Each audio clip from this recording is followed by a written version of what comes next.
the drama, only venom when I get my dues. Respect, I'm the next tycoon. Got a pad full of greens, couple M's my soon. Unbeliever, do you see the confidence? Got some people waiting for me on the fence. I live it, but never see me on the fence. Best believe that when I win, it's common sense. I'm designed to fly, defeat all demise. The best me, no fear, no compromise. 100 degrees, I breathe more to life. You should disconnect and throw in the wires. And a hand that's in this. Gotta back it up a high percentage. Got a heart in my sleeve, non-stop. Stepping up to the seat, more shots. Getting those I'm alive, unleashed in the fire. Out in the wild, you can never stop me. Watch me dive and free, and it's my time. Up in the stars, you'll never forget me. But not holding back on the side. Only get better with time. Ready to own what is mine tonight. I'm alive, unleashed in the fire. Out in the wild, you can never stop me. Yeah, I never wait up. Flowers say so they coming on the way up. A true fighter's what they always been afraid of. Cards had it close on my circle when I lay up. Switch the game every quarter like a time zone. Aim for the buzz, tryna build up to this mind zone. Pave the way with only items that I might own. Imagine what I'm about to do, be an icon. Ain't a problem, just the haters that I might know. It's a night show, the way I'm about to make a movie with these lights. Know the one they be like me, they can try. All gold, everything when I write. Can't repeat it, every legend gotta fight. A new world, when I flip, make it tight. Ain't nobody doing minutes how I like. Seat buckled up, going up like a bike. I'm alive, unleashed in the fire. Out in the wild, up in the sky, into the light. Watch me dive and free, and it's my time. Up in the stars, with every stride, our future's bright. Cause I'm on to the next. The way I shape shifts makes them call me a threat. Running on this path, never done, no regrets. There is nothing you can do on the face on the set. You're in front of the best. Different league if you wanna get to me. I game and pedigree. Yeah, I only got a picture on the centerpiece. I'm alive, unleashed in the fire. Out in the wild, you can never stop me. Watch me dive and free, and it's my time. Up in the stars, you'll never forget me. But not holding back on the side. Only get better with time. Ready to own what is mine tonight. I'm alive, unleashed in the fire. Out in the wild, you can never stop me.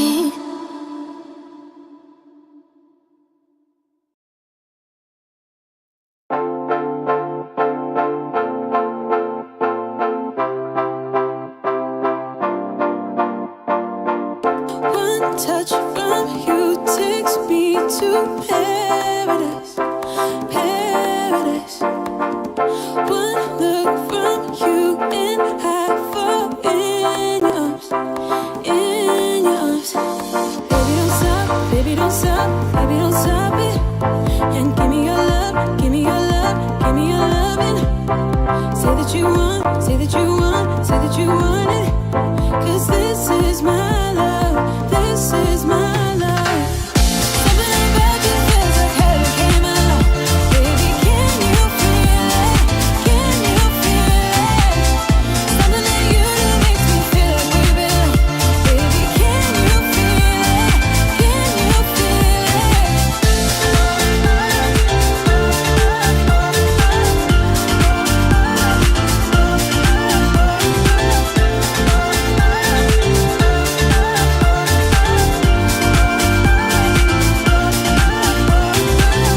One kiss from you is like a fantasy, fantasy.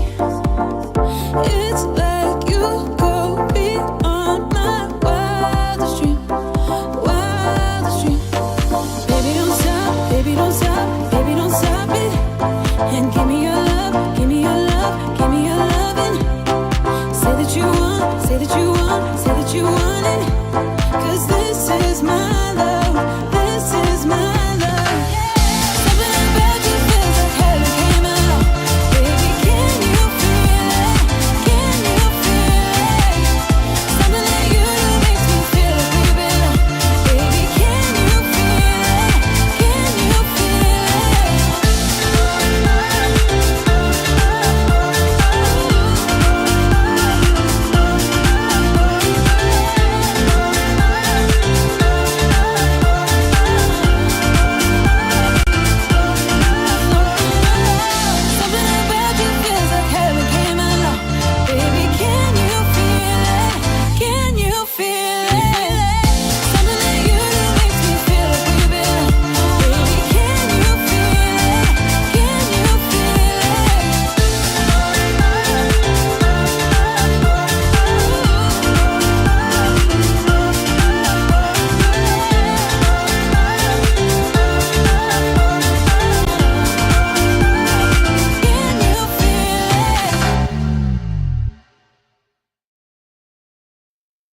I don't know why we parted.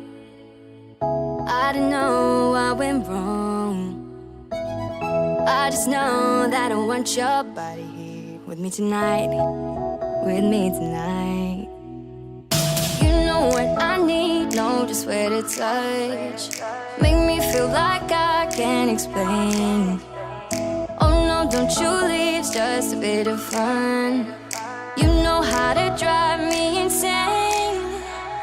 I know it shouldn't feel right, but baby, don't go.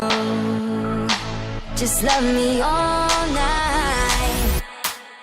Just love me all night. All night. Just love me all night. All night. Just love me all night. All night. Just love me all night. All night.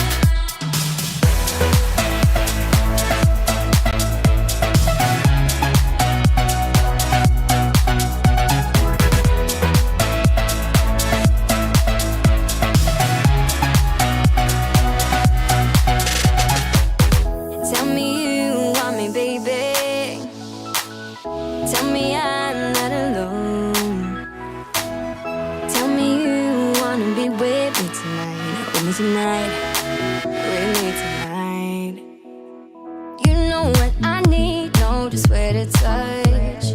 Make me feel like I can't explain. Oh no, don't you leave, it's just a bit of fun. You know how to drive me insane. I know it shouldn't feel right, but baby, don't go. Just love me all night. Just love me all night. All night. Just love me all night. All night. Just love me all night. All night. Just love me all night. All night. It shouldn't feel right, but baby, don't go. Just let me all night. Just love me all night. All night. Just love me all night. All night. Just love me all night. All night. Just love me all night. All night.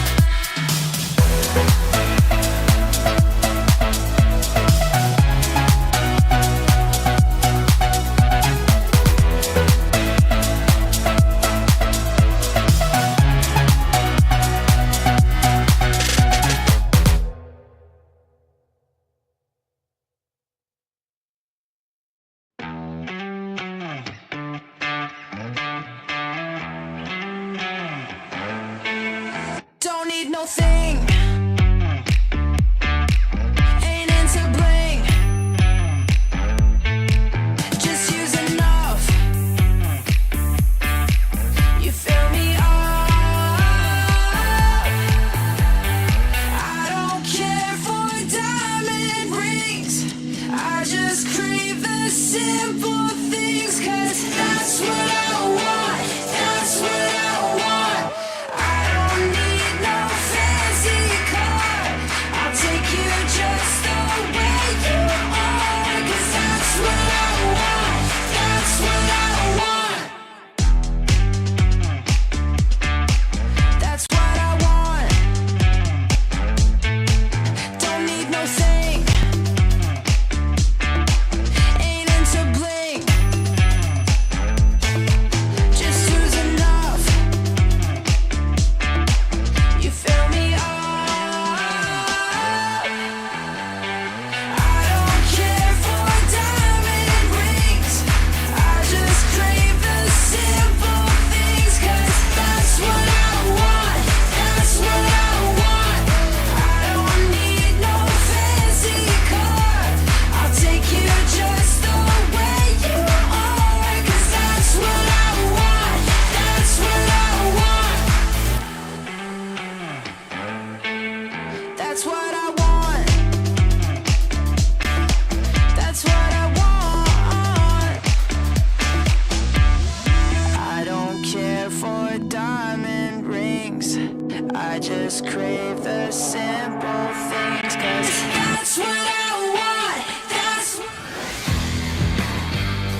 Week 3 definitely was a crazy week as we've seen so many great moments from the teams and the players. Hi, my name is Giang. Let's take a look at the top 5 highlight of week number 3. Starting with number 5. CF17 continues to prove to be a great jungler for J-Team after replacing 0711 in Season 2. In their match against Invade Esports and after securing the Baron, he landed a 4-man Dragon's Rage knock-up that set the team fire up for J-Team to get the ace and immediately end the game in 13 minutes. Back.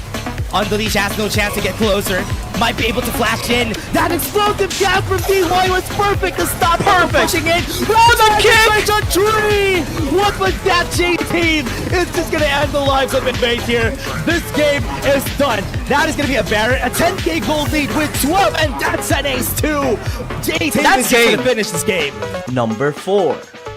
We're back-to-back in Jungler's MVP highlight because this time we have to highlight Inya from Oh My God during their battle against Nova Esports. 10 minutes into the game and the second dragon fight, he had the perfect catch on Long's intention and position after reading his past movement and plays. That allowed OMG to chase and punish him down, taking the second dragon stack and winning the fight 3-1.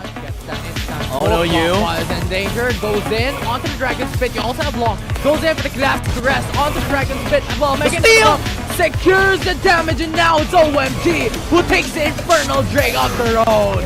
And now Nova is on the meat grinder. OMG just shreds them apart. And now it's Inya in the front lines. World Enter to the face of Remake with a flash as well. Number 3. Yasuo has been trending more lately after some successes of teams and players with a sustained build.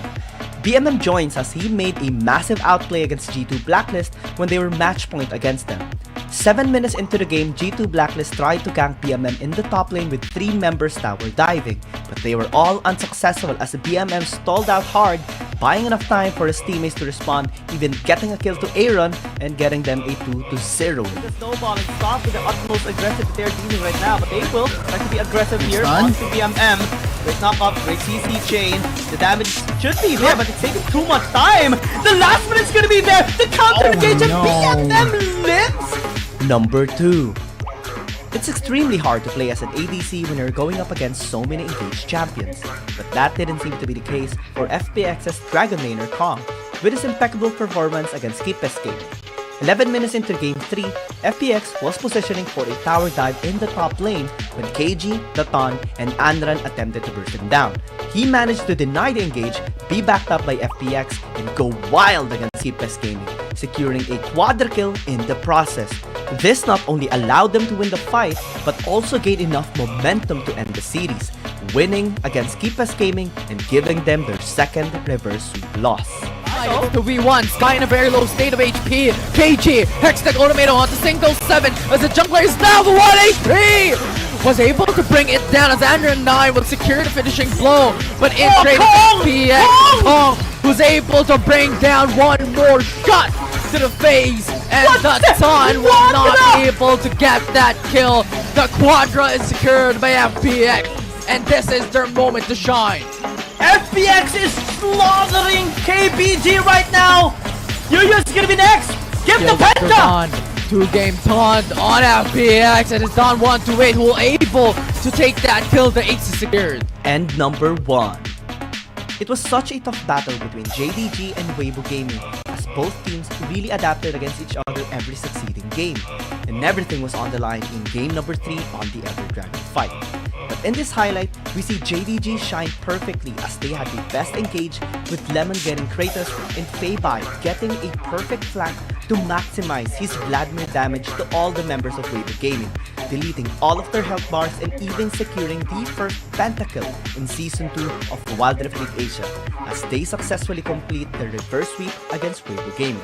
Into the back line, Kratos gonna be in trouble. Feibai as well joins! Gets a Zaya right now! Has the damage, has the burst! Gets a double kill, triple kill for Weibai! And now Weibo Gaming is gonna be in trouble! Zihan tries to capitalize on this, gets a counter-strike done, but not able to get the CC chain from Faye, and they get the pentakill! The first pentakill in Season 2 is Feibai from Jingdong Gaming! And Feibai popping off here in this game, and this is gonna be the victory for Jingdong Gaming. Which highlight did you love the most? Let us know in the comment section and make sure to keep supporting teams as they progress in their tournament. My name is Giang, and we'll see you again in the next video.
Just a scarecrow!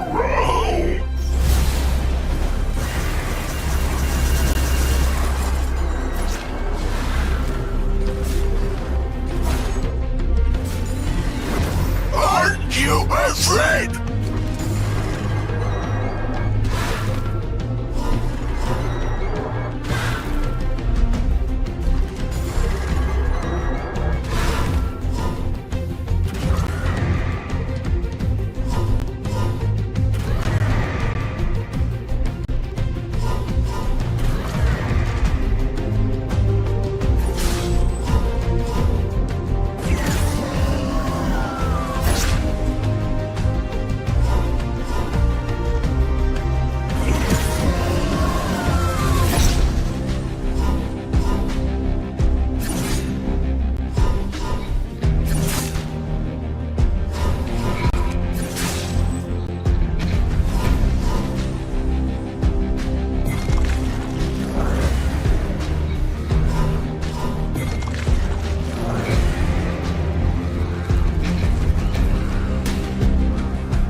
There's something about games. What you're doing there gives you real chills. There is one thing that can't be stopped. Feelings. And if you can feel it, It must be real, right? and that's real magic.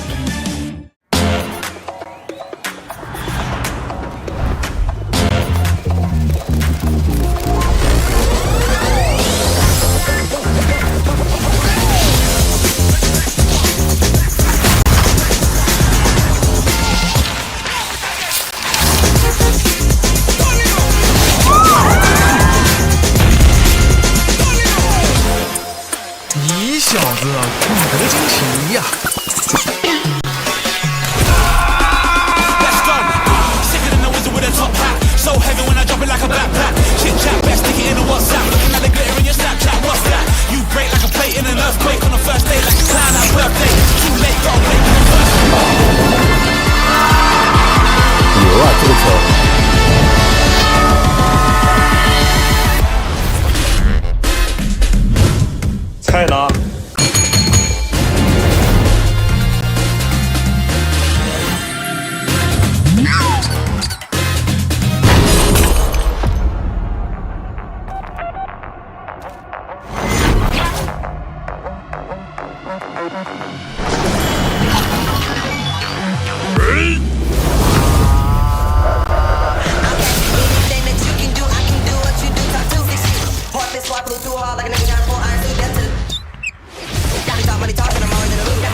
And we're back for another day of Wild Rift action. It's day number 20 of the Wild Rift League Asia second season. And you're gonna be your shoutcasters. My name is Gyung. With me is the most handsome caster in the whole world. Dadum, how are you feeling, man? I'm feeling absolutely amazing. You're making me feel good here today, GG. It's my second time here at Wild Rift League Asia Season 2, and I'm super stoked to be here with you for the very first time. And I'm excited for today's matches. We have some big teams, the same teams that went up against each other in Icons finals last year, competing here today, along with a mixed bag of teams who are performing generally well this season. So I'm excited to see just how they're going to perform against each other today.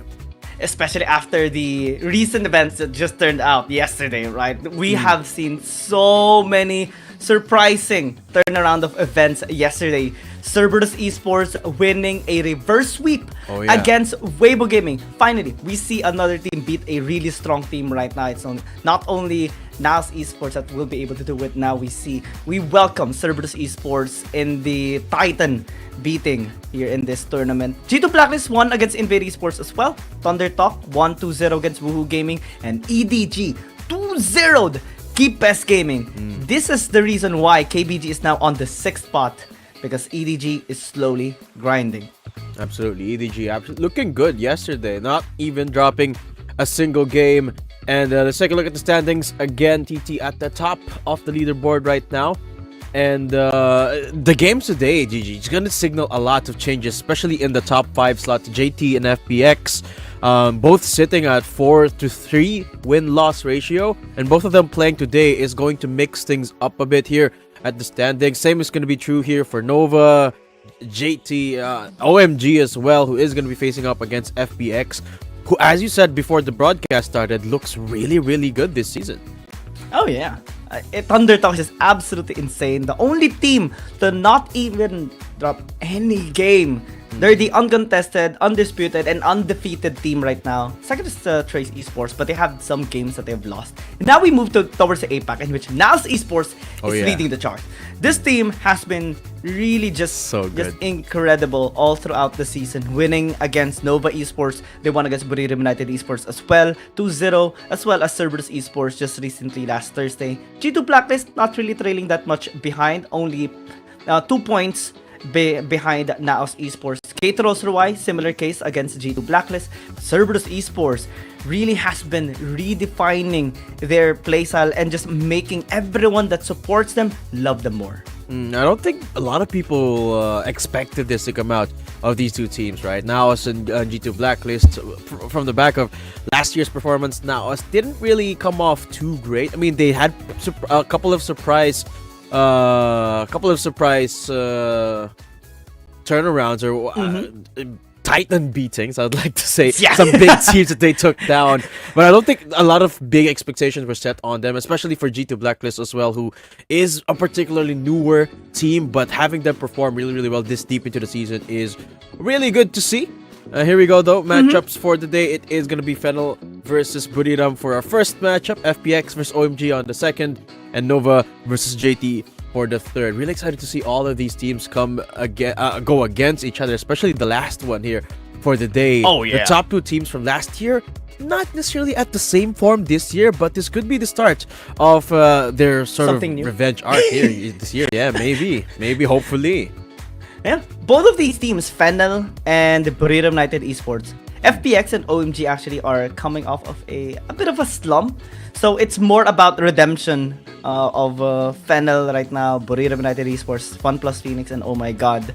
Now we look at the lineup here of Fennel as well. There's still the same roster, Spelts, Chaz, Helios, Danny, Arisen, and this team is coming off of a two series lose streak. They lost against Edward Gaming, they lost against Cateros Ruai, unfortunately, but that game was really close, to be honest. And it was just because of the Baron steal by Do that denied them that reverse sweep. Yeah, not really having the best of seasons here for Fennel, only winning a series against Invade 3 series ago, so this team really needs a break. Buriram though, on the other hand, not necessarily too different of a story. The last 3 series or last 4 series that they had against G2 Blacklist, KT Roster, Naos as well and WHG didn't necessarily find a lot of leeway. Didn't even reach the third game during their series. So this team really needs a break. Some would argue even more than Fennel. So if there's any of these two teams, or if there's any of our teams for today that really needs that win today, it's these two, which means that this could end up being one of the closest series that we have here today. Yeah, because we cannot deny, or we cannot prevent ourselves from comparing the rosters that both of these teams had in the previous season compared to today. And right now, Fennel's actually looking okay. But for Buriram United Esports, this is definitely a big challenge for them right now, not having Noel, not having Golden Feet in the Dragon lane. He transitioned into the mid lane to replace Noel. But right now, we're seeing them really just struggle in most of the scenarios. They lost against CN Confidence teams. They lost against APAC teams. The only wins that they have secured so far is against Team Flash and Invade Esports. Right now, we look at the head-to-head. Danny definitely is still, a little bit behind in terms of the stats here compared to VVV. But in terms of participation, it's always been there. He is very efficient as well in terms of the gold. He has been just everywhere across the map, making sure that he is part of the team fight to help the team of Fennel get their win. We go to the stage as well for the host to introduce the teams. 现场以及屏幕前的召唤师，大家下午好，欢迎来到英雄联盟手游亚洲联赛第2赛季的比赛现场，我是曼曼。今天是常规赛第4周的第5个比赛日，首场对决由马尼拉 FL 对阵无力男 BRU， 两支旗鼓相当的队伍相遇，不知道谁能够摘下胜利的旗帜。接下来，让我们欢迎 Manila Fennel and Buriram United Esports. Today is the 5th match day of the 4th week of the regular season, and the first showdown will be brought to us by Manila Fennel and Buriram United Esports. It's interesting to see who will be able to withstand the pressure and take off the banner of the victory. Next, let's welcome Manila Fennel and Buriram United Esports. Don't struggle for nothing, because you will be KO if you stand facing me. You guys are not good enough to stand against us. You're just a sidekick. Oh! Yo, the trash talk sessions are getting more spicy. That's spicy. You love to see it as well, GG, right? I mean, typically with these types of players, they're typically more on the shy side. Don't really love to talk much trash, but when you see this side of them come out, it's always good to see. Yeah, that's not even trash talk at this point. That's straight up disrespect. Disrespect. Yeah, That's a slap or a jab, a backhanded slap, if you may, coming from Buriram United Esports. But yeah, that provides the tension right now to both of these teams. And again, words should be backed up by action. Oh yeah, absolutely. Especially when you're sort of not statistically been performing the past couple of seasons, past couple of series, right? So Buriram, they really need this win. But seeing that confidence from their players, I think they have a pretty good shot here against Fennel. Maybe. I mean, we cannot deny that this is still a team that had really great success over the past few weeks. Yeah, let's see. Here are some of the players getting ready for our best of 3 series. And then let me ask you this though, Gigi. Do you have any predictions as to any roster or rather champion changes from Buriram? Because we've seen them struggle, right? We've seen them struggle shuffling around the roster, shuffling around their players in different roles. Do you think that's going to trigger some sort of cascade effect in their champion pool here for today? I think there's at most there's gonna be a lot of respect towards the jungle side because Chazix is so good on these aggressive champions like Kha'Zix. I mean, he's coined the term Chazix for a reason. His Lee Sin is also very strong, so I think that's going to be the focus here of Buriram United Esports. But we have a vast amount of champion pool already that can be fully utilized by all of these players in the jungle. Depends though on how you actually play it out. So we can still transition to Aatrox, still transition to Evelyn, possibly even the Shen if it's open, and they all love it. We go to the fight first side this time on the map of the Howling Abyss or the Aram map. And this is again a decider match. For the team that wins this, they get to decide which side they start on game number 1. Yeah, before we continue on with the game, I do want to see Chaz's Kha'Zix again. Last time we saw it was against Invade, and that was a series they had no trouble finishing. So ever since then, they haven't had found much success. I do hope we start seeing more of Chaz's Kazakhs. But here we go. We continue on with our decider game here in the Howling Abyss. And it is Buriram starting off with a little bit of aggression towards this early game. Level 3s across the board. Nobody really finding any bit of advantage as of yet. Pretty good comps on both sides, I would like to say. Not really too big of an advantage over towards Buriram United, apart from perhaps that brand that gives them so much more poke in their way. It's been a while since we've been lax in a Caitlyn as well, right? Normally, we do see this more on the PC side.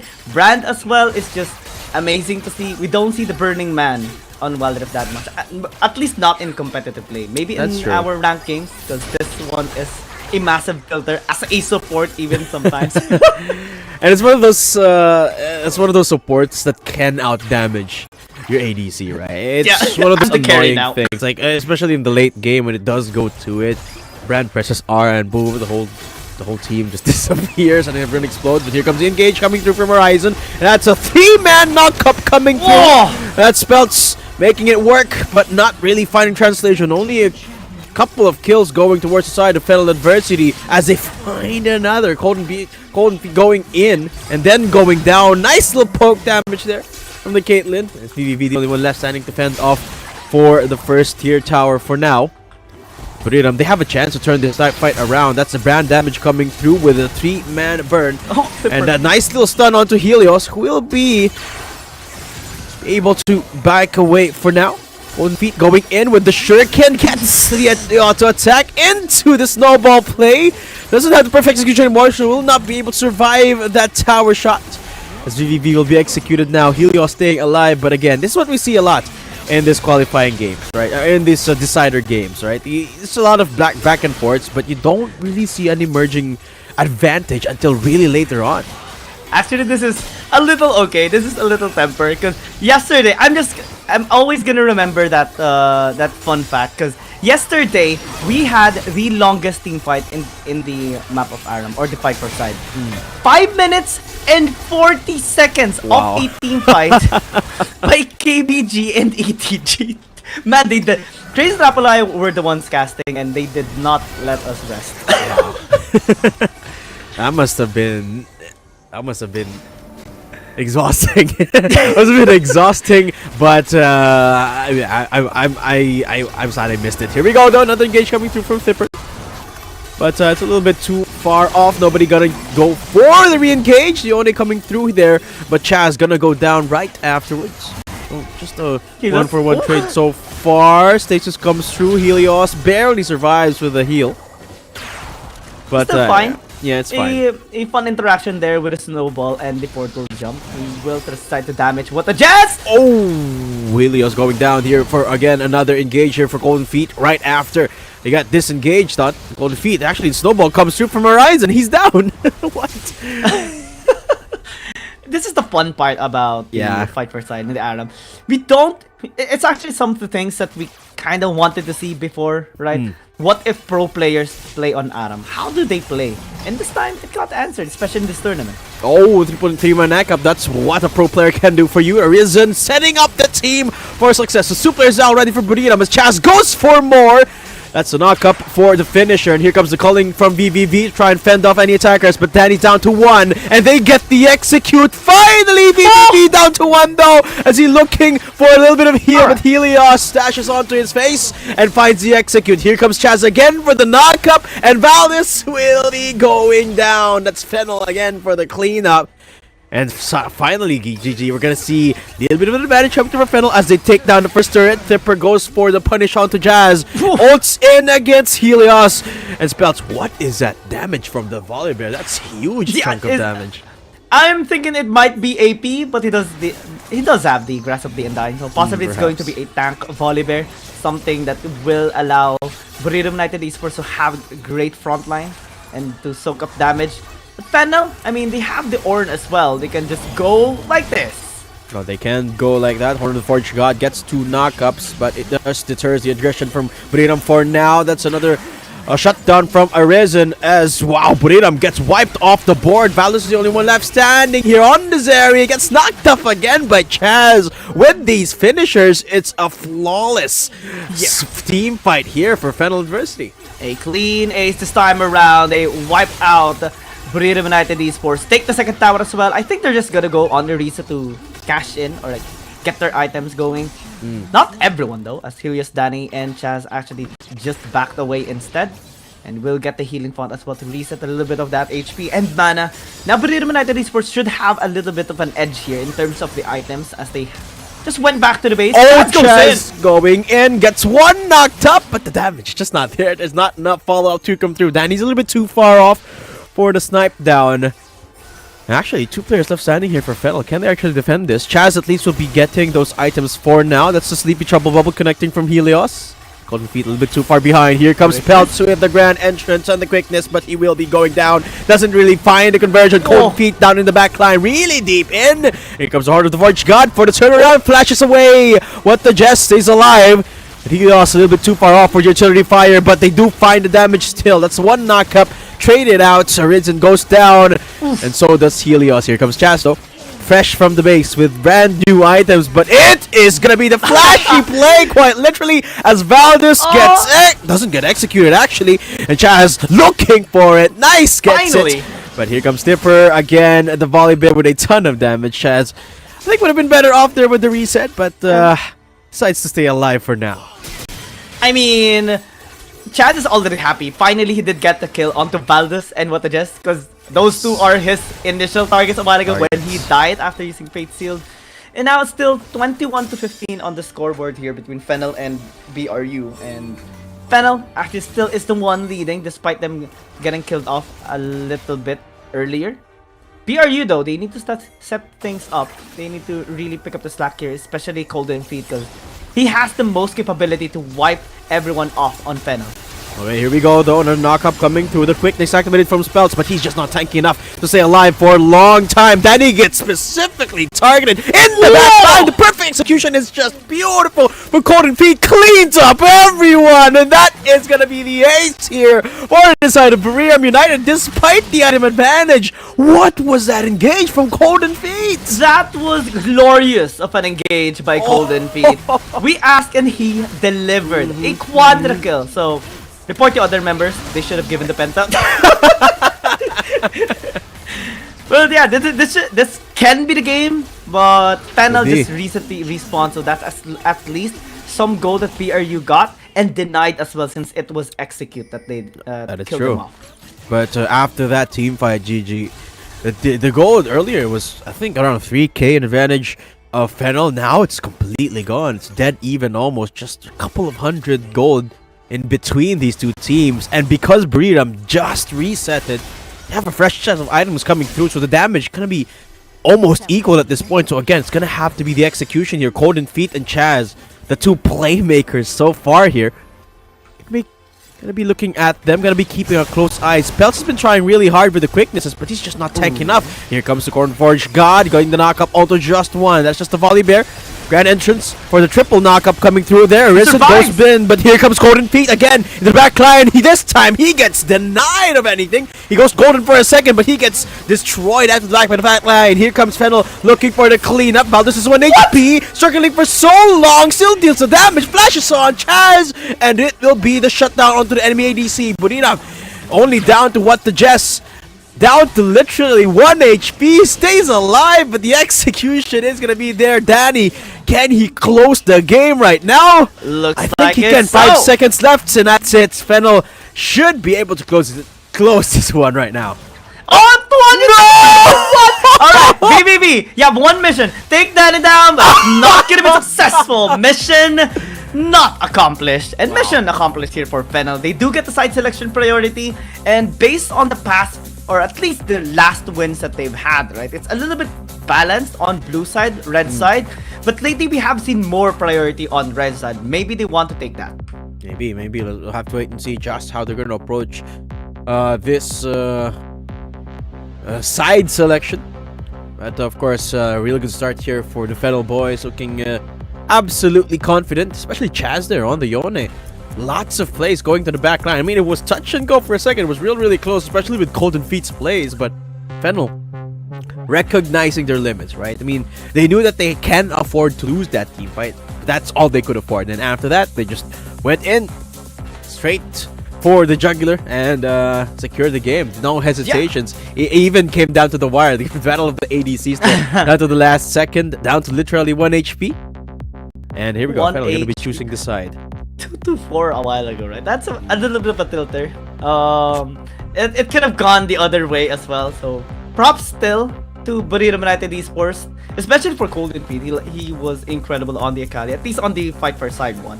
Yeah. So maybe all of these players are going to be warmed up, including Golden Feet, most especially Golden Feet, actually.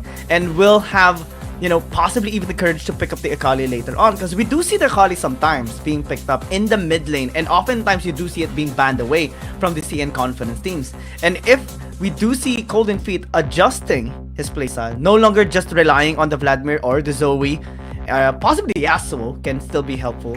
But you have to really have a better, you know, wide range of champions you can just specialize on and make sure to get your wins for the team.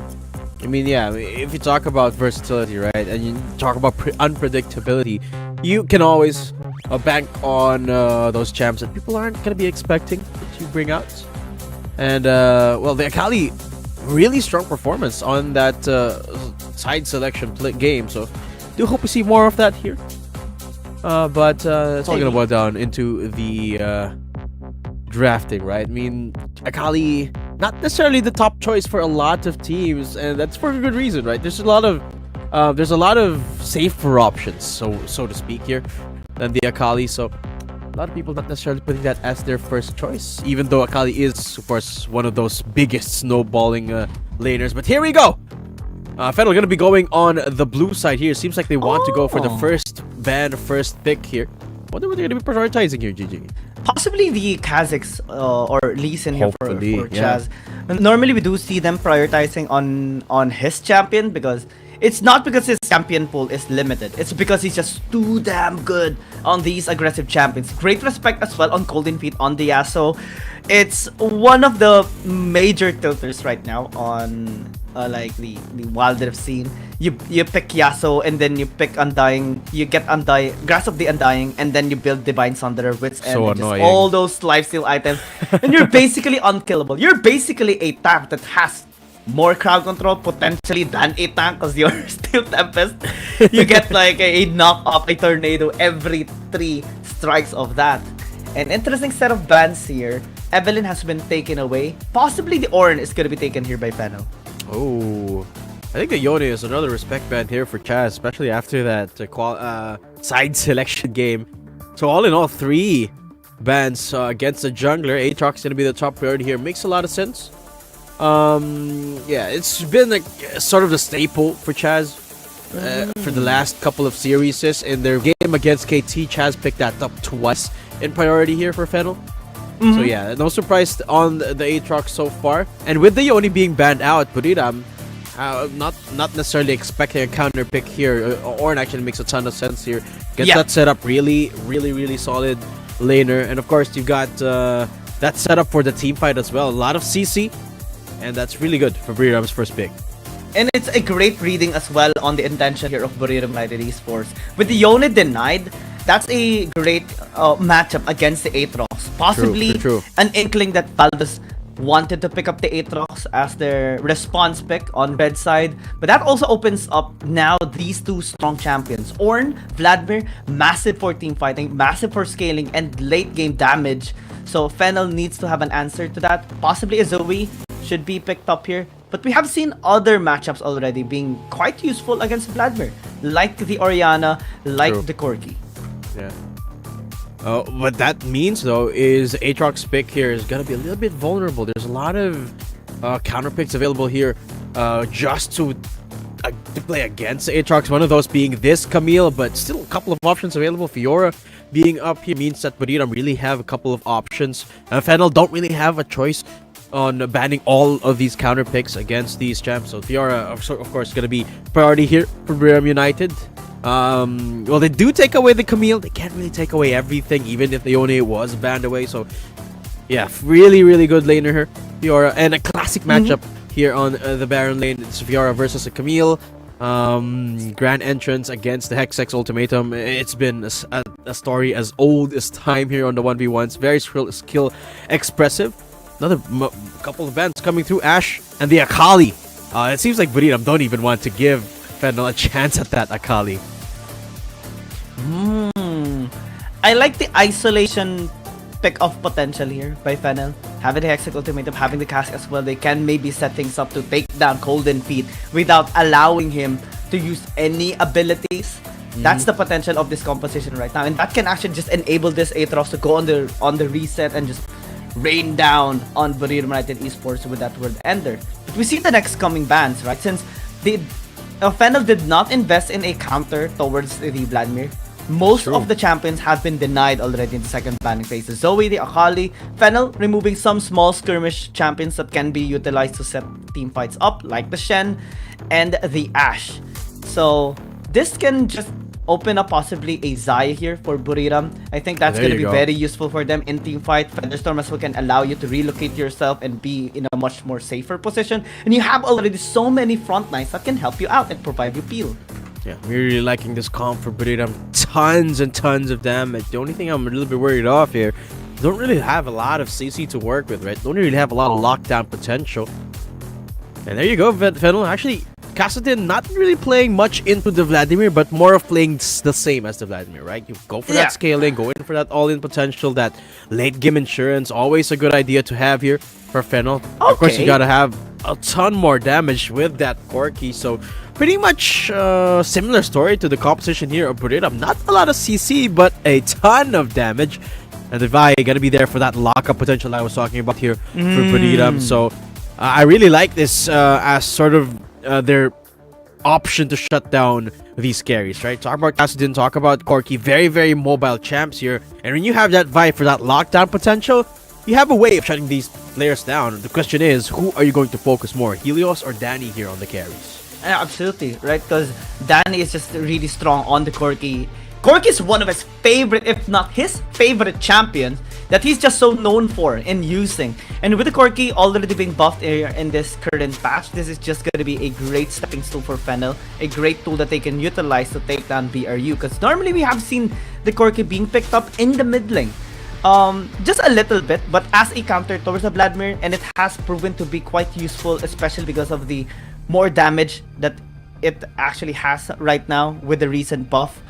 But Valdez on the Vi can just set things up for Buriram United Esports. They have so much crowd control, so much team fight potential, and massive scaling as well. And the split push for Tipper is going to be unlocked later on. It's going to be very difficult for spells to handle him later. So early game, despite Fennel having a Kassadin and a Corki and an Aatrox, they need to set the tempo up better for themselves. Absolutely.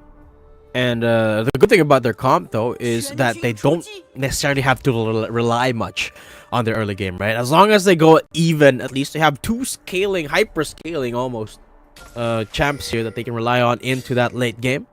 So, wouldn't be the worst thing in the world if they do fall a little bit behind here in the early game.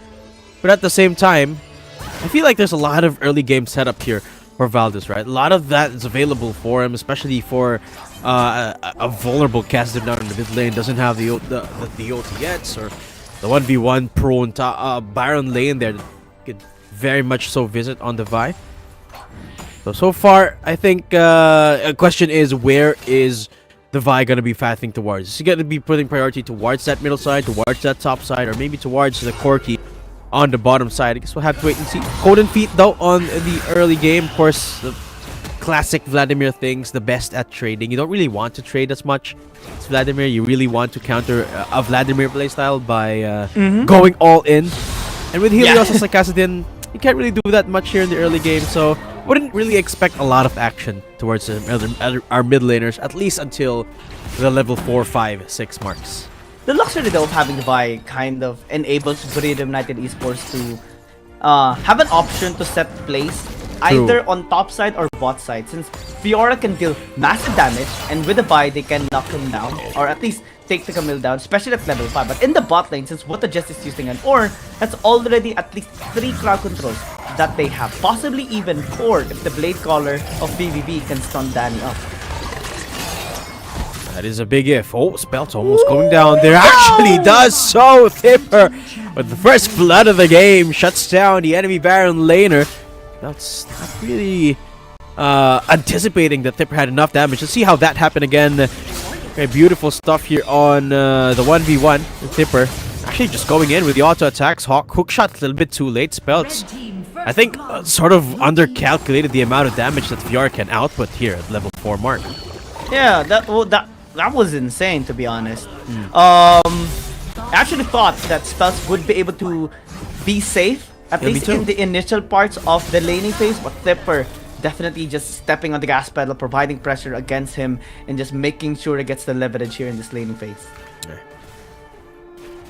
And the bottom side as well, taking a little bit of a hit there for Fennel. Had to recall really early on.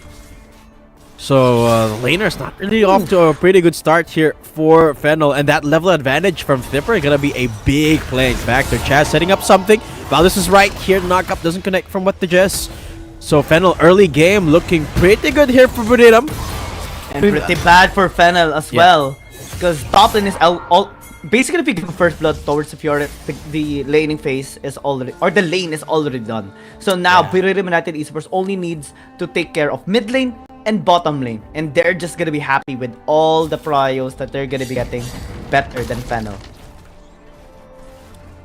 Absolutely. Especially in that first objective fight, right? Speaking of which, first Drake is gonna be a mountain. Herald already up. Thipper, actually a pretty decent XP and gold amount. He's more than one entire level ahead of Spelts here. And as you mentioned, when you get this far ahead in this matchup against Camille and Fiora, it is going to be a really, really rough matchup, especially with the lane state like this. Thipper could just hold the line right here, Spelts, and have to press on further, and that just means that he can pressure him like this. Look at Spelts barely doing any damage, and look at that damage from Thipper, barely taking any as well. Denny, actually, there's an opportunity for Buriram here to dive, but Fennel, they know their limits for now, and they know that they have to play at the back seats. They know as well that Fennel's mid laner and Dragon laner won't be able to do anything in the early game. Everyone is banking on Spelts right now to at least be okay in the laning phase so that they can use him later on in the initial team fights. Maybe secure at least a kill before the objective spawns up against Buriram United Esports. And now we see almost a 2,000 gold lead before even objective spawns. That's how great and efficient BRU has been doing in the initial parts of this game. You know, the thing is, Fennel really, really good at these team fights. So when the first one breaks through, them has to keep their lead unless Fennel wins a team fight. And I think that's gonna happen pretty soon. Look at the pings coming through here. Rotations coming in, and the Rift Herald is the target here for Fennel. Sorry. Buriram seems like they're gonna be going for a little bit of control towards that Drake instead. They're not feeling any pressure from the push of Fennel. Yes, they're gonna be getting the Herald, but since they weren't able to damage any towers, on top side it is starting, so it's gonna be fine here for Fennel. But that's already the mitigation of a cost here by BRU, because normally we do see the RH being used in the mid lane to unlock that mid tier 1. But since it's going to be possibly used in top lane, it's gonna be fine here for Thipper, because he can handle his own. Hullbreaker later is gonna be used, and then he can just go on the split push. Going in with the package, that's going to be the target. Exhaust onto Thipper, who is going to be using the Grand Challenge for a little bit of an escape, and will be able to do so. The cast doesn't connect. And what the Jess is here looking for a spell. Cold Feet flashes in. That's the Sanctity Pool. And that's looking for the damage to be done. Helios from the back line. Hoping to help his teammates with Coated Feet. Down to 1 and now down to 0. The Rift Herald charging up as Fennel finds a couple of kills. And they will find themselves a little bit of a leeway there, trading up the gold a little bit in their favor. Yeah, that's recovery here for Fennel, because it actually could have been more disastrous for them because it got too deep but with unlocking the tower, that provided at least some space for them, and great body slam coming in from Arizon as well, allowing Danny to at least deal more damage before he got taken out. And look at the gold right now, from 2,000 now down to just 800 of a lead by BRU. But still, we cannot deny the fact that BRU still secured a dragon, a permanent scaling stack here for their side, and that's where Fennel should be more careful. Yeah, absolutely gonna help them towards that later on stages of the game. Even though they lost the team fight, they still have that investment for that late game in the form of these objectives, and now Fennel looking to find and extend that lead as they target the Dragon Lane first tower. Valdez charging up the Vault Breaker, but they know that there's very little information as to where the rest of the Fennel squad is, so I'm just gonna be happy to sit on the turret for now. And Fennel, I think the priority of this team is just gonna be scaling, delaying the game, and making sure they reach 15, possibly even the 18-minute mark. That's when they can actually just strike better, and possibly in the best part of them. Because split pushing will be okay for them as well later on. Kassadin is just notorious for that too. 1v1 is really great. Ryzen though. Oh, they're going in. That's the corner punch. Actually not connecting from what the Jess, but it isn't. Barely surviving after that. Doesn't still either way. Despite the fact that the ult doesn't connect. Still it's goes okay. Down. Yeah, it's okay. But I mean, one CC did not connect, but they had like 3 crowd controls there, including the Zaya Blade Caller passive. And Zipper just waiting by the corner. Will get spotted out. And so it just says hi to Spelts. And they will meet later on again on the side lane. Now, say what you will about Fennel, they still are pretty good when it comes to team fighting and rotating across the map, right? I mean, that's the single thing that's keeping them ahead here in terms of map control, at least. I mean, Buriram is ahead in terms of gold, but Fennel is ahead in terms of map control. They've taken out 1 turret already, giving them a little bit of leeway over towards that Baron lane. And they still are ahead in terms of vision as of the moment, so Fennel not too bad in the state of things. And remember, Buriram is the one that we were counting on to have that early game advantage. They have secured it early on, but Fennel have been able to keep it at a very, very close distance that now they're able to contest these objectives.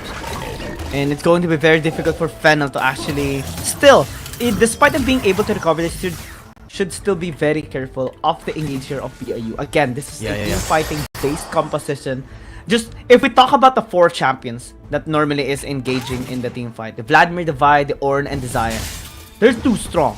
Fennel has Kassadin, Gragas, Corki, and Atrox. Yes, the resets can pave a way for them to outlast the members of BRU, but they have to survive the burst first. Exactly.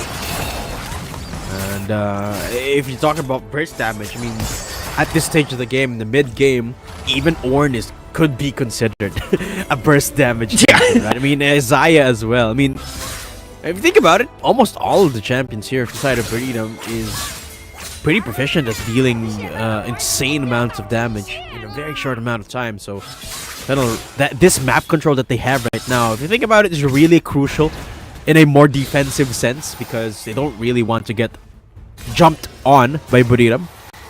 Drake spawning up. Fennel actually looking to contest this one, creating a little bit of space for themselves. Chaz starts it up a little bit early for Fennel.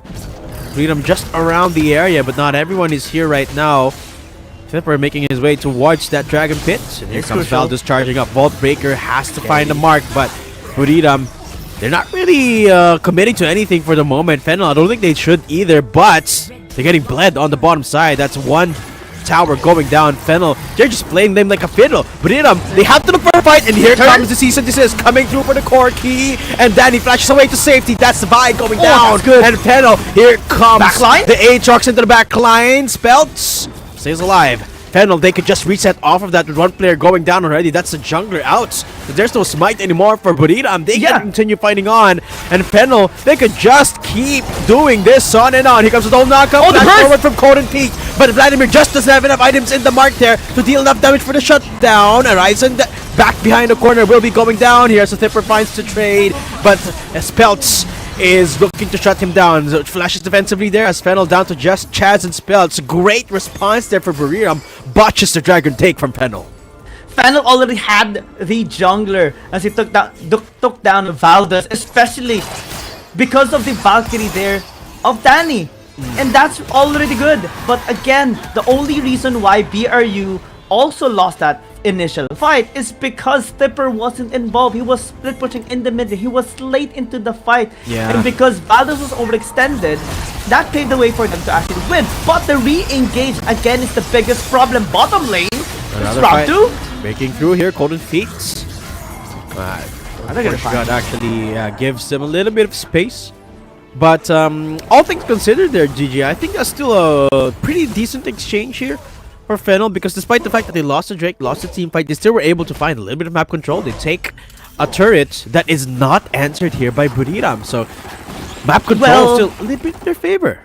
Well, it was actually answered because Tipper pushed mid lane tier 1. Oh, they did. That's true. Alone. That's true. And so it was just a 1-for-1. Trade. In terms of tower, BRU got more kills and they got the dragon. And Yeah. now their soul point as well, including the 4,000 gold lead that they have. So this is already a scary position of Fennel. And when we talk back on the Kassadin pick here, we haven't seen Helios pop off just yet, and that is the major disadvantage of a Kassadin. It's super late game. Yeah. So all throughout the game, he's just unfelt.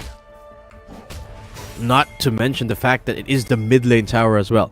The Buriram took, right? So it gives him a lot more leeway when it comes to rotation. And of course, that Kassadin gonna have to build up a ton of items. He has already completed 2 items here, but it is more towards a defensive couple of first items, right? Got a Crown of the Shattered Queen, and you got that mana pool as well. So really, we need to at least take it to the 3rd item mark, which he's just started building here. So Helios have a lot of catching up to do. Meanwhile, Vladimir on Golden Feet already completed 3 items. Well, 2.5 at least. Here comes another engage. Hextech ultimatum on the what the Jess. It's a tanky target though, as BBB has Fury off the back line. Okay, BBB finally getting turned on this time. Flashes to safety. He's burning down to 1, but he will survive for now. Meanwhile, Golden Feet stuck in the middle of 3 people from Fennel will be taken down for now.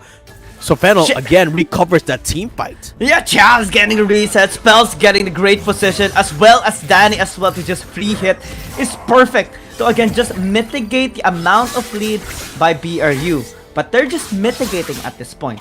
It's not yet a turnaround, it's not yet a comeback that we are seeing here from Fennel. Again, it will require them to do 2 things, possibly even 3 things are required. One is to again just equalize the gold, possibly through a massive team fight win, and finally secure this tower in the mid lane, and to deny the soul from BRU, because that is going to be very devastating. And third is deny them also the Baron, because that is going to be the next goal of BRU. Absolutely. 3.6k. Fennel playing most of this game at the back seat so far. Spelts not really having the best of games. Real behind, 3,000 gold behind. I think that's the biggest lead we have this entire matchup. Yeah, 3,000 behind against Thipper here. So Spelts not really finding that space that you typically expect out of Camille, right? Typically, that Camille looks for that split push, but this time not really able to do so. Danny does have both Essence Fever and Trinity Force already, and the stasis up too. So when it comes to items, Fennel actually starting to look pretty good in terms of damage, but it's just not there yet. They need a lot more time than this. It is still a 4,000 gold lead for Buriram, which gives them free reign over the map. They can pull the trigger at any given moment. So Fennel has to really play more reactively for now.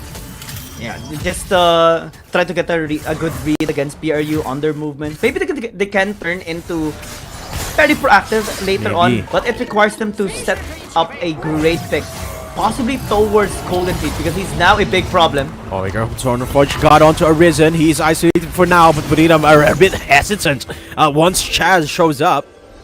They're not gonna engage for now, but that's one crucial ult down for Buriram.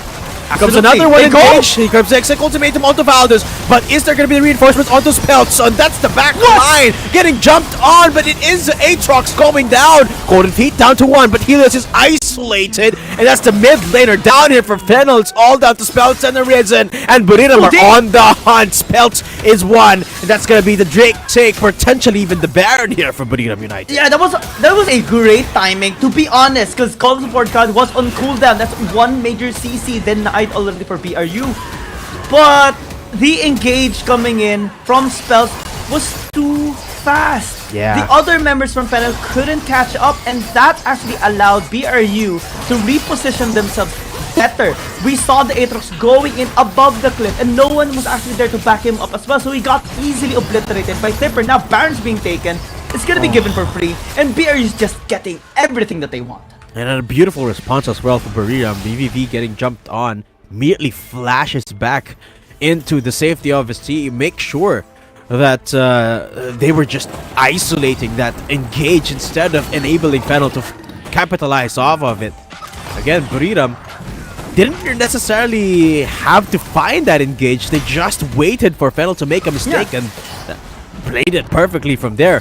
And talk about the lead, it's up to 6,000 now, GG. And it seems like Buriram is not going to be giving away this lead anytime soon. There you have the Baron, and Valdez charging up the Vault Breaker. Gets another cease and desist onto Helios, but that's more than enough. They do take the tower, so map control is really all they want for now. And they're now marching down the base of Fennel now. Yeah, this massive bleeding right now being experienced by Fennel. They lose 3 towers with this Baron power play of BRU. Bot lane is the only one that they have to push the outer turrets. But they can also push the mid and the top side inhibitor tower. They're already complete here. They're just waiting for a wave. Massive gold lead again, including the soul being acquired. And the Baron just having great value. Oh, here comes again another Ornn ult. Gets 2 knockups. But this time it's just for a little bit of deterrence. Pave the way for the minions to deal a little bit more damage towards the inhib turret. But Buriram, look at just how much respect they still have, right? Even though they're 8,000 gold ahead, they're still not overstepping their bounds, and this is what I like about this team. They're very, very disciplined, especially in moments where they know that they already have the advantage. Fennel definitely is having a big problem! Another engage coming through here, and that's Dragas this time. Stasis pops by a little bit of time for Arisen, but he is not going to rise against the Ashes this time. That's Fennel down of 1. Danny down to very low HP as the Elder Drake spawns up. This is looking like an disaster here. It's a disaster! BRU is about to acquire the Infinity Gauntlet at this point, but they don't have BR. Oh, they got another knock up here. Helios is the target. They don't even need the Horns of the Forged God as they push Helios away. The flash forward for Tipper gonna signal the fates of their Kassadin. And it is going to be Chaz and Spells getting crashed upon on both sides. Where can they run? Chaz flashes over the world to run away as the World Ender is active for a little bit of movement speed. Buriram not able to find any kills, and actually Fennel doing a good job of buying time for this Elder, but just how much time they can buy, I don't know, because this Elder is certainly going to be started up by Buriram again. Running out. Danny is around the area. Chaz is still around here as well, but has to recall now because he's so low in HP. Actually, so much time being bought here by Fennel, but I don't think it's going to be translated too much. Here comes another ult, and look at that. The Corki just gets popped, and Buriram certainly going to walk away with this Drake. Danny just wanted to plant a ward inside the Elder Dragon Pit so that Chaz can sneak towards there and possibly steal it out. But since he got picked off and unable to plant a ward, the mission has been denied and cancelled. Chaz went back into the base, and now it's just going to be the one last push by BRU. Oh, here we go. They're looking for the engage. Spells desperately trying to stay alive. No, gets the Hextech ultimatum on the Thief, but he just gets popped. Chaz this time trying to take the spotlight as the hero of the team, but it's just too late. Buriram take first game of the series. And it's a one-sided beatdown. We have to call spade a spade. That's a one-sided beatdown from minute 1. We saw the first blood coming in from Tipper against Spells. We saw the domination by VVV, the outplays that he has made. Danny as well made some outplays, but again, in terms of team fighting, we saw it more on the side of Buriram United Esports, and that's the sad part here on Fennel's side. I think they're not as coordinated as they wanted them to be. And BRU is also fully aware of that scenario. We saw on the team fights that they were not as synchronized as they intended it to be. We saw mispositionings, we saw overextensions, we saw some hesitations on some of the members, and that was fully punished by BRU in every single instance. Yeah, and it started with the laning phase, right? You talk about the Baron lane matchup and the bottom side, the Dragon lane matchup. It just it was all a lot of skill-based matchups, right? But it didn't really pan out well for Fennel there in the early game. So that advantage that Buriram took early on was just snowball. I mean, the early game was theirs, and it wasn't a challenge. It wasn't a close affair by any matter, right? So Fennel really have to work out their laning phase if they want to extend this series further into that 3-game line. Because Buriram looked so good in that laning phase, even before the team fighting phase, where they also looked stellar. They had a similar composition. Exactly. Late game scaling for at least 3 of their champions on Fennel and Buriram United Esports side, but we saw more proactivity in lane dominance and also team fighting prowess on BRU side. Looking at the damage, Golden Feet having the majority of it as well, 32,000 damage is insane. And we saw as well like great pick-offs coming in from Tipper, great counters towards Aatrox as well. In one team fight, we saw Chaz getting deleted in a split second. That's because of the grand challenge of Tipper. Golden Feet was a big headache here for Fennel, right? I think they really should take away the Vladimir off of his hands. Maybe prioritize it a little bit more towards Helios this time. And let's take a look at that mid lane matchup one more time. I mean, it just took too long for Helios to find anything, right? Especially in this matchup. Golden Feet not giving him a lot of room at all, and didn't really find a lot of presence on the side lane as well. Helios not really finding a lot here, and I think a lot of this boils down to just them playing or drafting against Buriram. I think they should just draft for themselves, find their comforts, and find whatever is gonna make their laners comfortable and play towards that instead of against what Buriram is drafting for themselves. Yeah, that is true. I mean, you can play towards what's your actual preference. Yeah. And what champions you're actually having better mastery of. We saw Tipper, great masterclass display of how good he is on the Fiora. Solo killed spells in the top lane and just dominated everywhere. No deaths at all collected, just pure kills. Wow. 5,600 gold difference in the end. Take note, guys. This is Tipper. It didn't really look as well on the damage graphs, but that's because Tipper has been finding a lot of the damage onto the objectives, onto the towers, right? And he was mostly dealing all of that damage on the 1v1s, not on the team fights, even on the 1v2s at times. And Tipper just was a massive headache. He was the one that Fennel could not destroy at all because of how far ahead he was. But that's just the first game here, folks. Fennel still have a chance of coming back here. It's still a best of 3 after all. After this break, we'll be continuing on with the second game of the series. My name's Daedum, casting here today with the one and only Giyang. We'll be right back with Wild Rift League Asia Season 2.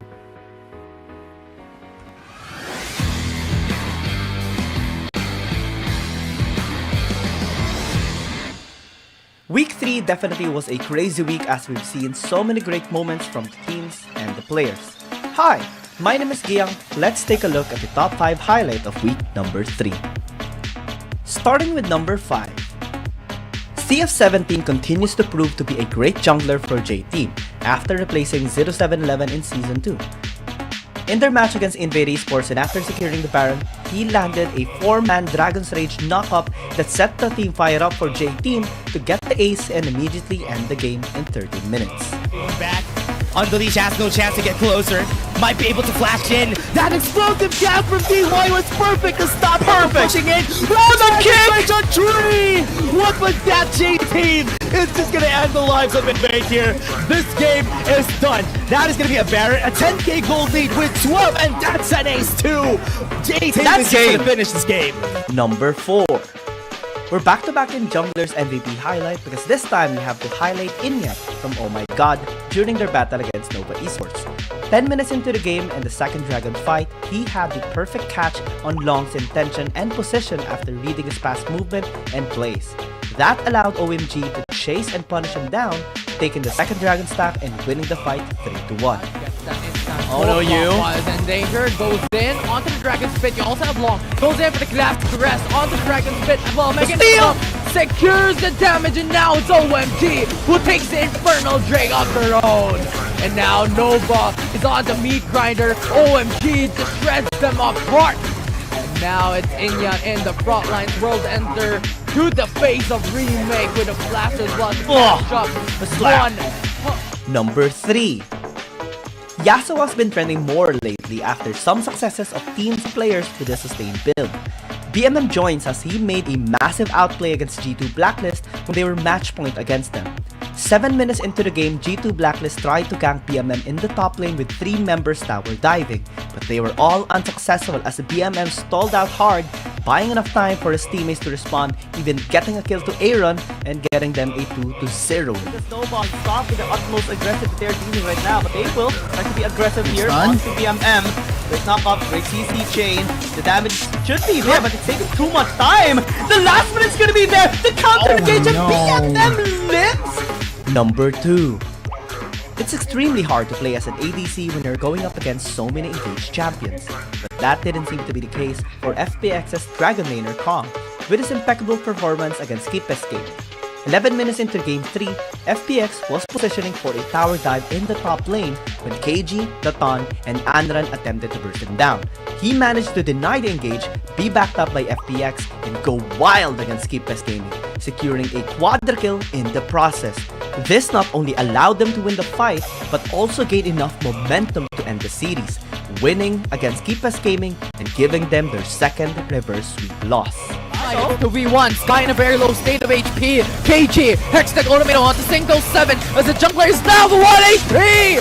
Was able to bring it down as Andrew 9 would secure the finishing blow, but in trade FPX, Kong was able to bring down one more shot to the face, and Datan was not able to get that kill. The quadra is secured by FPX, and this is their moment to shine. FPX is slaughtering KBG right now. Yuya's gonna be next. Give the penta. 2-game taunt on FPX, and it's Don 1-8 who will able to take that kill. The 8 is secured. And number 1. Welcome back to the series of Fennel and Buriram United Esports, and we're senior casters Giang and Taedum as we look forward to match number 2 because BRU is now match point. Yeah, that was a beautiful performance there from Buriram United, especially from Thipper, who had a masterclass, as you put it yourself, against Fennel there. Now Ban's coming through and we're ready again. We're diving straight into the game, and again, Fennel, priority on that Yasuo ban. They really don't want to see Buriram's Yasuo this time. Yeah, especially on how tilting that champion can be. But great respect on the Arn finally, but they're on blue side though, so that's information already for BRU, knowing that Arisen doesn't really want to pick up the Ornn. This is pretty uncommon, to be honest. That's why I'm pretty much shocked. But maybe Fennel wants to secure a better champion from themselves, possibly another Aatrox here for Chaz, and then have better follow-up champions like a Galio, and then have a better top laner for spells as well. Oh, never mind. Aatrox as well. Aatrox banned away. I think they want to put Chaz on something special here, Giang, and that's what I'm really excited to see here. Wonder what the pick is going to be. Yone banned away despite the Aatrox ban, so that's particularly interesting, but makes a lot of sense. Here we go, Evelyn. And I think this makes sense. I mean, hear me out here, GG. Hear me out. I think Aatrox limits the playstyle that Chaz wants to go for, right? Because Aatrox, while it's very, very strong in the meta right now, is not necessarily Chaz's favorite champ, I think. So I think the Evelyn here is going to put a lot of impacts onto Chaz's playstyle. So I'm excited to see here. But immediate response from Buriram is going to be that Gragas into the Vladimir, so they're not letting go of Golden Fade's Vladimir anytime soon. I mean, this is actually a great pick coming in from Chaz as well. I do agree on you on that, especially because he landed an MVP performance against KT, out jungling Do in that time, and that game was actually one of the cleanest game, if not the cleanest game of Fennel. And now we're gonna be seeing a Janna as well, something that we have already seen. Okay, never mind, they changed it up because Janna would have been quite nice as well. We have seen some hovers on it as well many times over the past few weeks. But Fiora is a good counter here towards Tipper, at least a denial towards him being able to utilize this champion again, like in game 1. And so far, it's a good 3 picks here for Fennel. Yeah, I would expect this to be a Camille pick here for Buriram. I mean, we talk about Baron laners, these two really clear cut as the option once both the Yone, or rather once the Aatrox and the Yasuo has been banned away. So far, a bit of a mix-up in terms of composition here for Fennel, but Buriram exactly the same apart from their Baron laner. Bans coming through, Ezreal banned away. Seems like Buriram are specifically targeting the comfort picks here of Fennel, right? Because Ezreal banned away for now. That's right up Danny's board there. Ash banned away from the side of Fennel as well. So the final one gonna be perhaps another ADC here. Let's wait and see. Corki's still available on both sides. Ziggs could be picked up as well if both of the teams want to get spicy. We talk about Wombo combos. Camille Ziggs combo is still a very viable choice here if Buriram want to go that route. But no, they're going to be banning away the Zaya. So that's a very big ban away from Buriram.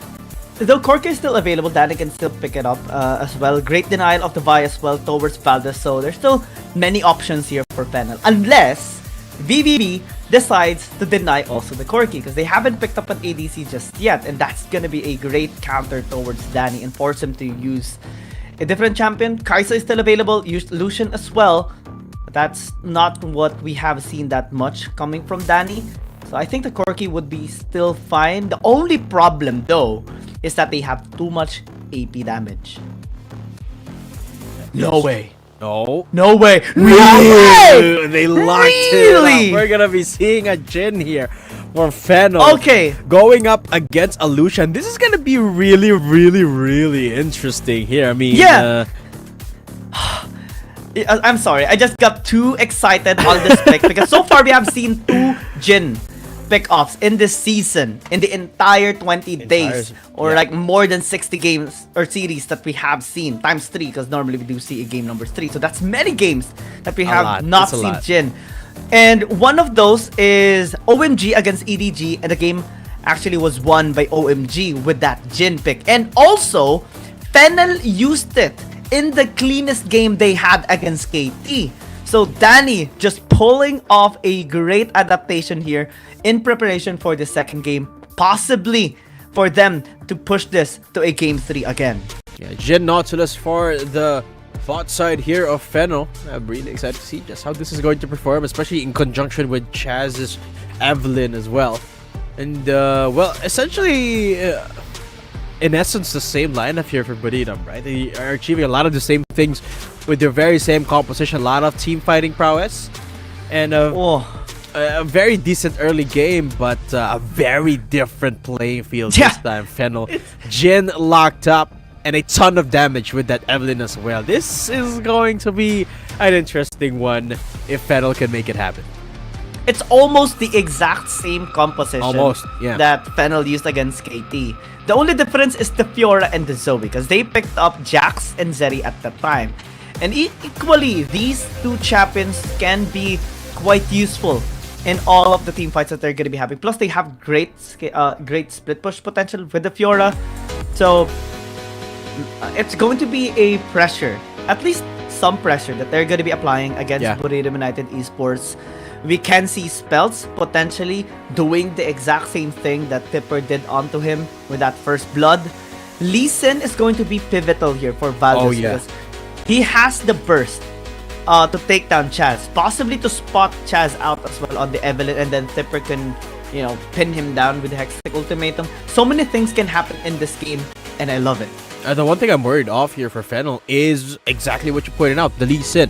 Buriram really leaning towards that early game this time means that they could just offer the exact same playstyle that they did in that last game, which was the exact same problem that Fennel faced against them in that last game. Have they resolved that issue of that early game, that laning phase this time, where they seem to be leaning more towards that late game? I mean, you talk about the changes in their comp. This time they're going for an Evelyn. This time they're going for a Jhin. Both of those are late game champs, scaling champs at the end of the day.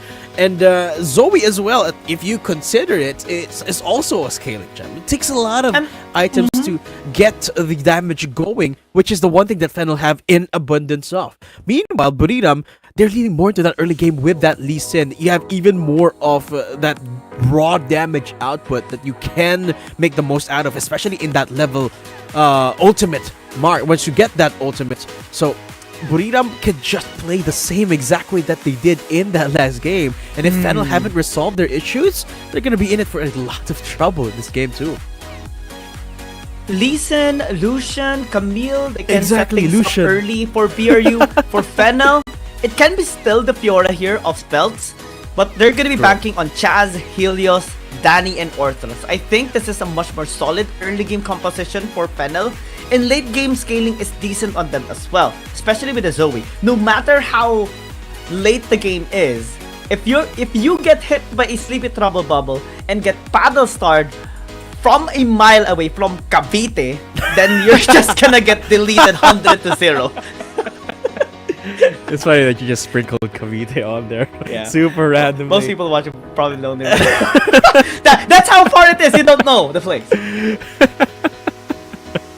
Only OGs would know. Side note though, I do love that we see the updates there getting resolved here. I think Wild Rift is the only league that does that. I love it.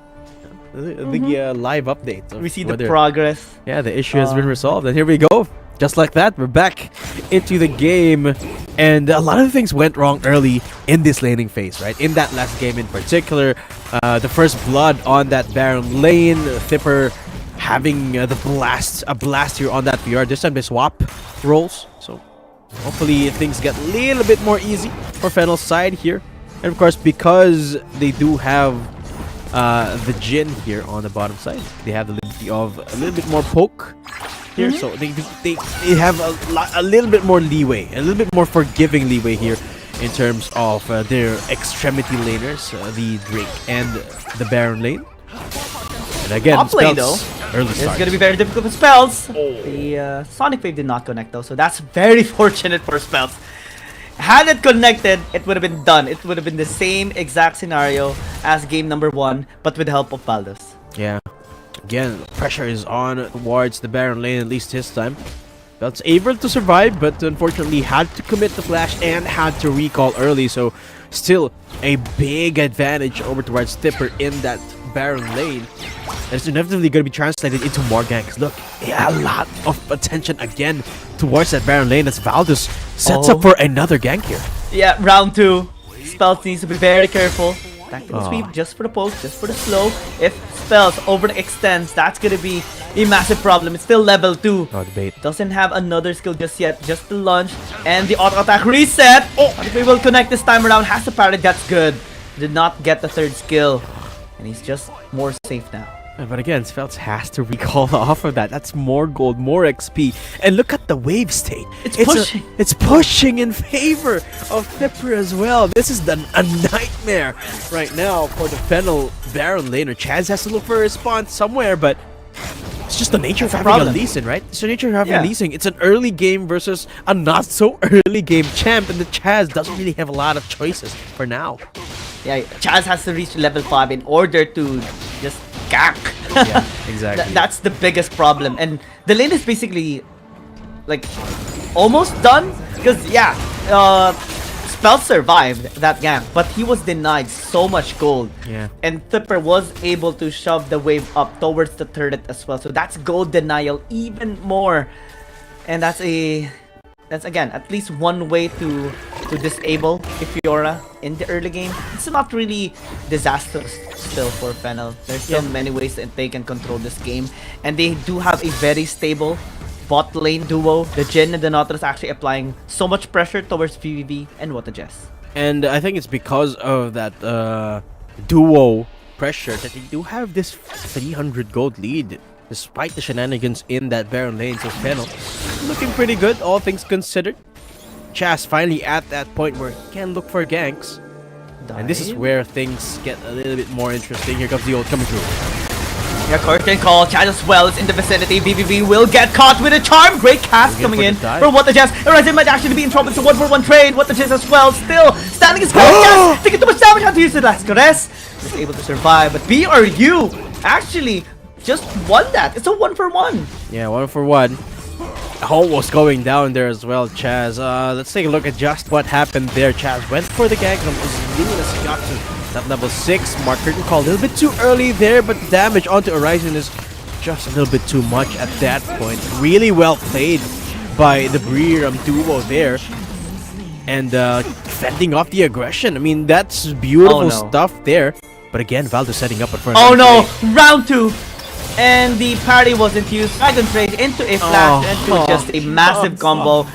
Horizon just watched his teammate die because he can't do anything anymore. It was a great execution already. Body step as well, gonna be connecting onto Danny, just forcing out a flash. And man, BRU just continues with the pressure. Yeah, Fennel, I mean, they tried to go for the early game play this time, right? They went for the early game dive with the Evelyn down on the bottom side, but it got blotched by Buriram, trading it out, and now they got another kill towards that Baron lane. So Fennel back to square one. This time it's a 1,000 gold lead for Buriram. So the early game losing control here for Fennel. Man, pressure is on Chaz. I mean, we hyped up this Evelyn pickup a lot in the drafting phase, and we've yet to see any impact from now. So Chaz really has to make something happen here, especially with this Rift take. I mean, they're gonna trade it up. It's still just the same as game number 1 because the Dragon's gonna be taken here by Buriram United Esports. Yeah, you do get the RH, but the only lane you can possibly use it on is just the top lane. So it's not mid-side control that they're gonna be getting. Tipper's gonna get ganked and will be taken away. That's good. And they will get this first tier tower as well. But they need more. This composition of Fennel needs to secure kills early into the game because BRU is actually just gonna be able to scale better in the late game. Well, all things considered, I mean, Buriram, remember, they have the better early game comp, and Fennel now just traded things out equally. Gold is even, they take the first tower, and they're not falling behind anymore. So, talk about fending off the early game. They're doing a fantastic job at that, right? Buriram now, because of that Rift Herald take, is the ones pressured to take control of this game again. And that's why VVV is roaming around the map looking to assert that pressure off that bottom side, that Lucian early game. Top of the Lee Sin, potentially looking for a couple of skirmishes here and there. And Buriram now has taken a step back. This is the first time they found themselves in a little bit of a deficit this entire series. I mean, it's not too big. But remember, this is the part where they should be ahead, but they're not. I mean, BRU is just being patient. They know that they have a better scaling composition, especially for the Vladimir. They know that, you know, Cold and Feet can just destroy everyone from Fennel later on. That's why they're having this! Oh man, that flash into the combo and he will just die. Ryzen is gonna be next though. Cast gonna be used, forced to flash away. And again, BRU, when they strike hard. Exactly. Without hesitation too. I mean, the coordination on that play, beautiful. Valdez looking to hunt Danny. And then he catches a whiff of it, has vision, Chaz around the area as well to provide that assistance. But because of the amount of control that Buriram has, Chaz doesn't really have full liberty. And now they're looking for the engagement, but Fennel gonna be backing off for now the engage. Well, that's very scary. Curtain call gonna be used. Redshine who did not connect. That's a little bit unfortunate. 4 shots, almost taking out Valdez. But got spotted out as well, so that's not going to be any kill secured by Fennel, just some pressure that they are applying onto BRU. Fennel looking almost scattered in that team fight. They used curtain call defensively, but nothing right after that. I mean, you could see them taking these extra precautions just to try and weed off Buriram, and it is a very shaky look for them, who and it doesn't translate too much in terms of looking for team fights. So Fennel, you could feel that they're not on the proactive side of things for now, whereas you would think they are, because they are a little bit ahead for the moment. Fennel, again, struggling to take control of the game so far, as Buriram are the ones who are constantly setting up these proactive plays. Pings are not coming through though, as Valdez looks to set up. Great Dragon's Rage coming in. Stasis at least to buy some time, but what Jazz having a great back by Narcissus. The cash is just absolutely amazing. Hexagon ultimate going to be used as well by Tipper, and everyone cannot help Golden Feet anymore. Just being able to blood pull away, at least to be able to survive. And again, these setups by BRU is just what makes him so formidable. 2 kills already against Fennel, and there's nothing that heals can do, nothing that spells and Danny can do to help him as well. And it's just gonna be pushed in the mid lane. And this is the power of the Lee Sin, the playmaking on Valve, starting up the fight there for Arisen to go down. Get another fight breaking through though. Styles being chased out. It's gonna be fine, but everyone is here in Everyone's the top here lane to just take this tower down. But they do respect Fennel. At least they're gonna be backing away from now. And BRU again just continues to evolve, continues to dominate them. Right now, Tipper gonna be overextended. He got too deep and will get punished. Had to flash away. Lasker has to close the distance, and Chaz will pick up the kill. Okay, there you go. A little bit of breathing room, but again, engage. Golden Pete will be zoning Helios out, and Arisen will be the sacrificial lamb. Unfortunate here for Fennel. One by one, they're getting picked off. Yes, they have secured towers, but we're not seeing any gold lead coming out of it. Just a few hundred Helios might just get taken here by the support. Ah, no! Okay, Flash, Sleepy Trouble Bubble. He tries to back away, but he's trying to just take a kill. Valdez is gonna be here. Sonic Wave did connect. Correct grand challenge to heal everyone up. But the Dragon has spawned with a 1-for-1 trade. It's still better for BRU. Oh, a little bit early on the curtain call there. Just for a little bit of information, 3000 HP. Chaz can still take this. Spells in the vicinity. This Dragon will be taken by Valdez. Uncontested, undenied by Fennel. Depth Shard has been used. I don't think they should commit onto this. Dreadshot did not connect as well, so they will just back away. Yeah, Fennel backing off. They're trading blows. This is the game we've been waiting for. And we're finally getting it here, GG. The trading blows left, right, and center. Gold swinging a little bit back in favor of Fennel this time, but the objectives getting traded left and right here as the team fights. It's just a matter of who executes it better. Fennel finally at a point where they can't keep up in terms of damage. And Buriram, well, they still have that proactivity going for themselves, but Fennel are finally answering back this time. Now Pink's coming through again. I think Valdez wants to set up something here. Looking for the push down in towards that Baron lane. Everyone again looking to shut down this top tower. They will be getting this. There's nothing the Fennel can do at this point. Send out the cursing call. Yes, it is going to dissuade them. Get a few of the minions, but not entirely preventing BRU from getting what they want. And this is how strong BRU is. It has been demonstrated in game number 1. And they're just basically repeating what they did to Fennel here in game 2. Absolutely. So Buriram struggling a little bit more this time, to say the least. 11 minutes into the game, they haven't found a lot of leeway yet. But now they're grouping up. This is what I love about Buriram. They use your thing as a unit, and now they engage again. Oh man. This time, not anyone really would have hitting been the mark. scared. Yeah. I would drop my phone immediately if I were the one playing. But props to Chaz. He was still able to at least just flash out. That's the only thing that they got there. And that's the one thing that scares me a lot about Gragas's body slam, right? You never really get a proper range, I guess, when you are the target. It feels like he's so far away, but then he flashes on you and you get knocked up, and the next thing you know, you're already flying like a volleyball across the air. Imagine a strong man just belly smash bumping you. Yeah, belly smash. That seems like a wrestling power move. I don't know. Yeah, but Gragas, absolutely one of the most terrifying engage here in the game. It seems like Buriram setting up a lot of vision towards his Baron. Chaz spots out VVV. The Crown of Shatter. Unable to deal that much damage, to be honest. Yeah. Normally we do see at least half or 60% being deleted by that kind of combo. Even without the charm, that should have been like really felt with VVV, but that's not the case. Exactly. Not really a lot of items going on for Chaz yet. Just a crowd and a Lich Bane. Stasis there for priority of the defense, but things coming through. Buriram are playing this Baron to a T now. They're keeping Fennel guessing if they're gonna commit to this Baron. And actually drawing a lot of attention here. Look at what's happening. Fennel can't push down the side lanes, can't shove this mid lane because Buriram are keeping him at bay. But now they found a little bit of control. Is Fennel able to reaffirm that vision towards that Baron lane?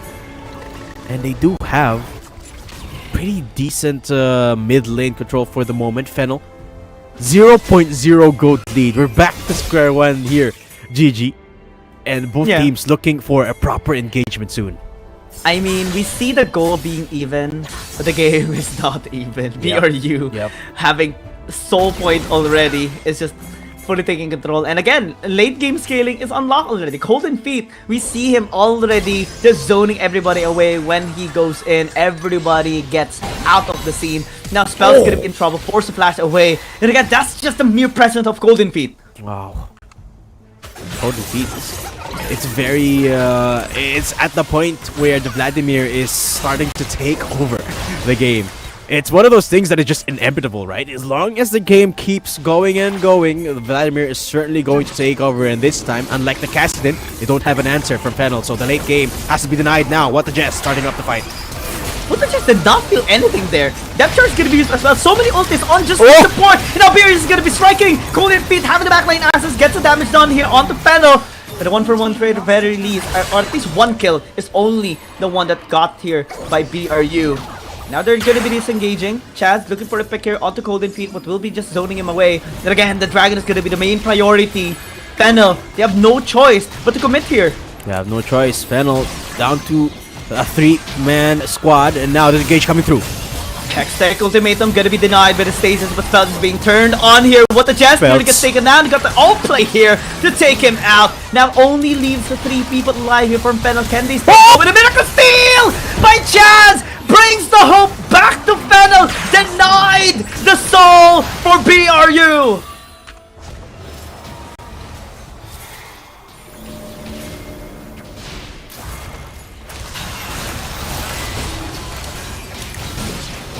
They don't have the smite. They don't have Chaz.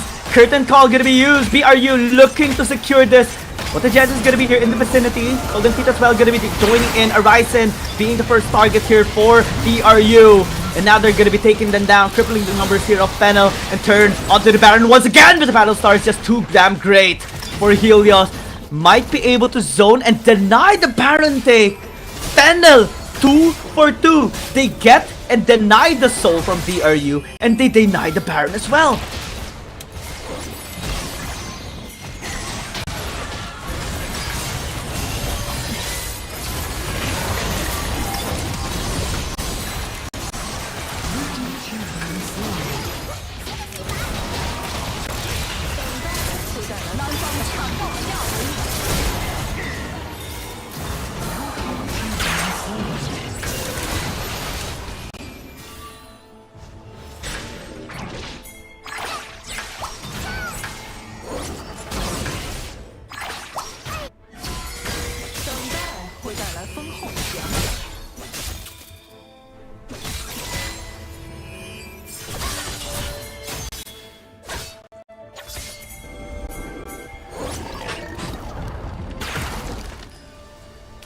I don't know, Darum.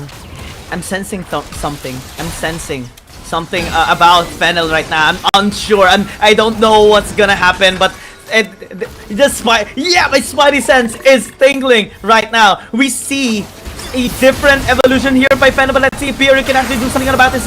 Ryze is gonna be the first target. What the Jess is gonna be in trouble. Last caress. Golden Feet onto the back line. Heels is completely zoned away. They might get the kill onto the Camille, but Curtain Call is gonna be used to at least sway everyone back. A 1 for nothing. Fennel actually have the numbers advantage right now and possibly can turn onto the Baron.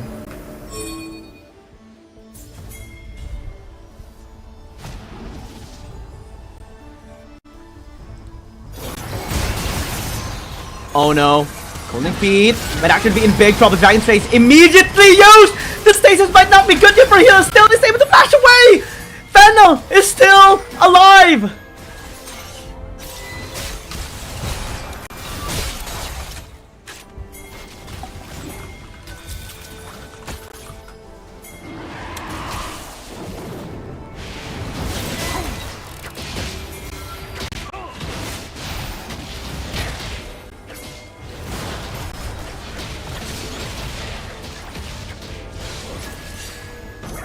Oh man, this is gonna be good.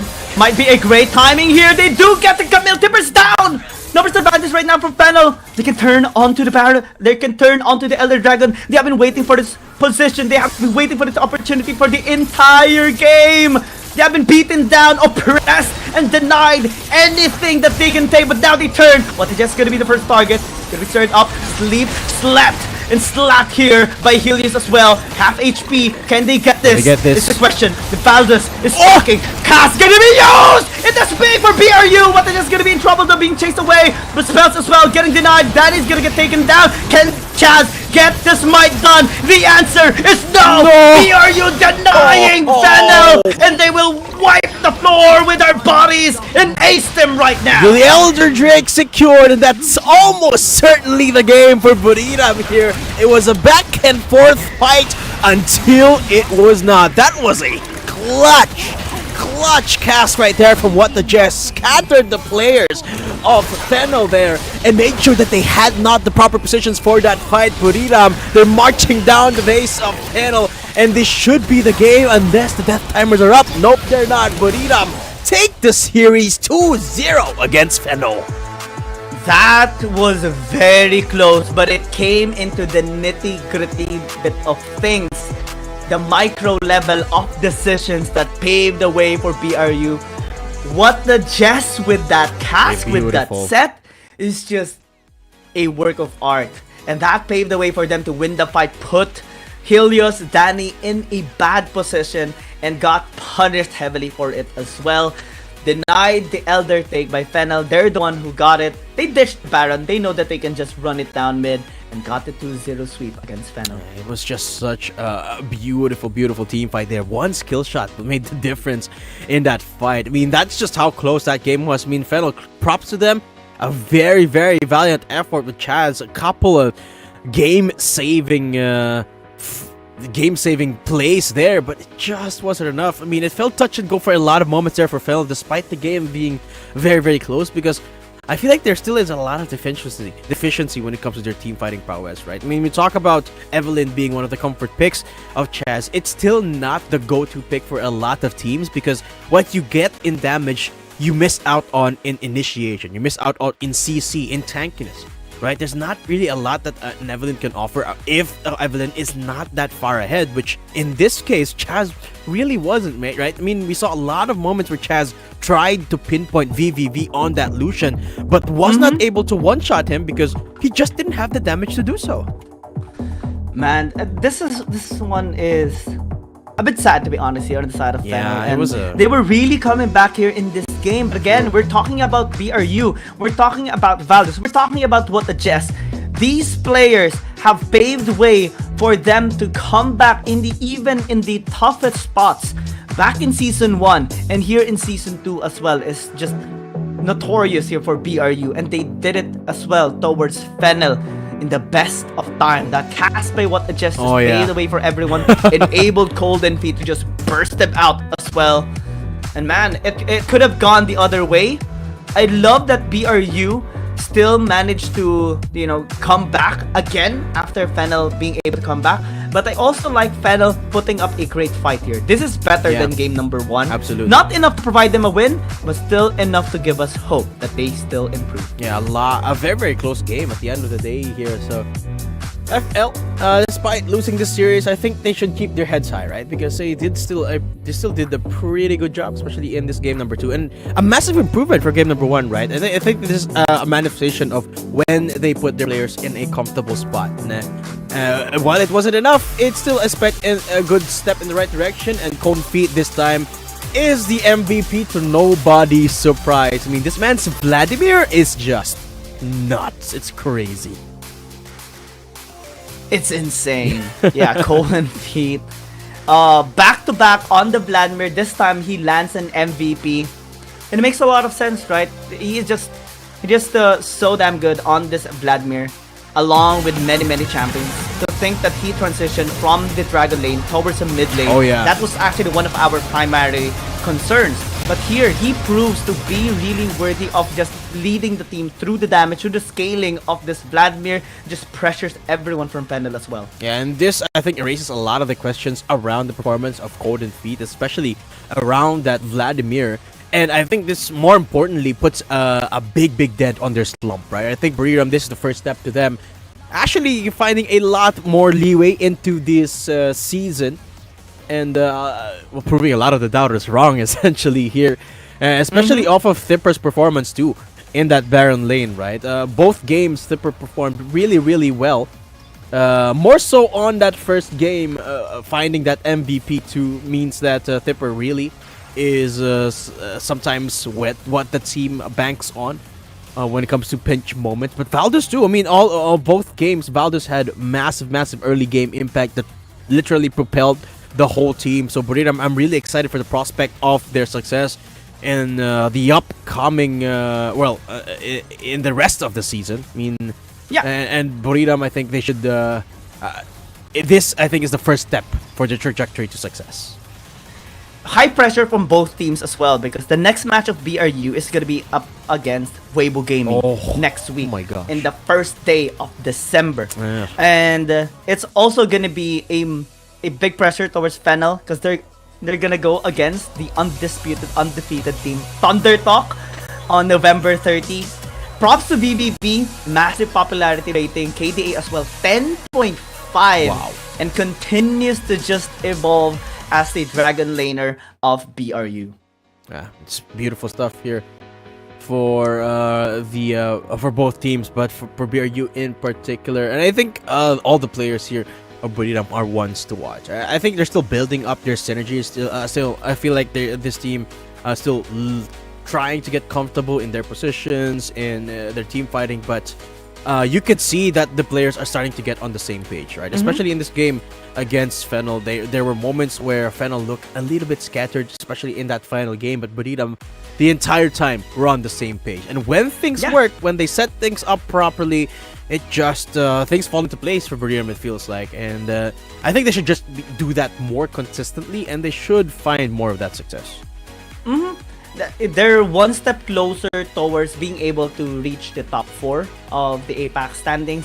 It's going to be very difficult because we're seeing very loaded teams here. Naas Esports, G2 Blacklist, Caterosor Y having great scoreline, and Cerberus Esports now picking up the pace, being able to even secure a win against AC and Confidence teams. And it's not just any team that they have won recently. It's Weibo Gaming that they secured a reverse sweep to.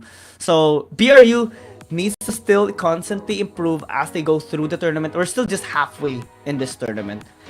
Next week, we're gonna be transitioning towards the other half, in which they're gonna be having more and more challenging games. Let's just hear for the interview first on their side. Thipper 跟大家打个招呼。Hi Thipper, can you say hello to all the audiences here? Hello. Hello, are you get a feet or have a fever today? วันนี้พี่ไม่สบายหรือว่าเป็นอะไรมาหรือเปล่า วันนี้ไม่สบายฮะเป็นโควิด he just getting sick, so it doesn't feel right for him today. Okay, take care of yourself, okay? 第一个问题想问到的就是，今天其实比赛之前你们已经连输了4场了，那么今天赢下了比赛的胜利，现在感受如何 ？So actually, before today's matchup, you have lost like 4 matchup consistently, and your Fiona is really perfect today. So how is your feeling right now?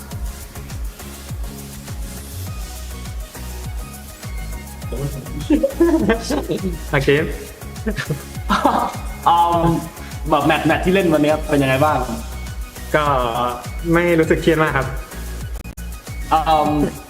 But the game that he played, he said that it doesn't so hard or too straight for him to play. OK， 他也是说到他今天赢下的比赛还是非常开心的。那第二个问题想要问到的就是，其实今天你的菲欧娜表现特别出色嘛，前期有一波单杀，然后后面的火龙团你也是一个人拖住了对面的3个人。那想请问一下，今天的团队沟通是怎么样的呢 ？So actually today your Fiona is really amazing and perfect. So actually you got a solo kill in the early game, and when the Dragon team fight, you just delay 3 opponents. So what's your communication today? ในจังหวะที่พี่เหมือนกับว่าแบบมีโซโล่คิวหรือว่าแบบในจังหวะที่แบบไปไล่ฆ่าศัตรูแบบไปไล่ฆ่าแบบเป็นเดล3 คนอย่างเงี้ยแบบพี่สื่อสารกับทีมอะไรยังไงบ้างก็ไม่ได้สื่อสารเลยครับใช้ใจเข้าไปเล่นเลย He said that he doesn't communicate anything with his team. He said that he his heart ordered him to play, so he can play like that. OK， 他也是说到他当时是觉得他一个人能够打过对面3个人的，所以说他当时也是拖住了那波的节奏。那么最后一个问题想问一下，就是复盘一下今天的表现，觉得哪些方面还需要提升一下呢 ？So actually review today's performance. So which aspect do you think you can improve?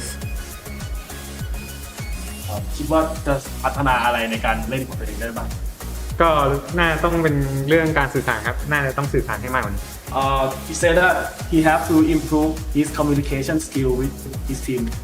There are some mistake occurs in his play.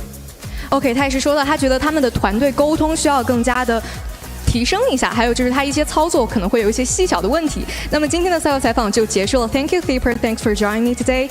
那么接下来让我们稍事休息，精彩比赛马上回来。Congratulations again to BRU and good try for Fennel, of course. We're still going to be looking forward to many of their games. And speaking of games, next up is going to be Fun plus Phoenix against Oh My God. Datum and I will just go in a short break, but we'll see you again later.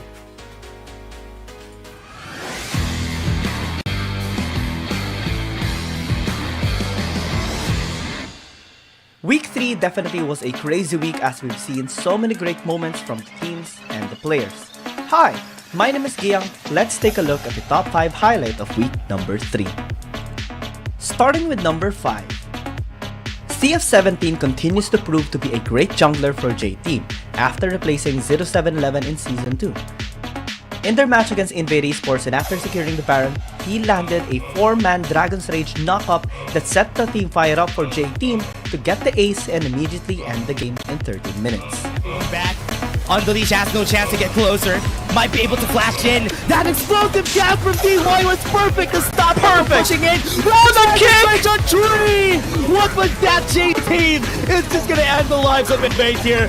This game is done. That is gonna be a Baron, a 10k gold lead with 12, and that's an ace too. J-Team is gonna finish this game. Number 4. We're back-to-back in Jungler's MVP highlight because this time we have to highlight Inya from Oh My God during their battle against Nova Esports. 10 minutes into the game and the second dragon fight, he had the perfect catch on Long's intention and position after reading his past movement and plays. That allowed OMG to chase and punish him down, taking the second dragon stack and winning the fight 3-1.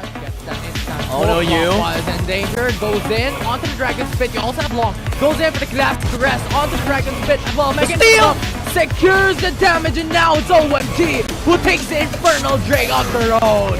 And now Nova is on the meat grinder. OMG just shreds them apart. And now it's Inya in the front lines. World Enter to the face of Remake with a flash as well. Number 3. Yasuo has been trending more lately after some successes of teams and players with a sustained build. BMM joins as he made a massive outplay against G2 Blacklist when they were match point against them. 7 minutes into the game, G2 Blacklist tried to gank BMM in the top lane with 3 members tower diving, but they were all unsuccessful as the BMM stalled out hard, buying enough time for his teammates to respond, even getting a kill to Aaron and getting them a 2-0 win. The snowball and stop with the utmost aggressive they're dealing right now, but they will try to be aggressive here onto BMM. Great knock up, great CC chain. The damage should be there, but it's taking too much time. The last minute's gonna be there. The counter engage and BMM lives. Number 2. It's extremely hard to play as an ADC when you're going up against so many engaged champions, but that didn't seem to be the case for FPX's Dragon laner Kong, with his impeccable performance against Skirmishes game. 11 minutes into Game 3, FPX was positioning for a tower dive in the top lane when KG, Datan, and Anran attempted to burst him down. He managed to deny the engage, be backed up by FPX, and go wild against Skirmishes Gaming, securing a quadra kill in the process. This not only allowed them to win the fight, but also gained enough momentum to end the series, winning against Skirmishes Gaming and giving them their second reverse sweep loss. To V1, Sky in a very low state of HP. KG, Hextech Automato onto single 7 as the jungler is now the 1 HP! Was able to bring it down as Andrew and 9 would secure the finishing blow, but in trade FPX, Kong was able to bring down one more shot to the face, and the Sun was not able to get that kill. The Quadra is secured by FPX, and this is their moment to shine. FPX is slaughtering KBG right now. Yuyu is gonna be next. Give the penta. 2-game taunt on FPX, and it's Don 128 who able to take that kill. The ace is secured. And number 1. It was such a tough battle between JDG and Weibo Gaming, as both teams really adapted against each other every succeeding game, and everything was on the line in game number 3 on the Ever Dragon fight. But in this highlight, we see JDG shine perfectly as they had the best engage, with Lemon getting Kratos and Feibai getting a perfect flank to maximize his Vladimir damage to all the members of Weibo Gaming, deleting all of their health bars and even securing the first pentakill in Season 2 of Wild Rift League Asia, as they successfully complete their reverse sweep against Weibo Gaming. Into the back line, Kratos is gonna be in trouble. Feibai as well joins! Gets a Zaya right now! Has the damage, has the burst! Gets a double kill, triple kill for Weibai! And now Weibo Gaming is gonna be in trouble. Zihan tries to capitalize on this, gets a counter-strike done, but not able to get the CC chain from Fei, and they get the pentakill! The first pentakill in Season 2 is Feibai from Jingdong Gaming! And Feibai popping off here in this game, and this is gonna be the victory for Jingdong Gaming. Which highlight did you love the most? Let us know in the comment section, and make sure to keep supporting teams as they progress in their tournament. My name is Giang, and we'll see you again in the next video.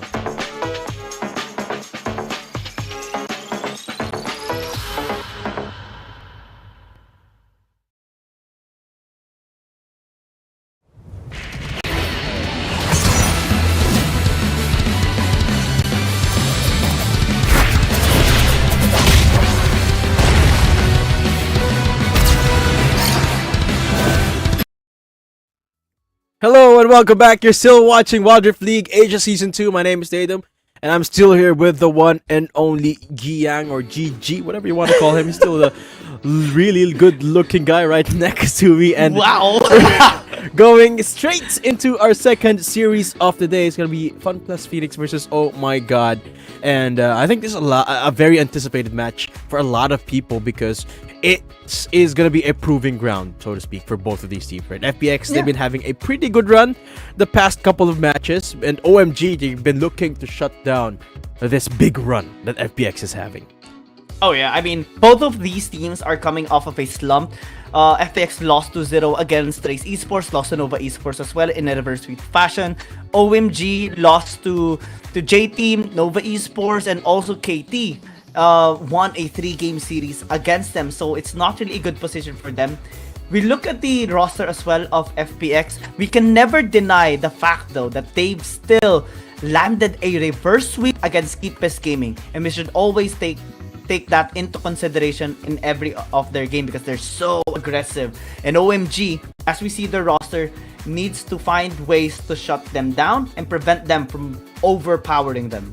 Yeah, the trend I'm seeing between these two teams, right, is just there isn't a lot of consistency in their performance yet, right? Talk about FPX. They won against Weibo. They won against a lot of these big teams, but then they fumbled the bag in the past couple of series. So there's a lot of mixed opinions about their performance in this season, right? OMG, on the other hand, is kind of the same story, right? They won against EDG, again, a big up-and-comer, this team, but then they fumbled the bag against KT and Nova, for example. So it is sort of like a big proving ground between these two as to who is sort of like the more put-together team, the more consistent of the two teams. And both of them, I think, have got a lot of potential, a lot of talent between these players. And I think this is really going to be a trendsetter between these two, and a big morale boost, very similar in that sense to that last series. Sky is notorious for his prowess on the Akali. It's one of the champions that he used, or like one of the ways FPX was able to win against Keepest Gaming back-to-back Akali. Not landing an MVP, but still was able to impact flawlessly into that match. But can be utilized with an Orianna here by SMK. So let's see what adjustments they are going to be making in the mid lane. We look at the Dragon lane matchup right now with Chengdao 7 and Enyan. Both of these players are massive enablers of the team, but Chengdao 7 oftentimes wants to be a carry as well. He had an MVP performance against Skipes Gaming, back-to-back Aatrox as well, that maybe is gonna be denied here by OMG, by a pick by Enyan, because he's also not really too shabby with this champion, but also can be countered by his Lee Sin or possibly Dione, because he's too damn good on that as well. We're gonna go towards the stage for the host to introduce them, so let's watch. 现场以及屏幕前的召唤师，大家晚上好，欢迎来到英雄联盟手游亚洲联赛第2赛季的比赛现场，我是曼曼。接下来由 FunPlus Phoenix 对阵 Oh My God， 在训练赛中5-5开的两支战队，谁能够在比赛上给我们带来一场压倒性的胜利？让我们拭目以待。接下来，让我们欢迎 FunPlus Phoenix 以及 Oh My God。FunPlus Phoenix versus Oh My God next. It will be interesting to see if the two teams that are in the training match will bring us an overwhelming victory on the field. And who will finish the game beautifully? Let's wait and see. Next, let's welcome FunPlus Phoenix and Oh My God.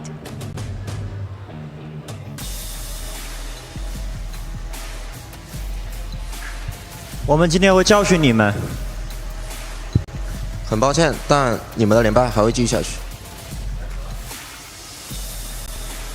So yes, that's the disadvantage of us, right? We don't understand. I wish we had subtitles. I wish. And did you know? I actually tried learning Chinese and Mandarin. It's so hard. I can't. It's been like almost 2 months. I still can't understand what they're saying. It's so hard. It's so hard. I'm sorry. It's so hard to learn their language. I wish we could, right? I mean, so we could have context as to what they're saying. Are they being nice to each other? Do we have some spice going on here? Whether it is, in the solo lane, just have no clue. FunPlus Phoenix down 128. Listen Oh My God, to White Cat. the introductions here and the player walk-ins.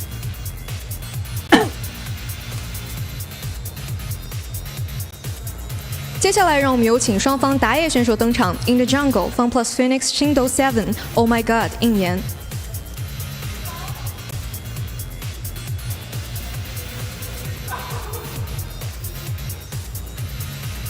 有请双方中路选手登场。In the mid lane, FunPlus Phoenix Sky FL. Oh My God, SMK。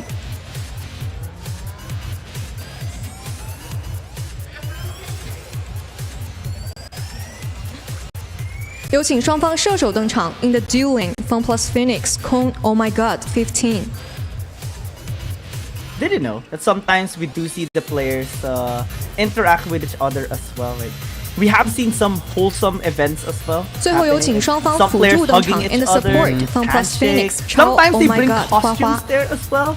There was a time last season that they brought flowers or like hearts and like flowers, something like that. It was the Chinese Valentine's Day, and it was just really sweet. 两支队伍现已集结完毕，让我们即刻进入召唤师峡谷。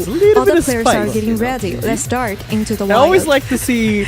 I always like to see pumping each other. Not necessarily, but they could just, I don't know, like a little bit of trash talk here and there, you know. While they walk. Yeah. Oh, that would be so. Yeah, nice. that would be so funny too, you know. But typically when Wild Rift players, they're really nice, right? Typically, what you see on the Rift is very different to what you see in real life, because in the Rift they're like beasts, right? But in real life they're like this. They're like nice and very friendly. And I wish we could see more of that beastly side, you know, in real life. That's always something I'm rooting for. I don't know. Maybe I'm just rooting for a little bit of beef here and there.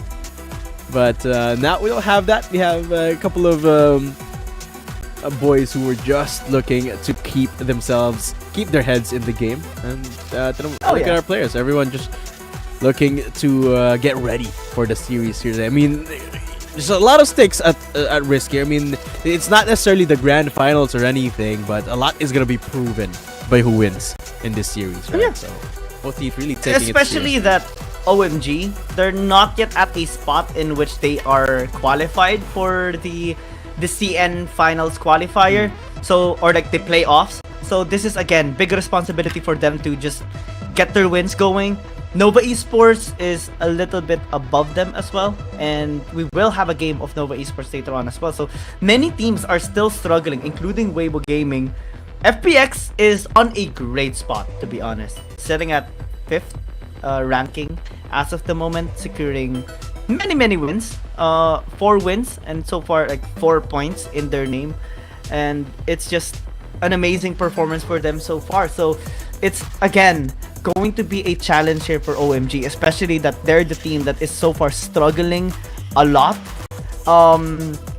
Lost to an APAC team as well, as Cateroser Y secured a reverse sweep against them on a 3-series lose streak. Oh yeah. It's gonna start first though on the Howling Abyss, the Fight for side, in which it's always interesting. And again, to everyone that is just tuning in right now, this game is for the side selection priority. If whoever wins here gets to decide whether they go on blue side or red side. We see a battle as well immediately as everyone jumps in. That's a great damage coming in here from Shingdao7, but unable to get the kill.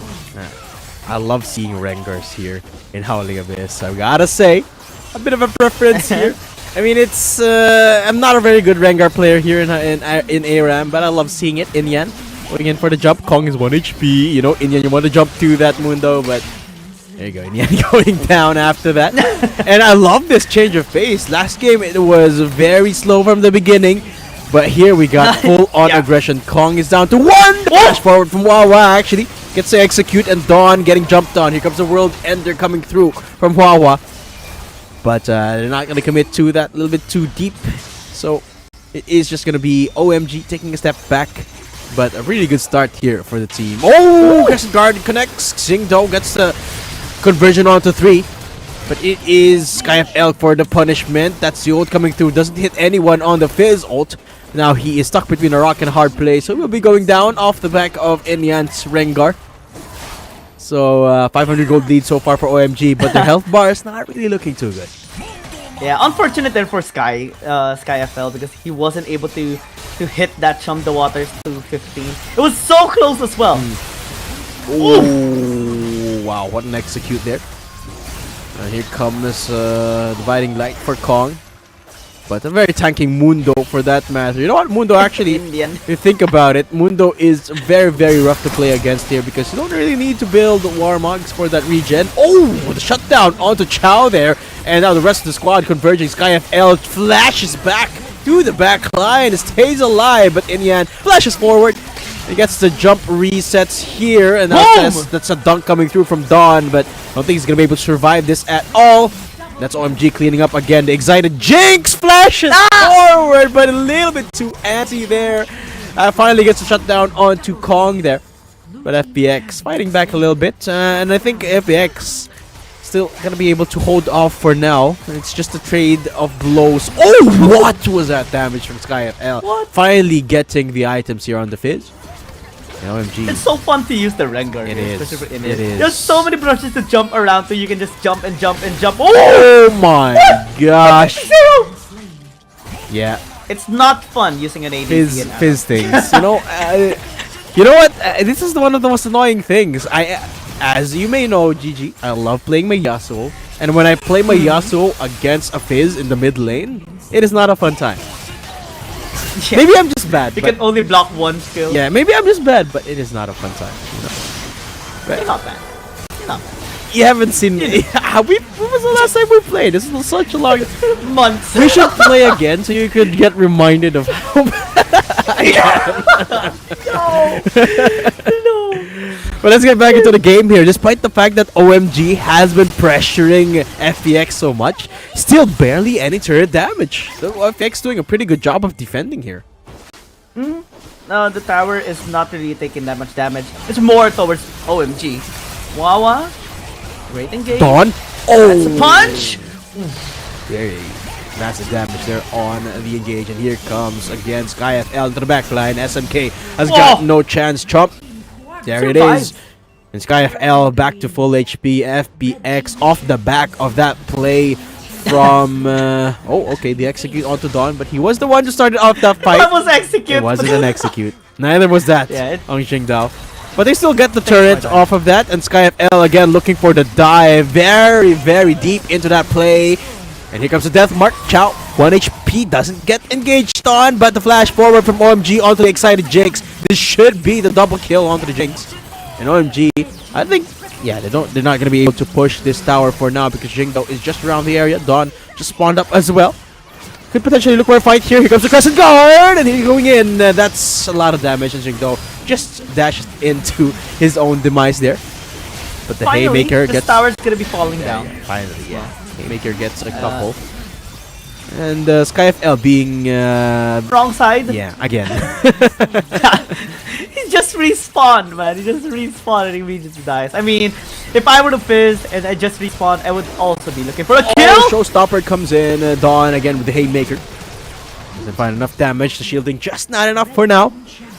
But OMG, this is Chao's time to shine. Dashes in. The death mark is available. Gets the trigger onto the Lucian, and Chao not going to be able to survive that. Chao going down. White Cat, what was that? And nobody saw that. And Kong is just going to be regenning his HP. I mean, Mundo things, right? And it's Mundo things. Yeah. I think, you know what, let's fight the reduction, right? The reduction with the healing is Pretty actually yeah, very good. OMG though, they have to look and find a way to bounce back because they are a little bit ahead in terms of gold, but they haven't been able to push another turret. And now the engage coming through again. That's a double knockback. Haymaker still available. Showstopper not used yet, and that's gonna be the pullback on the Aatrox. Meanwhile, Xingqiu going into the back line. That's Kong going down. SkyFL a little bit too deep there. And here comes Wawa going in with the knockups. And it's all down to Xingqiu now after the cleanup is done. Oh my god. Gets the ace. And now they're going for the second turret. This is a big opportunity for them. I think they could potentially end the game here if they could take down SkyFL and Kong, who are just about to spawn. Maybe. There is a shield though that will deny, most of that damage, and I think they're just gonna be going back into the base cash-in for their items as well as reposition once again, reset. FPX collecting kills though is gonna help them out later on. Massive gold actually towards the Rengar of Inyan. Same goes for Chao since he has 11 kills already, 3 items picked up, and this is already the start of the ADCs starting to love the game, except for SMK. No! Just when you talk about ADCs and squishy targets, SkyFL shuts down SMK. But thankfully they do get the trade to SkyFL going down here. Fizz things. Yeah, exactly. Wow, I can look for an engage though. Here comes the Rengar jumping in. White Cat so deep in the back line. The Death Mark finds one. Dawn is getting chipped down. Nice little dodge there on the Haymaker as White Cat re-engages back into the back line. And that's the rest of the FPX squad going down. OMG. Look for another opportunity to end here. If they can fend off against SkyFL. Does not have the ult. But you have a wave though. Maybe. 5 seconds for Chao. Sky is gonna be trying to burst out Inyan or White Cat, and that's not gonna be enough. OMG will get side selection priority. Yeah, OMG winning that side selection game. Really nice to have here at the start of the series. Actually, I think that's one of the quicker ones we've had here today. Coming straight from the get-go, it only took like compared to game 1, right? So less than 8 minutes here to secure the side here for OMG, and that's what I like here. Quick, easy, not revealing any strats into the game, and OMG get side selection this time. The fastest fight for side match that we have seen so far is actually 6 minutes. Wow. And I believe that was KBG versus Invade Esports.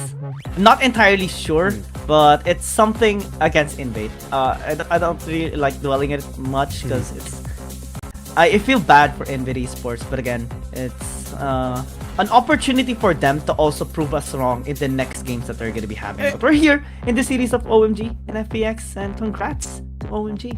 It could also just mean that Invade could be one of those teams that doesn't really mind being the team that doesn't choose the side, right? I mean, they could be comfortable being on both blue and red sides, so hopefully. I guess that's good for them. They haven't picked up wins yet in their games as well. Hopefully. Get their grip soon. Yeah. But here we go. In another story, in another timeline, maybe. Perhaps. I mean, the season's not ending yet, so there's still a lot of time. You know what they say, right? Let them cook. Yeah, let them cook. Let them cook. Blue side is gonna be secured by OMG though, so let's talk about that, because in the recent matches they have only secured 1 win on blue side, and that's the game 2 they had against KT Rolser Y. it's also very difficult to assess what's happening right now on them. One of the ways they have won blue side as well is on their series against EDG. I think that's gonna be notable since EDG is also a very, very aggressive team, and FPX is the latter too. So maybe they can use the champions they've used in that game. SMK can secure a Kali, deny it from Sky as well, and also the Fiora for Whitecat. I think that's a good game plan. I think Whitecat's Fiora has to be priority here, right? It's been, I think, one of the most consistent factors here for Oh My God. And bans, I think, reflect it. Jace, of course, one of the more versatile solo laners here. Being banned away, very powerful. Jax out as well. And this, I think, Jax is one of the things you can use against a Fiora. So Whitecat, I think, still takes priority here for the draft. See what the rest of the bans are going to be. And so far, just the solo laners banned out for OMG. FPX, you know that the solo laning priority of the squad is top notch here for their squad, but not really having the best of times here. You can see that the bans have been specifically targeted for for their laners. Chow has had a pretty stellar performance on the Jax and Camille the last time they picked it up. So Jax is going to be banned away now. I wonder what the pick is going to be here for Whitecat. Evelyn and Hecarim so far. So junglers, Inyan is the target for FPX. Is banned for the moment. Interesting ban on Ornn here. So normally we do see on the red side, Camille or whichever Baron lane is available gets picked up alongside with the Ornn if that champion hasn't been taken just yet. But now that leaves FPX with Gragas instead. OMG can actually use a pick up Camille and then later on get the Galio for themselves. But they actually lock in the Vladimir instead, and that combination can be picked up here by FPX instead. Pick up Camille, lock in the Galio, and you're going to be having such great zoning potential. Absolutely. Second pick, what is it going to be?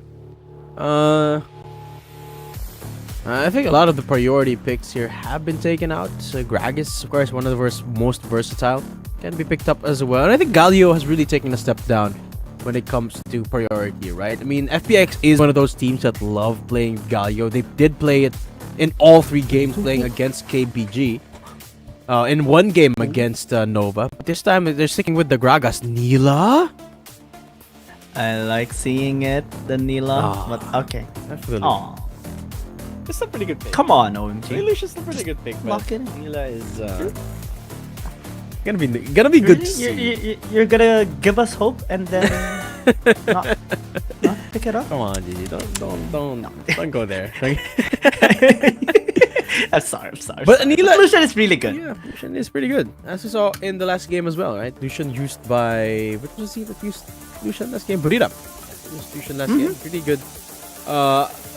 On that lane, Fiora locked up this time. Again, the classic 1v1 over towards that lane. And Aatrox not getting picked up yet, so this could be the jungling pick here for the side of FPX.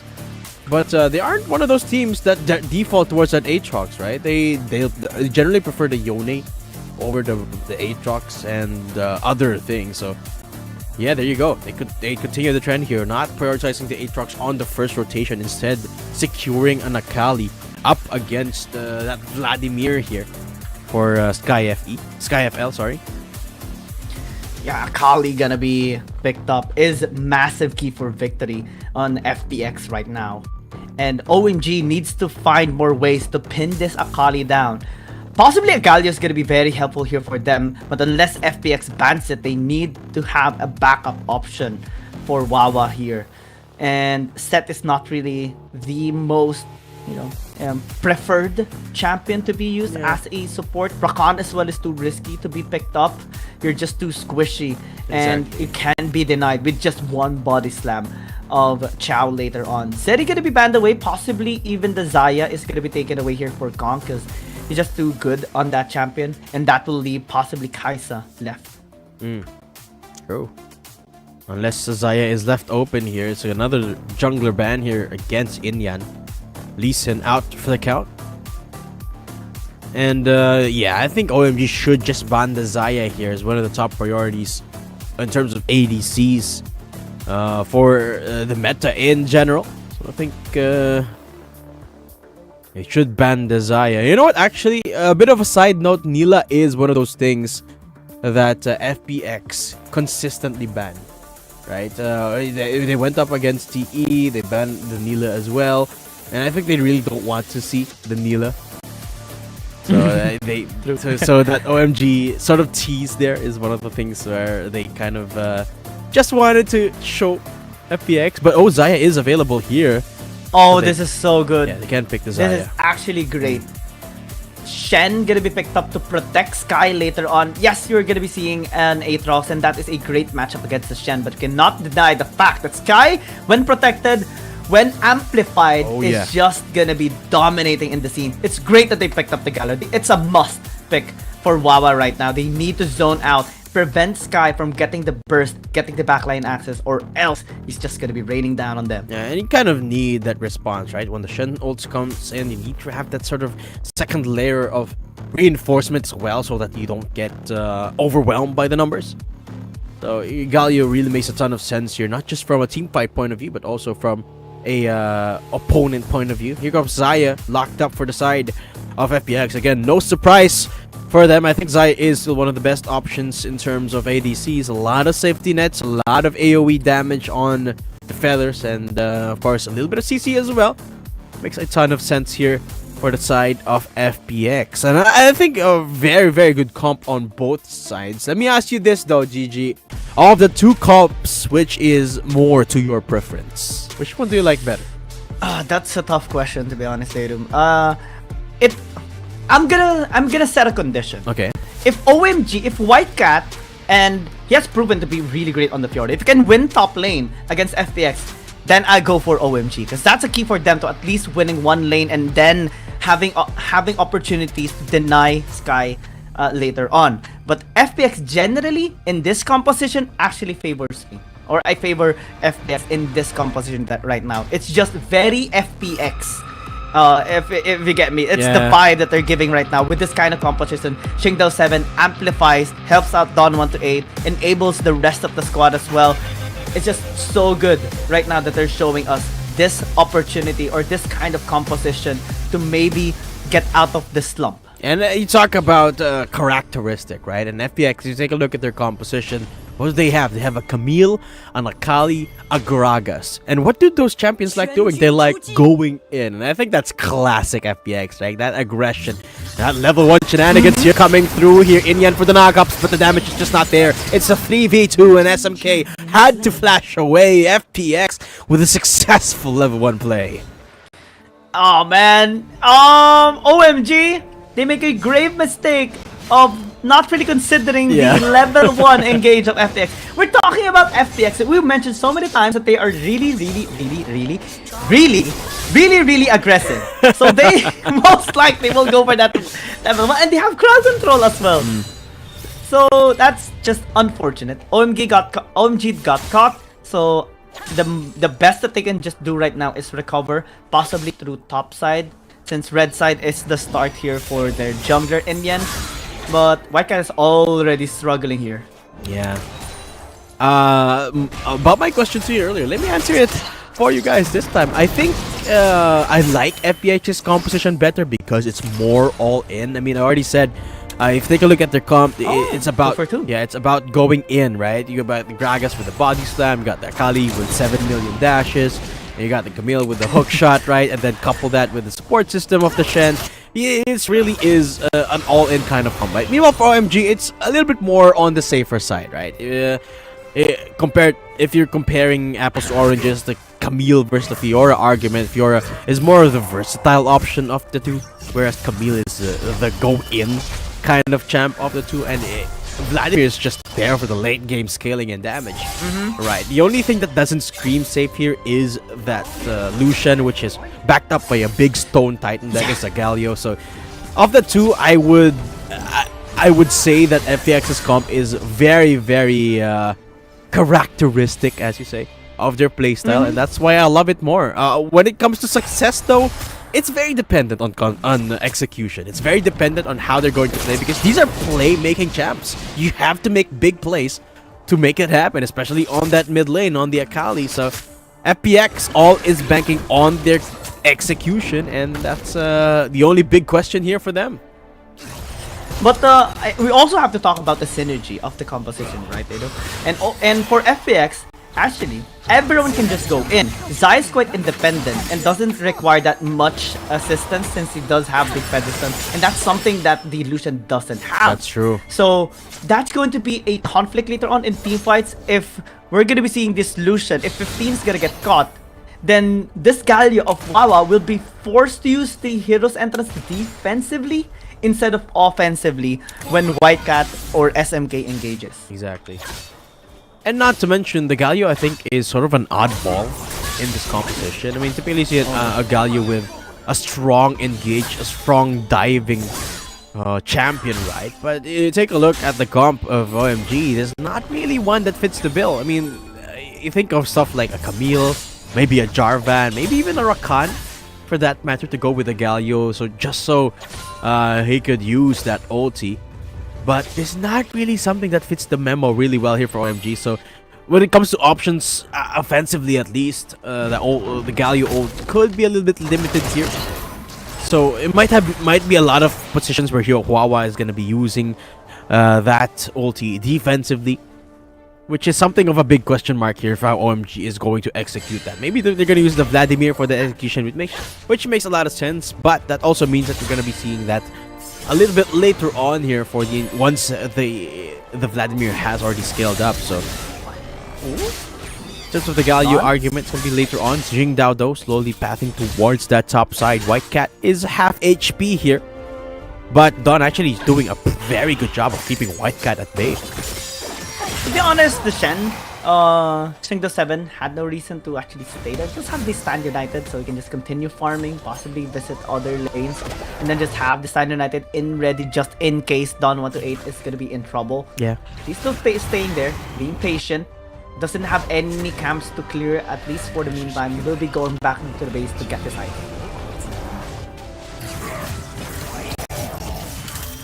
So far, rotations have been pretty quiet here on both sides. Almost the 5-minute mark. No ganks yet. No first bloods. And it is just the lanes making a little bit of action here and there, but not really a lot. But take a look at the gold graph, actually. FPX somehow finding a few hundred gold lead. Meanwhile, top side, that's the Feather Storm used up by Kong already. Used defensively there as engage started up by Huawa. Better call. Really find any targets for the moment, but that's a huge blunder there for the duo of FPX. That means they can't really fight this Rift Herald unless they call upon reinforcement, and the Drake only now getting started. To OMG, I think they could still contest that Drake.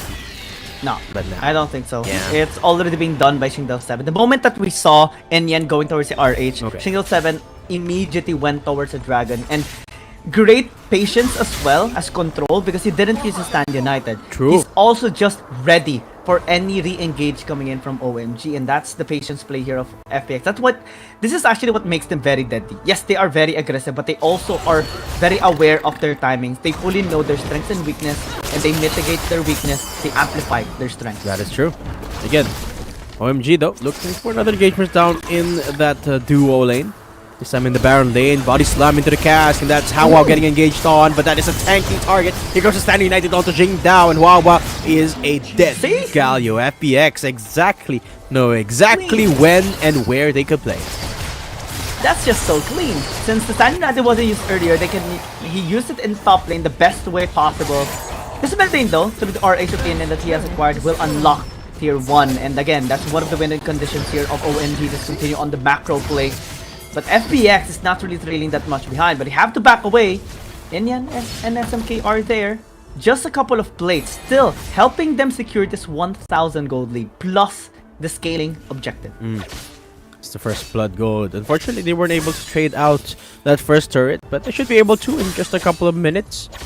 But OMG, they should look for something with that mid turret going down. They should look for a couple of engagements here and there, given that they do have a little bit more map control for the moment.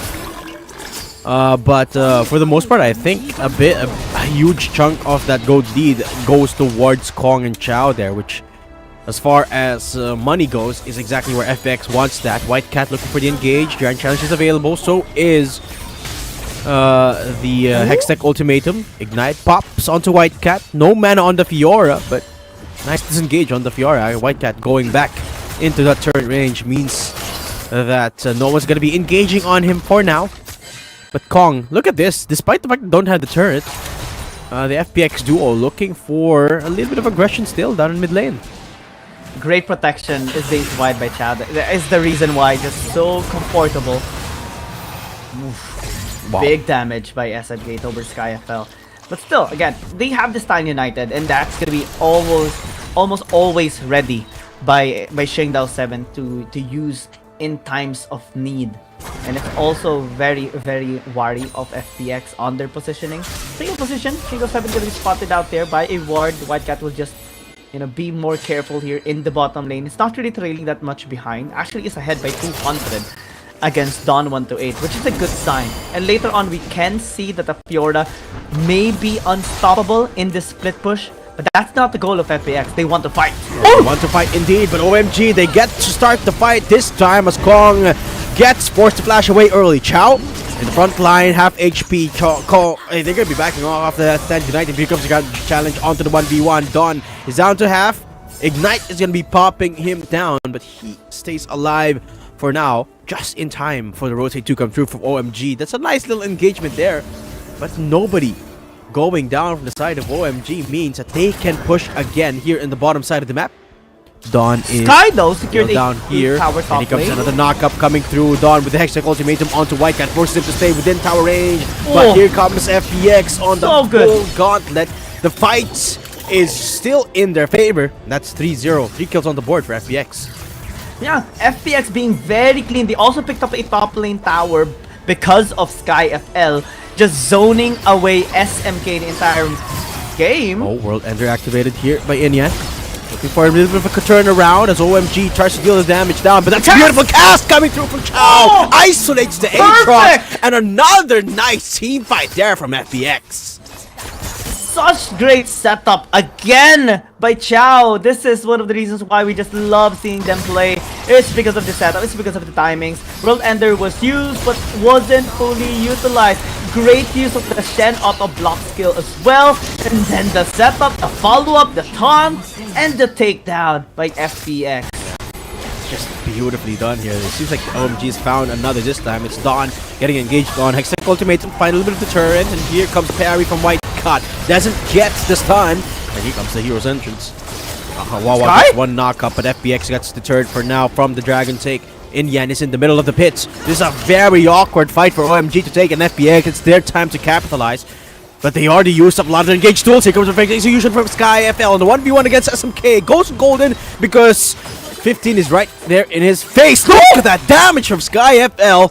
Keeps the Lucian at bay as Drake's getting taken. Here comes Wawa trying to stop that from happening, but he is just down. SMK on the pool, is on the Vladimir, and it's stolen away by Yan. What a steal from OMG when FPX doesn't find a trade. That's the Drake going in the hands of, oh my god. Great advantage and great adjustment being made there by SMK, Inyan, and 15.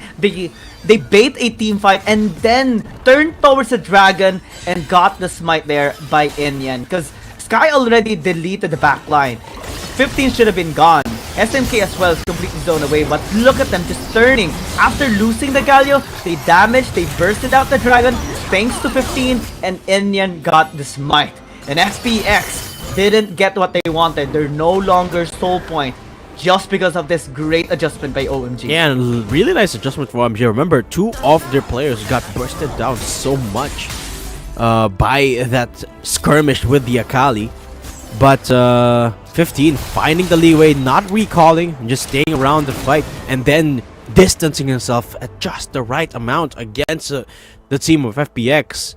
And it was a very fine line there that they were treading on 15, but hey, they managed to keep it making it worth their while and stealing away the Drake. It is still very much a game in favor of FPX, but OMG keeping themselves alive for now. OMG not really trailing that much behind in terms of gold either. 1.6 thousand gold lead at 12 minutes is not big. really a whole lot. Yeah.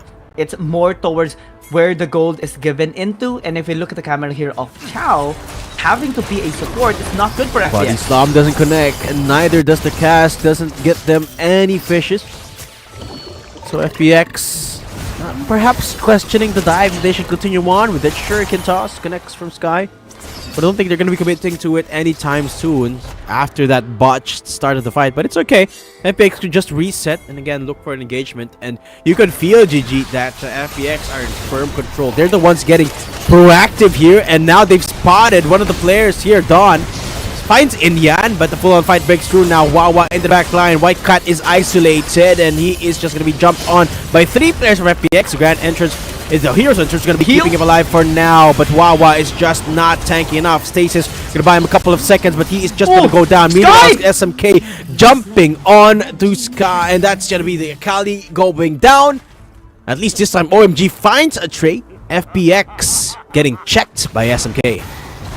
Yep. First kill by OMG. Wow. I actually cannot believe my eyes earlier seeing a 5-0 start by FPX despite all the team fights that we have seen.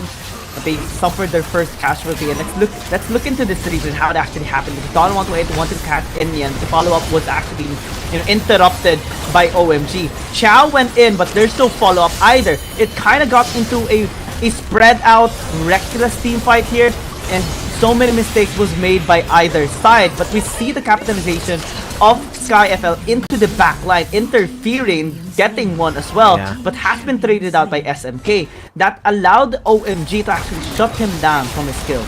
And you can see SMK slowly starting to get there, right? The Vladimir scaling is slowly impacting this whole playstyle that FPX is showing.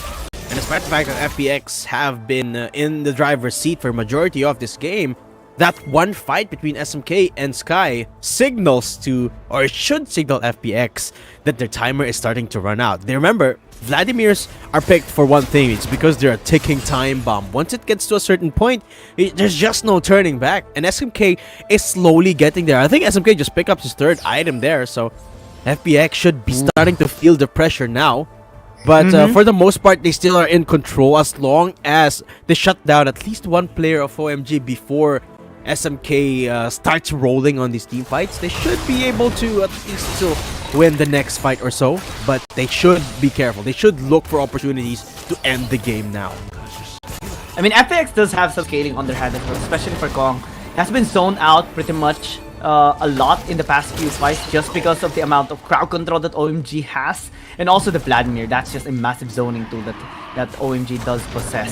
And I think that's going to be one of the ways that they're going to be trying to reposition later on for team fights. Dragon has spawned up as well. Last Dragon is wanted here by FPX to at least get the full advantage of the scaling. But again, split push action by Odon is in a lot of trouble. Sky though has a good position for a black.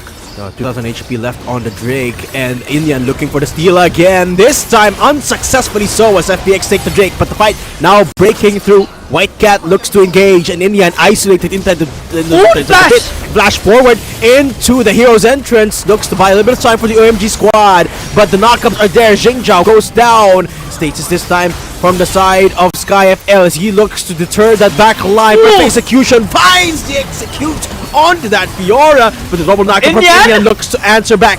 Chow dashing backwards, and Inyan suddenly is down to 1 HP. Kong is free reign of the back line, and he's gonna save this fight for FPX as they walk away with both the kills and the Drake. OMG had them in the first half of that team fight, but FPX, as they back away, great kiting ability coming in from Kong, had 2 kills even as they back away. We look at this fight, great smite by the way here by Shingdao7 being able to get it, and that flash taunt nearly got the Lucian. But again, they have the Galio, 15 can be positioned. That's where the punish actually happened. Taking down Shingdao7, Wawa nearly got taken out as well. They went for an overextend, but Baron Baron FPX is trying to get up. Wawa around the area. SMK is here, but the steal is not gonna be there. And now FPX looks to extend that advantage. SMK down to 1 HP. Goes golden to buy himself a lot of time, but Sky is just waiting in the bush. Look at this. Inyan tries to go for the hero play, but Sky FPX FL says, nope, good night. But now he's in the middle of two people, and he doesn't have the ult, and meaning he will go down this time. But White it doesn't Cat matter. shuts him down, but exactly, it does not matter at all. Baron buff in the hands of FPX. Yeah, they know that the Aatrox wasn't there. That's why they turned into the Baron and got it as well. OMG got too overzealous that they can actually take them down and prevent them from taking the objective. Now the base is being crumbled away. Kong is already online. Opened up the base here of OMG. 2 inhibitor towers potentially being taken here by FPX. And it's a massive gold lead that they're getting right now for this Baron power play. They could actually look for more here, but FPX taking the safer route here, not deciding to risk it. And the pushing power, did you see just how quick they destroyed those towers? Zaya and Camille combo alone, able to just scissor down those 2 inhibitor turrets as the Elder Drake spawns up here. This could potentially be the last fight of the game here if FPX decide to start up this Elder Drake fight.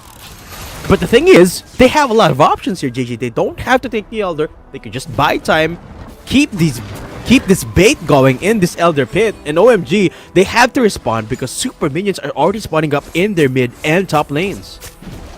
Elder Dragon as well is going to be a big pressure here for OMG. They need to find a way to shut down SkyFL. They need to find a way to prevent Xingdao from getting this smite. And props to him, by the way. He's using a Shen, but he's out smiting an Aatrox. Yeah. That is a big deal. And great discipline coming in from Xingdao, especially on this champion right now.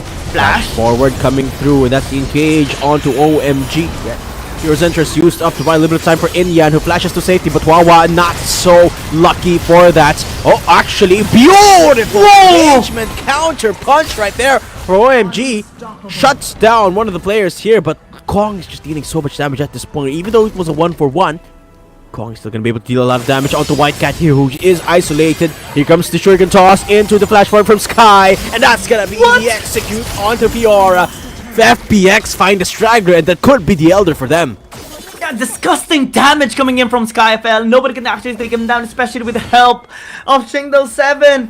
Now they have no vision on this Elder Dragon. Chow's here. Sky! Perfect execution on SkyFL on to jump into SMK's face. And the Elder Drake getting set up by Xingdao. So this could be a very risky fight, but OMG, they're not even contesting. They don't think FPX is taking this, but they are. Best believe at 3000 HP, and the Elder Drake is gonna go to the hands of FPX without contest. Now, OMG knows for sure, but they also know that they can't do anything about it, and that's the sad part. They lost an opportunity to get some information on that Elder Dragon Pit just because of the massive play that FPX did prior to that. And now, aside from the 6,000 gold lead earlier, and the massive scaling objectives that they have secured with 2 Dragon Sacks, now they have Elder, now they're on their way towards Baron. And I think Kong has already 4 items in the bag at least at this point. Look at how fast they're taking this Baron. FPX, they're not giving OMG any chance here. Inyan is up close, and here comes the body slam into the Akali engage. Inyan had to use the work and defensively. Xingdao chasing for his life, but that's a little bit too deep. Xingdao is down to 1. They had to go for the re-engage. The Elder Drake is looking to get the shutdown onto Inyan. FPX, they could just back off as Inyan is down to 1. They could get another chance at the Baron as Xingdao gets another bit of HP with the fruits. And again, they restart this Baron buff. Oh! What? That's, I think that's a miss. Yeah. That was a bit of a blooper on the already intense fight. Body slam onto 1. And that is going to be the stasis pop there. But I don't think OMG can recover from this. Xingdao is down to 1 HP. But SkyFL again terrorizes the backline. Parses the stasis off of 15. But that is just the perfect execution into the Elder Drake buff. Goes golden for the second time. And White Cat goes down right after that. SkyFL just terrorizes OMG's backline. And now they have to back off. Now, this could be the game for FPX. This could be! I mean, a dominating game. Again, FPX, notorious for their aggression, is just not giving OMG a break. Oh, they're going back in for more. Chow under turret, under the rest of the team's helm. Will be going back in. And look at the back forward from Dawn. It's his time in the spotlight. And FPX will be claiming all the lights as they take the first game against OMG. Great performance coming in from FPX again. This is playing with fire. If you play too close, if you get cocky even for a slight bit, you're gonna get burned. That's happened to OMG this time. FPX now match point in the series, especially with this Akali pick by Sky and Shengdao 7 with the Shen. They have to take it away in the second game. Now, this form from FPX this game is it's beautiful. I wish we could see this more and more consistently here for FPX, right? I mean, I think they already have it figured out. The only thing is they have to consistently perform like this in every matchup that they perform in.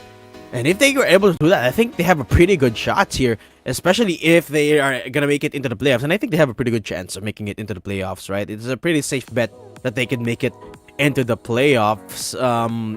But the executions at this game, I think you said at the start of the game that you were kind of surprised that they went 5-0 at the start. I think, me, not so much, because I think FPX have always been capable of a performance like this. It's just that for some reason they haven't been able to do that despite having the talent to do so. And I think this series, they finally have it figured out. Yeah, I mean, I think in terms of the formula for success, FPX already has at least step 1 or 2 in the 5 steps that they need to be able to, you know, go towards success. Kong as well, that was really close a while ago. Didn't have the Feather Storm for that last team fight, but still is able to position so effectively. 47,000 damage. Oh my gosh. You beat SMK on the Vladimir, and I'm just gonna say this because the highest percentage in damage so far we have seen in Season 2 is 46%. And that is 50,000 damage coming from a Vladimir on a champion. This Zaya is close to that. Yeah, exactly. Playing against a Vladimir too is just crazy. And playing with a Sky FL that's just absolutely popping off. Tops off the damage against that Akali, by the way, by at least 15,000. But let's take a look at that mid lane matchup. Actually, SMK doing a pretty decent job of keeping Sky at bay. More than that, actually, SMK dealt more damage than Sky FL. But once the laning phase was over, Sky FL just terrorized OMG. I mean, 15 in particular. I mean, take a look at the amount of damage that he was able to put up. 15 wasn't able to do much because SkyFL constantly jumped this Lucian. I think it's gonna get the MVP as well, unless Sky wants a piece of the cake, and he will, especially with the amount of backline access and outplays that he did. Man, this guy continues to grow, continues to rain down. And again, just reminding everyone that he comes across, a reminder that you have to take away his Akali or else you're gonna regret it. Yes, Sky this I'm just reminding OMG, right? You don't want to give me my comfort champion, and that's the reason why. But that is just the first game of the series, folks. OMG is not out for the count yet. Let's see if they can bounce back after this break. My name is Zadam Casting here with GG. We'll be right back. Don't go anywhere.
There's something about games.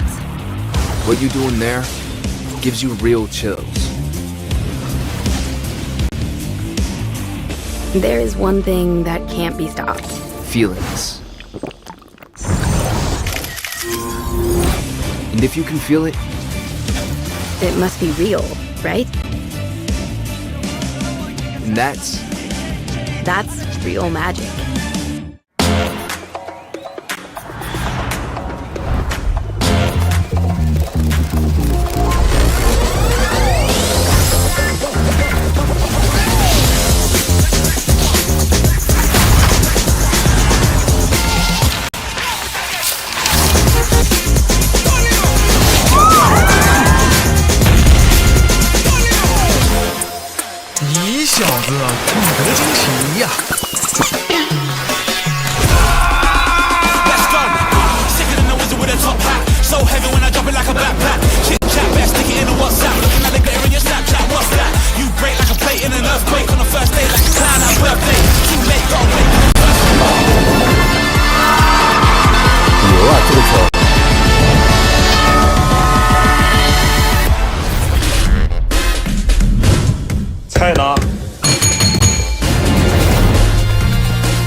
Alright, it's time to see if OMG can push this to a game number 3, because FPX is definitely going with what they are intending to do, and that is a one-sided beatdown through their aggression. Again, we're still casters Gyung and Tatum, and we're very excited for game 2. Yeah, we are indeed, and I'm loving this look from FPX, right? It started off great, and it ended beautifully.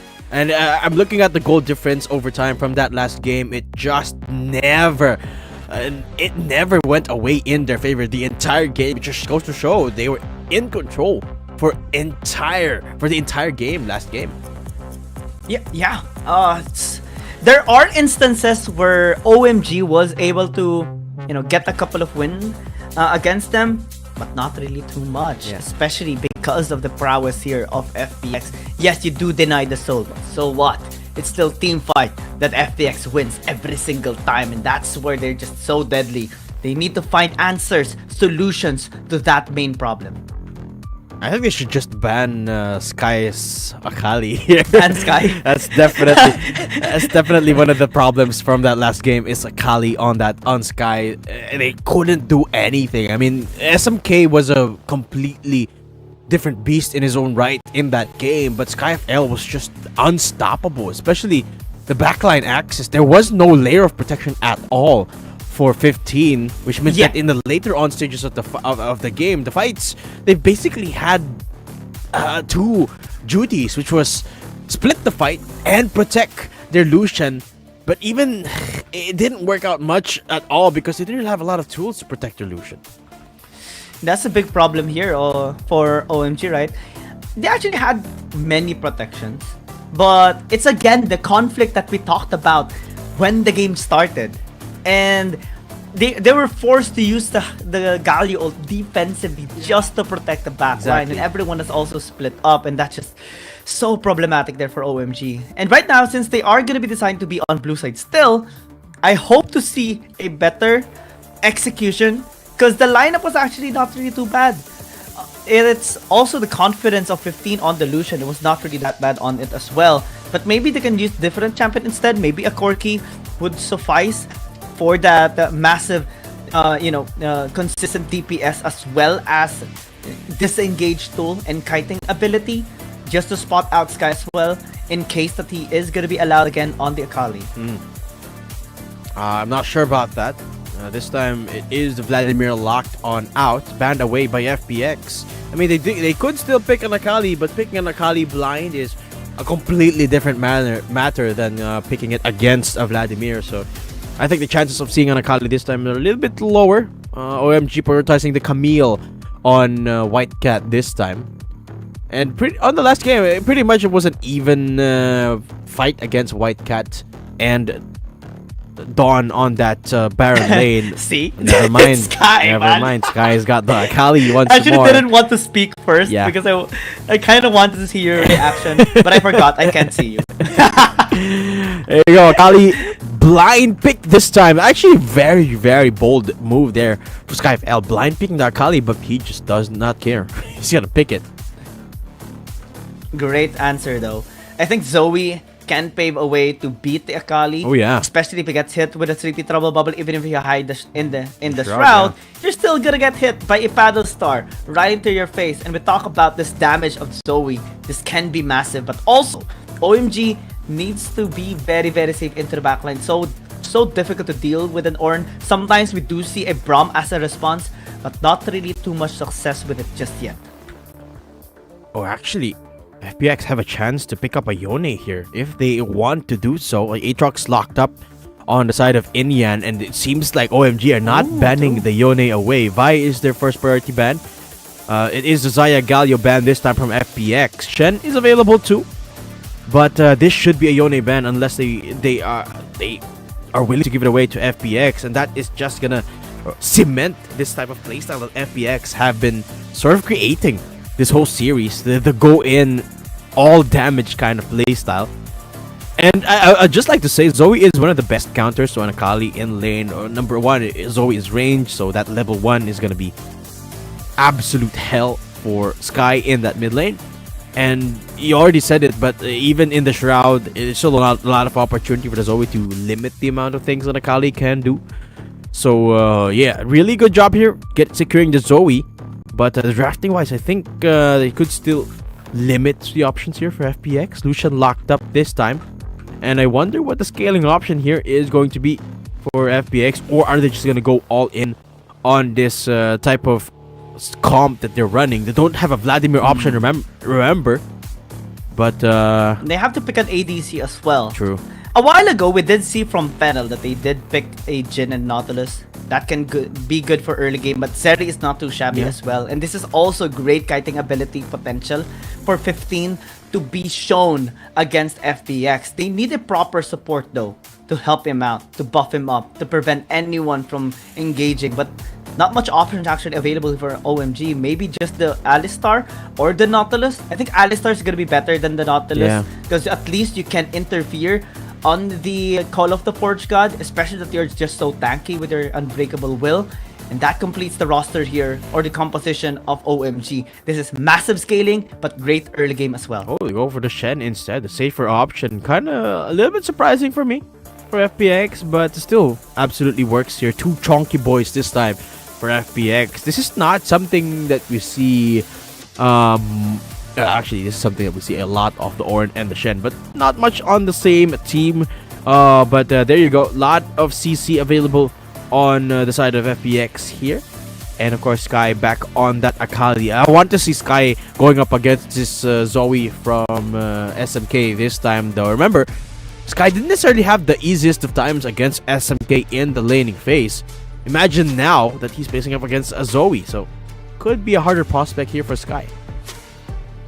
Let's see if this is going to be the chance now of OMG to push this to game number 3. So far, we haven't seen any game 3s just yet for the day.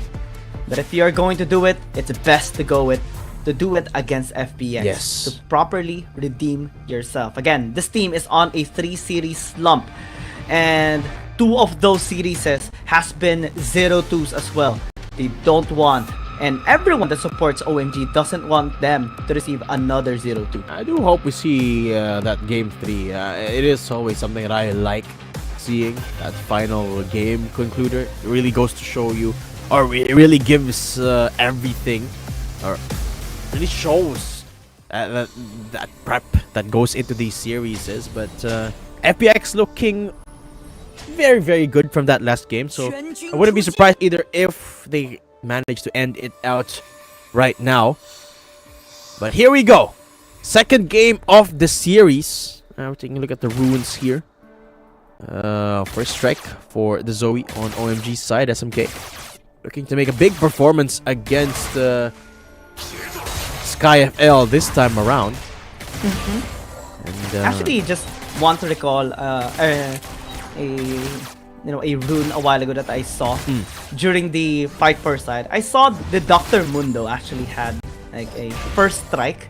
And after seeing that, I kind of wanted to try it out like after this broadcast. That's actually very Because sometimes I interesting. use Dr. Mundo as support. And again, I'm just low rank. So again, that's the reason What do you why. mean, GG? But it can be fun. Rank doesn't mean anything. I'm silver. But I'm pretty sure I can play here in Wild Rift League Asian. I mean, this is the very reason why we're casters. Listen. No. Listen. I just said Friendly fire. I said I could play in Wild Rift League Asia. Doesn't mean I could win. yeah. True. See? It's not about what we say, it's about what we don't say. Yeah. We just play safe. Yeah. That's caster tips for you guys. It's not about what you say, it's about what you don't say. Actually, that makes a lot of sense actually, right? But if you were It's a slow first game as well. if you slow were, early if game. you were a pro player, what's that one off meta champ that you'd be playing? I mean, I'm sure you know already. Just I'm for a the- one Just trick. for the context. Just for the context of the viewers here. Just for context, yeah. I'm a one trick Senna. I only have one role and that is Guys, Senna. doesn't matter if it's League. Started 20. Doesn't matter if it's League or if it's Wild Rift. He's a one trick Senna it's on Senna. both games. I don't even know why anymore. You don't know why? I forgot why I started playing Senna. I think it was because I was duoing with a friend that doesn't know how to play League and he was ADC. So I kind of picked Senna so I You could carry. Something like that. I love seeing a Senna, right? Because it's the best of both worlds. It's a support that is also an ADC. I mean, you could literally be the your ADC. You're not the carry now. you could literally be the whole bot lane. It's more than enough. It's crazy. It's sad as well that we don't see the Senna anymore. But we see a no, standard Chow! item as well gonna be used. Enyan is gonna be more than happy. Shingo 7 is just gonna be dashing away. Great engage actually coming in from OMG. Quite uncharacteristic from FPX. They're the ones who walk away. And Chow, the reason for that is because Chow doesn't hit the ulti, the second part of the Unforged God there. Unfortunately, so it doesn't mean that they can re-engage. It doesn't mean that they could get another early kill here. So FPX to a slow start again. I mean, they tried to go for something aggressive there, but initial engagement just wasn't there. Inyan still at the bottom side of the map here, getting a little bit of shift damage onto Chow and Kong. But OMG, they're not done. They still want to poke down this bot side. I like this. They have Alistar. They can easily tower dive into this. Chow is also low, half in HP. They will spot out Inyan. Has a plan already seen. But again, still very executable here for OMG. They're sending out Skydo, turning onto Inyan. Might be in trouble, taking so much bullet there from the calling. That's gonna be first blood by the support. It's Chad that picks up the kill. Wow. And now Sky's gonna be joining as well. Carl's gonna be called out. SMK not gonna get hit, but What? What is happening? Almost. Wait, Sky flashed. Yeah, he wanted to connect the shuriken, so he flashed in first, but unable to land it. Man, in Filipino, we have a term for that, and that's gigin. Let's take a look at what happened there one more time. Again, great decisiveness here from the bot lane duo. The moment that they spot Inyan here, they recognize that they can go for engage with the culling up and available. And didn't even have to use the Wall of the Forged God there. They just get the knock up, got the almost all of the bullets from the culling there, which meant that he ate it all. Yeah, they really Or was almost all. much of a chance for survival there. So nice little awareness there from the bottom side. Gives a little bit of a bump up in terms of damage here for the buff for FPX's bottom lane. And OMG actually looking to set something up here as they went for the early rotate towards the Baron lane here. Sky undetected yet. Actually could look for an engagement, but I don't think he got enough damage. Sneaky! It's not a 2 versus 1, it's a 2 versus 2. 15 though is still able to escape. Oh no. Great taunt coming in by Shingdo 7, but is in range of that tower. The rest of FPX is also here. Dragon can be started here by OMG to sort out because they have full control on this RH already. Yeah. FPX starting this up. Inyan is around the area. They could up for a big contest here if Inyan could get close. But they are close already. They want to commit. They want to take this down. They want the steal coming in. Can they actually get this? The answer is no. It's Solution that picks up the RH here for FPX. And now Single 7 is going to be backing away. Call of the Forge God going to cast it out here onto Wawa. As 15 is being pressured here by SkyFL. Great headbutt into the pulverize. 15 got the kill. And FPX, yes, they do get the RH, but at the cost of a life of a friend. And Chow is going to be outplayed here by SMK. Is able to flash away. Yeah, really well played there by OMG. Not giving Sky a clue that he had vision on that tri-burst there. But take a look at that one more time. Inyan attempts with a steal, but unable to get it. Jingdao barely survives there. And then the turnaround from Chow's OT. Just barely enough to get a kill. Traded out by Sky here. And 15 playing that so well. Not giving a clue to Sky that there is vision in that tri-bush. So Herald secured. But OMG only now starting to Drake. Can they actually go for the contest? I don't think they will. But here comes the fight. Yeah, they want to commit on this tower this time around. First but tower though denied by OMG. That is a big thing. And they do get the dragon as well. So FPX actually is unsuccessful with their plan. Yeah. Almost getting down. Bot lane. Late turn. 15 should die. Yeah. Inyan a little bit late. Shingdo 7 actually tanked so much of that auto attack on the tower, but Shingdo 7 might just fall! And Inyan picks up the kill. Worth Ender is going to be casted as well. Great knock-up coming from Cham. The follow-up in the damage.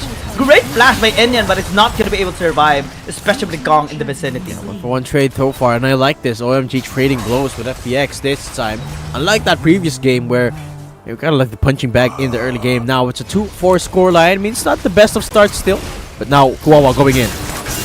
Yeah, they want the kill on Chow. He knows that he doesn't have the call to Force God anymore. Goes in with a breath, but unable to survive. Never mind! Sticking to death with the ignite and will be taken down by Wawa. Yeah. Flashes to safety too, but unfortunately wasn't able to mitigate the ignite damage. And here comes the flash through from SMK! What was that damage? Scary. Scary. But SMK almost got taken out as well. So it would have been disastrous for either side, and they're happy with the result. I got scared for a second there, but thankfully no one goes down on either side. But FPX already guarding up a bit of a gold lead, around a 1,300, 1,400 gold lead for them at the 8-minute mark. And this is one thing they're good at. They're good at capitalizing the small leads. Oh, FPX, they might be in a big trouble. Kong still survives. Chow as well, gonna be disengaging for the meantime. Great use of the shields and the blocks and the stand united. That could have gone the other way, but OMG unsuccessful for now. This is... Man, the fights have been starting like that so quickly here on both sides. And then they end so quickly as well. Kind of catching me off guard here, but FPX again still looking for engagement. SkyFL hasn't found the same flair that he has last game, but Jingdao, oh no, stands just outside the brushy there, so won't be able to find an engagement. There goes the first turret down in the mid lane. And FPX not really looking for anything too fancy, too aggressive this time. Just waiting for the next big objective to spawn up. FPX is also leading in terms of gold, and True. that's already a good sign for them. They can still deny the soul here from OMG through the gold lead and through the aggressive playstyle that they have been showing so far. Bot lane is going to be taken down. Chow is also there, but top side, a gap to Whitecat, unsuccessful disengage by this Camille. No way to escape. Yeah, pretty good dive there from FPX. As OMG turned their attention towards his bottom side, they know that there's at least one man advantage here. And they could go for a dive here, but nope, Indian is opting to back on out. SkyFL Shuriken does not connect. They will not be starting a fight anytime soon. But take a look at the gold graph. Kong and Jingdao 7 both leading the charge here. And Kong, the ADC here, as the Lucian, already has the Bloodthirster completed. And now double knockup comes through from Chow. They could look for a fight here. SkyFL is around the area. Let's see if they are actually going to be committing here. In the tower's going to be falling down for sure. As Kong is there. OMG just going to be letting it be. At least cut their losses. It's too risky to engage here to FPX. They're just too damn good on the team fight. 4,000 though as a gold lead and great position for the next Dragon. Absolutely. And out of nowhere, it feels like they didn't necessarily win a big fight or anything like that. They're just pushing on the macro sense of things. They took a couple of towers. They took a lot of map control. Now all the tier 3 towers are down here for the side of OMG. And Dawn is winning by a mile in this matchup. Contrary to last game, where remember it was almost even between the two Baron laners. This time FPX pressing at their advantages everywhere they can. And Drake spawning up. FPX is first on the scene. This should be their Drake for the taking since they have more map control here. Now they're starting it up. It's going to be very difficult again. FPX notorious for their aggression. Team fighting is what they want. Dawn 128 already under the back line, preventing Enyan from having any access onto the Dragon Pit, but might be over Dallas. Signal 7 there on the back of the ditch of Dragon. They turn onto the team fight, and now Wawa's gonna be in a lot of trouble as well. Signal 7 going, circling the red buff, going towards SMK. Has skill ultimate gonna be used to try and prevent him from accessing SMK, but it's gonna be the cost of his life. A Sky is gonna be there. 15 SMK survives, but the rest did not. Yeah, they took the Drake though, so Dawn I think is the hero of that play. He was. Oh, they haven't taken a Drake yet. I thought they were able to do so. And now they turn against it. But I think they should be able to do it now. Again, Dawn I think was the hero of that play. 1v2ing the back line. And here comes another turn. Sky FL on the Sharded Step. Still able to take the Drake for now. So at the end of the day, still I think successful all in all for FPX. But let's take a look at that one more time. Dawn is on the flank here, and Jingdao was taking the Drake until Dawn got a little bit of trouble. So used the Standard United to give Dawn a little bit of reinforcement, and now the rest of the FPX squad, they just commit. They just take their targets one by one with Kong 1v1ing 15 there, and they just win the fight all across the board there. White Cat going down by the end of it. And it was all worth it. They did the Drake in the end as well. So they won the fight and the Drake. Now it's a 4,000 gold lead. And now they're looking to dive White Cat as well. So much damage being stamped by both of them. And it's a 1-for-1 trade. Now top side's a different story. Sky is the very definition of hiding, but will not be able to survive as well. OMG actually wins the trade. But mid lane being pushed by Kong. It's again an answer that they are getting right now. Enyan might be going in. Wawa unable to be knocked off. Kong is in a lot of trouble. SMK will sleep him off and will paddle him down. And that's gonna be bad for FPX. Because Baron now is on the table for OMG. OMG. On a pretty good spot right now. FPX has kind of fumbled the bag right now. OMG is starting it up. Look at how quick they're taking this. I don't think FPX expect this Baron to take this quick. And now it's a great opportunity for OMG as well to come back slowly but surely in this game. Patient play. Ciao. Gonna be the first target. Stand United gonna be used, but denied of the entry. Bad play right now. Jingle 7 still is there. Dawn 128 gonna be body block away. That's gonna go in, but no steals gonna be happening here for FPX. Dawn 128 is also trapped in the Hextech ultimatum, and Sky is gonna be next. It's a disaster for Sky and the rest of FPX. OMG get a back-to-back ace. OMG, what a call that was to take the Baron after taking down the ADC here. Kong kind of fumbled the bag there a little bit. FPS caught unaware, and because of that, Baron got taken pretty easily. It expected a lot to try and steal away the Baron as well, but let's take a look at that one more time here. It was a 2v4, so Jingdao from the get-go didn't really have a big opportunity to begin with. And Chao went in. I mean, I like the idea here, but she's not tanking enough against 4 players. Stand United didn't even go through. And Jingdao, just at the last second, goes across the wall. But the smite steal just not there this time. And the rest of the squad coming through, but FPX looking for another engagement. Yes, Stand United has been used already. Great engage. SMK will just get taken down. This can be a great opportunity here for FPX. But are they gonna turn? Are they gonna commit? Is the question. They don't. They back away. They respect the Baron that OMG has. They just are happy with that one kill. Off of the Baron power play though. Gold now dead even. Look at the gold. Dead even. FPX were so ahead early on, but now OMG right back at it. So back to square one here. GG, still anyone's game at this point as Dawn gets collapsed on. I think they're gonna dive him here. They can if they want to. But again, the priority is the Baron, the priority is the split push, the priority is to take towers here from FPX. So if anything is gonna be problematic for them, conflicting in that plan, they're just gonna be giving it away. They walk away first, reset, cash in for their items. Man, and OMG has a great potential right now, but SMK needs to be very, very careful.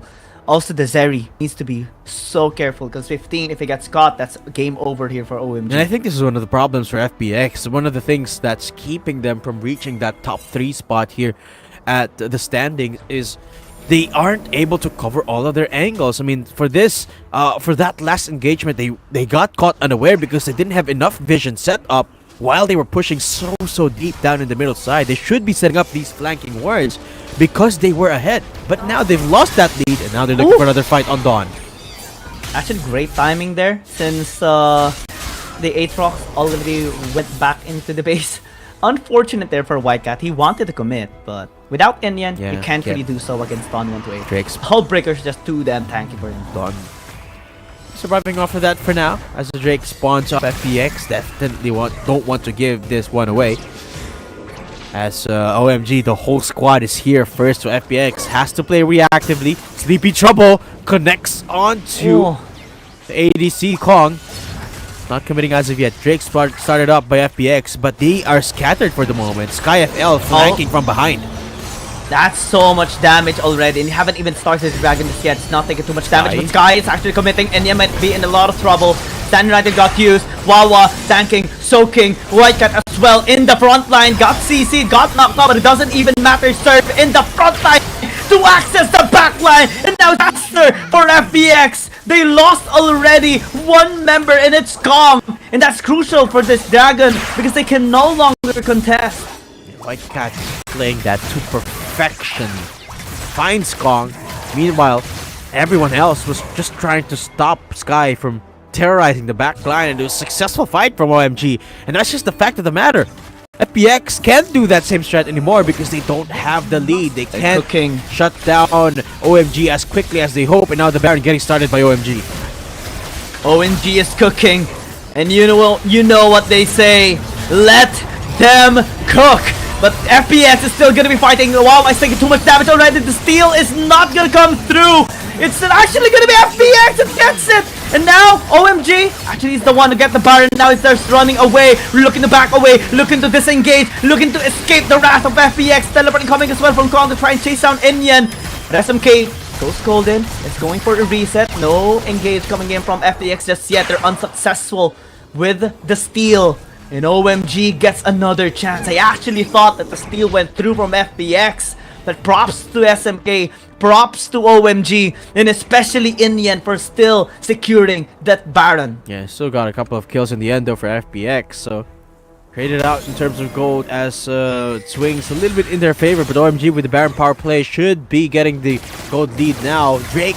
Elder Drake getting started in FPX. This is the one that they cannot give away. This is the game-ending fight right here. Whoever gets this Elder is gonna be the winner of this game for sure.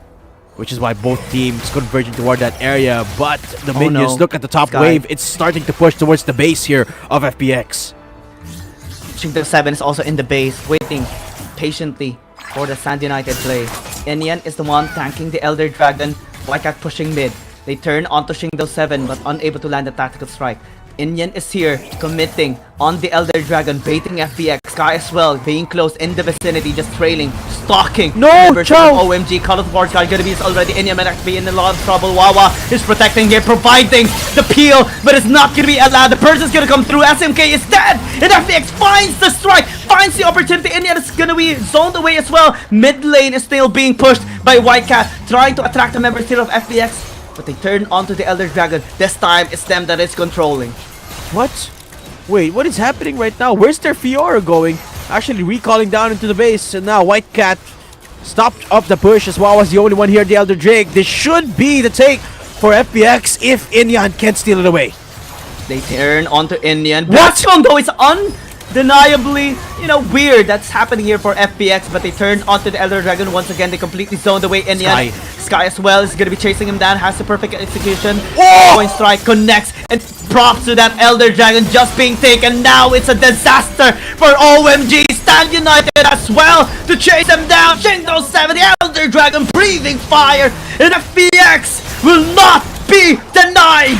They will not indeed, and they will look to take this game against OMG as they march down the base here, 5-man strong. After they take the Elder Drake, Kong holds true, and Sky on the flank keeps this team together 21 minutes deep.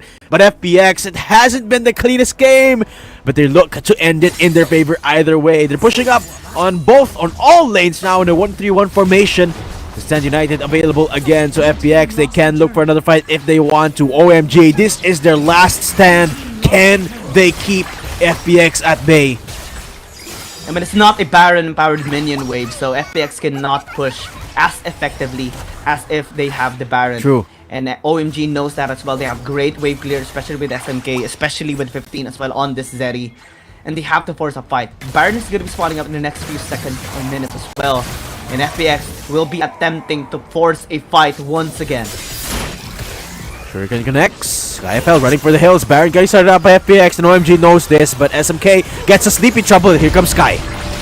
Stand United as well, going to be invested. Sky infiltrating the back line, connecting onto SMK with a Shuriken. Chase down the stasis, at least to buy some time. 15 is trying to auto-attack. Sky will not be taken down, and that's going to be the kill onto the Alistar. Breathe of fire, but Chow 15 is in a lot of trouble. Indian as well. Stasis play will not save you today, and FPX gets the ace and possibly the game. That could be it. That could be the end. And what could be the key apart from Sky's game-winning play right there, the Shuriken to end the game for FPX? What was that play on the Akali, traversing half the map, distracting all of OMG and winning them the game? What a way to end this series. And FPX 2-0. It wasn't the cleanest of games, but they got it in the end.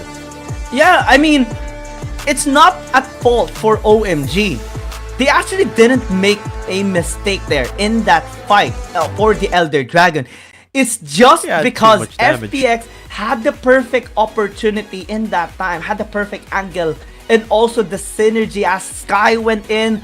Chow as well with the Call of the Forge God. After the charge, it was a multiple CC layering that they had, and then just the sweep that they did against them. And since they have so many layers of CC with the Shen, with the Ornn, and then so much damage coming in from Sky, it paved the way for them to cripple down the members of OMG that got them the Elder Dragon. And after that, it was just so timely for the next engage that Sky got the kill on one of the members of OMG. Then the Baron is just so good for timing. It was actually, I'm gonna say it, FPX was definitely very fortunate in the timing there, but I think it's also part of their plan. Absolutely. And I think that Shuriken flip right there from Sky really discombobulated OMG there on that last team fight. They had pretty good positioning until they had to go to the rescue of SMK there, who was getting jumped by Sky FL.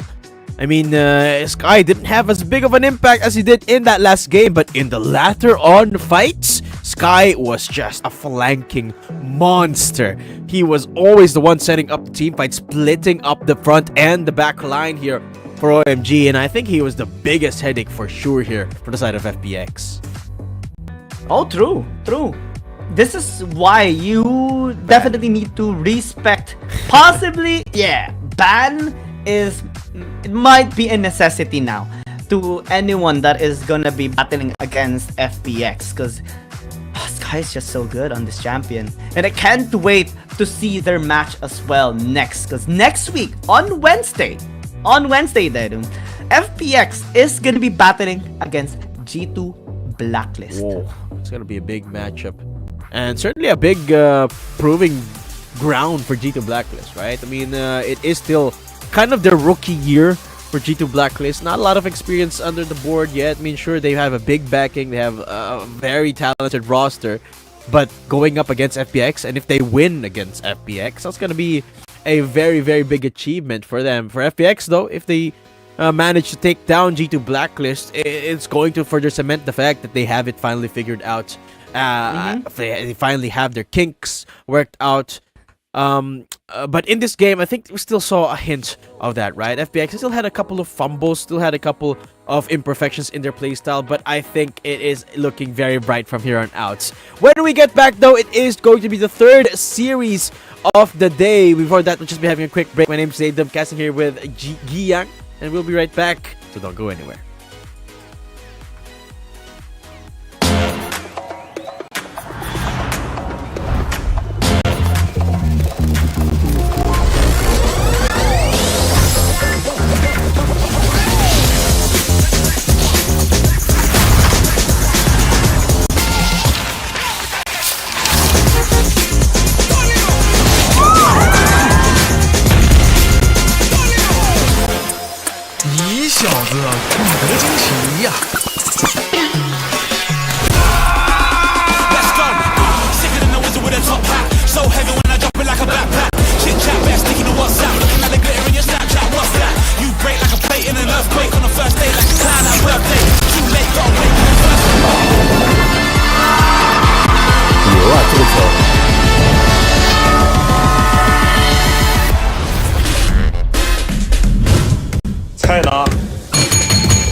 Week 3 definitely was a crazy week as we've seen so many great moments from the teams and the players. Hi, my name is Giyang. Let's take a look at the top 5 highlight of week number 3.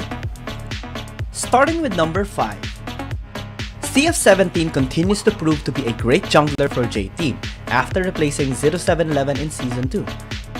In their match against Invade Esports and after securing the Baron, he landed a 4-man Dragon's Rage knock-up that set the team fire up for J-Team to get the ace and immediately end the game in 13 minutes.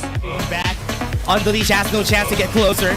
Might be able to flash in. That explosive jab from DY was perfect to stop her pushing in. Oh, the kick! A tree! What was that, J-Team? It's just gonna end the lives of Invade here.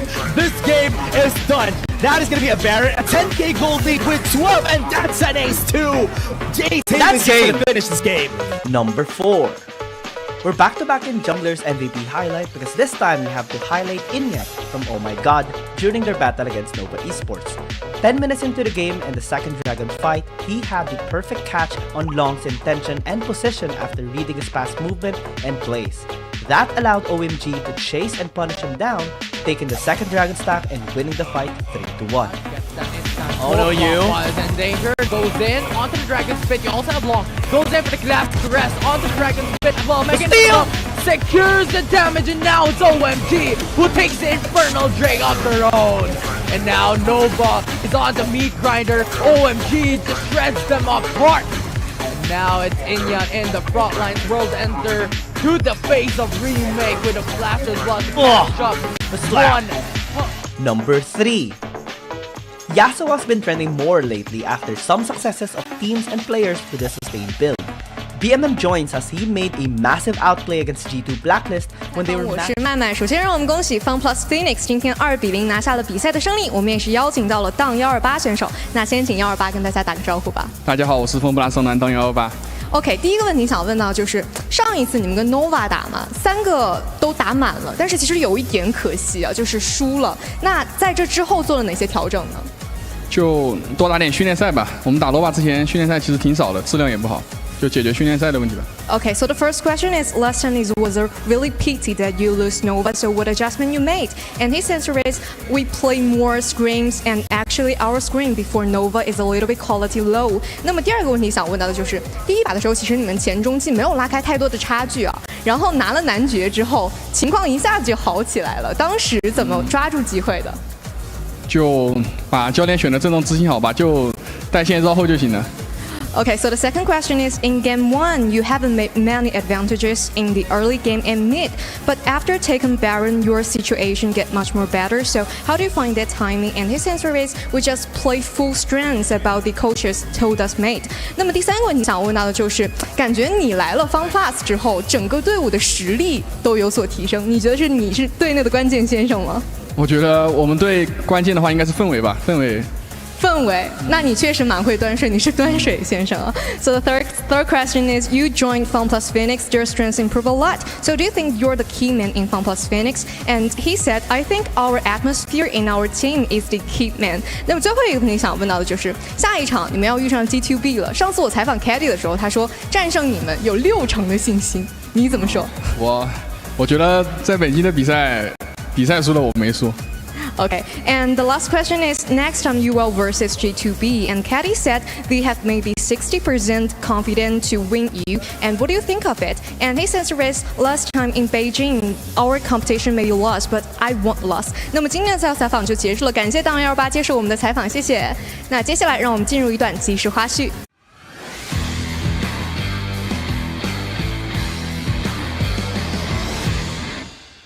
Week 3 definitely was a crazy week as we've seen so many great moments from the teams and the players. Hi, my name is Giyang. Let's take a look at the top 5 highlight of week number 3. Starting with number 5. CF17 continues to prove to be a great jungler for J-Team after replacing 0711 in Season 2.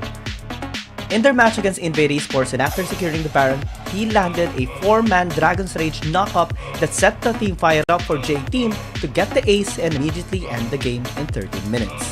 Back. Unleash has no chance to get closer. Might be able to flash in. That explosive jab from DY was perfect to stop him pushing in. Oh, the kick! On tree! What was that J-Team? It's just gonna end the lives of Invade here. This game is done. That is gonna be a Baron. A 10k gold lead with 12, and that's an ace too. J-Team is gonna finish this game. Number 4. We're back-to-back in Jungler's MVP highlight because this time we have to highlight Inyat from Oh My God during their battle against Nova Esports. 10 minutes into the game and the second Dragon fight, he had the perfect catch on Long's intention and position after reading his past movement and plays. That allowed OMG to chase and punish him down, taking the second Dragon stack and winning the fight 3-1. Oh no, you. And Danger goes in onto the Dragon's Pit. You also have Long. Goes in for the glass caress onto the Dragon's Pit. Well, making it up. Secures the damage, and now it's OMG who takes the Infernal Drake off their own. And now Nova is on the meat grinder. OMG just shreds them apart. And now it's Inyat in the front lines. World Enter to the face of Remake with a flash as well. The slap. Number 3. Yasuo has been trending more lately after some successes of teams and players with a sustained build. BMM joins as he made a massive outplay against G2 Blacklist when they were match point against them. 7 minutes into the game, G2 Blacklist tried to gank BMM in the top lane with 3 members tower diving, but they were all unsuccessful as the BMM stalled out hard, buying enough time for his teammates to respond, even getting a kill to Aaron and getting them a 2-0 win. The snowballing stop with the utmost aggressive they're dealing right now, but they will try to be aggressive here onto BMM. Great knock up, great CC chain. The damage should be there, but it's taking too much time. The last minute's gonna be there. The counter engage and BMM lives. Number 2.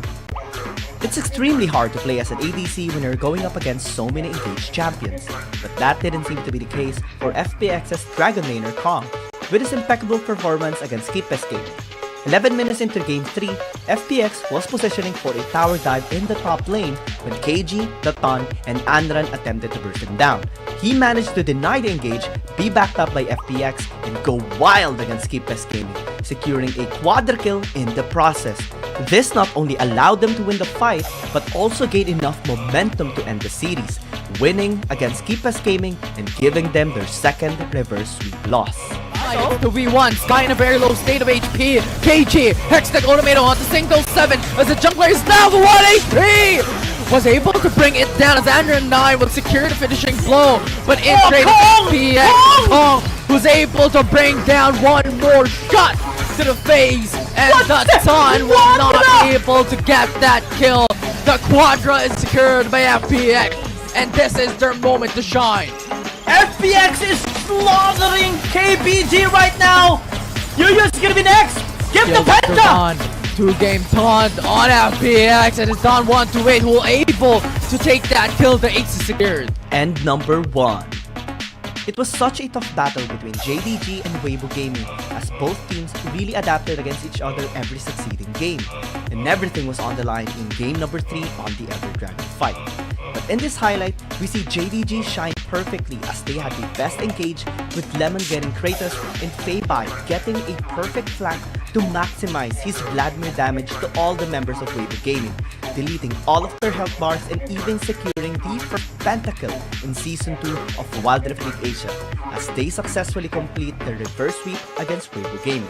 Into the back line, Kratos gonna be in trouble. Feibai as well joins! Gets a Xayah right now! Has the damage, has the burst! Gets a double kill, triple kill for Weibai! And now Weibo Gaming is gonna be in trouble. Zihan tries to capitalize on this, gets a counter-strike done, but not able to get the CC chain from Fei, and they get the pentakill! The first pentakill in Season 2 is Feibai from Jingdong Gaming! And Feibai popping off here in this game, and this is gonna be the victory for Jingdong Gaming. Which highlight did you love the most? Let us know in the comment section, and make sure to keep supporting teams as they progress in their tournament. My name is Giang, and we'll see you again in the next video.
There's something about games.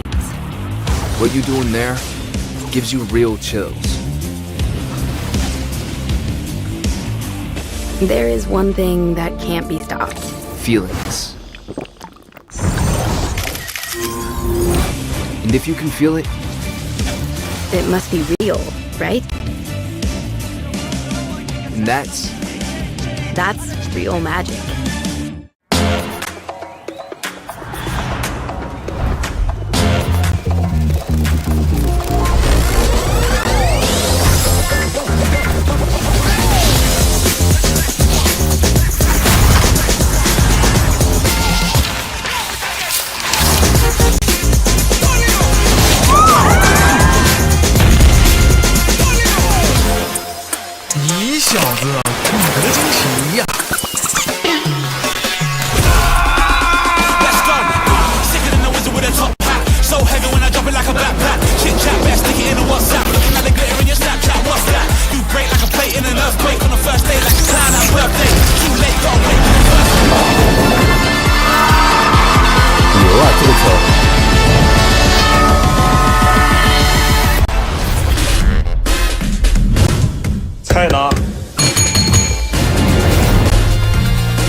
And we're back here at Wild Rift League Asia Season 2. My name is Aiden. I'm casting here with the one and only Giang. And we're down to the final series of the day here, GG. Nova versus JT. But what a couple of series we've had. 2-0s the whole day, and what exciting games we've had. Yeah, double 2-0 action for today. So one question remains for us, right? Are we gonna be seeing a fast day today? Because both of these teams are definitely still loaded. Nova Esports, again, the Icons champions, still complete in the roster, though they have been struggling recently a lot, actually. 9th spot or 9th in ranking so far, with some losses under their name. Lost against Keepers Gaming, lost against Naos Esports. Yeah. But so far, they have been picking up the pace. They won against OMG in a 2-0 fashion, and they won against FPX in a reverse sweep. Yeah, it hasn't been the best couple of... it hasn't been the best series for Nova Esports, right? I mean, judging from their whole performance as this whole season, hasn't been the best, but they have been on a streak, right? They won against OMG and FPX quite recently, so I feel like they are on a streak of sorts. But JT, well, they are pretty much on the same page as Nova, right? Not necessarily at the best spot, but not necessarily the worst either. They won against some teams. They won against OMG as well. Lost against JDG though, which is and Weibo Gaming, which is kind of understandable considering Weibo's performance quite recently. But their last series against TE, they fumbled big time, 0-2. So, and they're looking to recover from that. I think it was just yesterday that they played. Last week that they played, and they're looking to recover from that here up against Nova, which is a team that they played against in the Icons final so long ago, it felt like. So it's going to be right now a massive responsibility by CF17 to be able to lead the team here. Oh yeah. Because last Friday we saw a big impact by Weibo against them. So it's a jungle prio and impact that we have seen that really set things up for Trace Esports. And Long as well is going to be looking forward to doing that, because he's always the hero here of Nova Esports. Back-to-back MVP during their match against FPX. But let's go to the stage for the whole 现场以及屏幕前的召唤师，大家晚上好，欢迎来到英雄联盟手游亚洲联赛第2赛季的比赛现场，我是麦麦。今天的最后一场对决由 Nova Esports 遇上 J Team， 拿下了世界冠军的 Nova Esports 要遇上敢闯敢拼的新人选手们，谁能够拿下比赛的胜利，也是希望他们能够全力以赴。接下来让我们欢迎 Nova Esports and J Team。The last match up of today with Nova Esports and J Team. The world champion Nova will versus the rookie players who is really dared to fight. And how the battles unfold, let's welcome Nova Esports and J Team.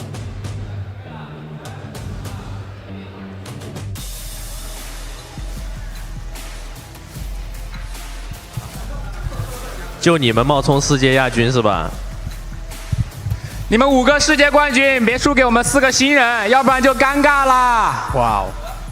Wow. I could sense something. I could sense he said some spicy stuff there. I could feel it. Yeah. I could feel it. I couldn't understand. But I sensed some a little bit of hostility there. I just want to say this as well. It's X1 that always says the nasty stuff. Always has the best energy on J Team's side. So I'm just so excited here, especially with him just being full of energy. I can still remember him one time even having a costume just for the trash talk session. He had like a full outfit with shades. Okay, X1. I can still remember that. Yeah, I'm gonna be watching this guy from here on out, the whole series. X1 gonna be the man with the words. I hope he can back it up with the plays here and the rift as we walk out with the player walkouts here. And look at the guys. I mean, looking very humble, very. You know what? That's the thing, right? With Wild Rift players, they always look so kind. Yeah, and they are. There are kind. some that are, you know, we kind of sometimes prefer the latter as well.